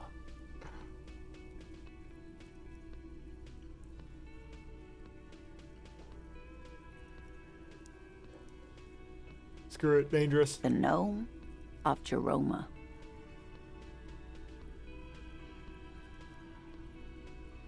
That doesn't sound terrifying at all. Oh, it is. None of his victims survived. Grieving relatives never even found their bodies because the gnome's venom dissolved organic tissue. Why'd I get a lame one? Gosh darn it, I should have just asked for the pin one. Gosh darn it. It was reportedly a small creature with webbed fingers and a protruding forehead and this a gangly little thing. Quite scary to look at. And that's the most dangerous one? Like, gosh, freaking A darn couple it. of campers found it when it was already dying. They heard an odd wailing in the woods and followed the sound. They were scared and wrapped it in tarpaulin to suffocate it. It still took the gnome of Jeroma an entire day to die. If the body of the creature was found, why aren't there detailed illustrations of it in science textbooks, confirming the existence of this very little species? Alas, the first scientist who got his hands on the creature's corpse put it in a jar of formaldehyde, thinking that would detoxify the gnome's venom. Instead, all the venom leaked out of the creature's teeth and into the surrounding liquid, dissolving the creature itself. A poetic end, perhaps, but a real loss for science. Alas, always alas, and then it was gone. Isn't that overly convenient?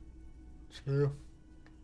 That's so AIDS, bro. Like, come on. That cannot be the most dangerous one. Oh my gosh, bro. That's such an L. The most dangerous, my nutsack.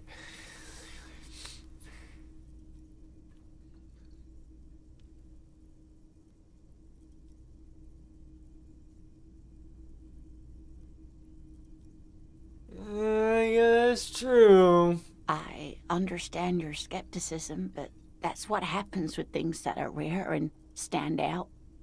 Their disappearance is most memorable, and they are least likely to be found again. Oh, I can only do one because, bro, like, Of course, dear. I respect Ken's the decision of Ken's. You know what I mean, bro. Like, I'm gonna respect Kim, bro. Respect Kim's decision or the decision I made or whatever. Oh, sweetie, it's fascinating. But I shouldn't bore you with entomological minutiae. The lieutenant gives you a sideways glance. Bro, what?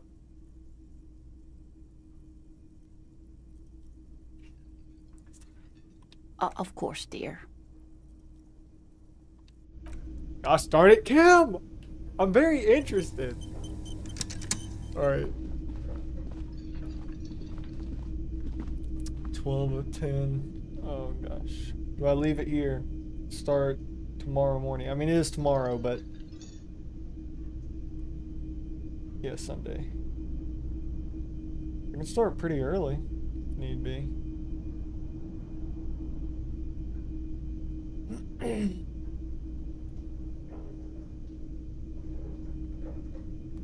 All right. I'll start it up again. Quick save it. What?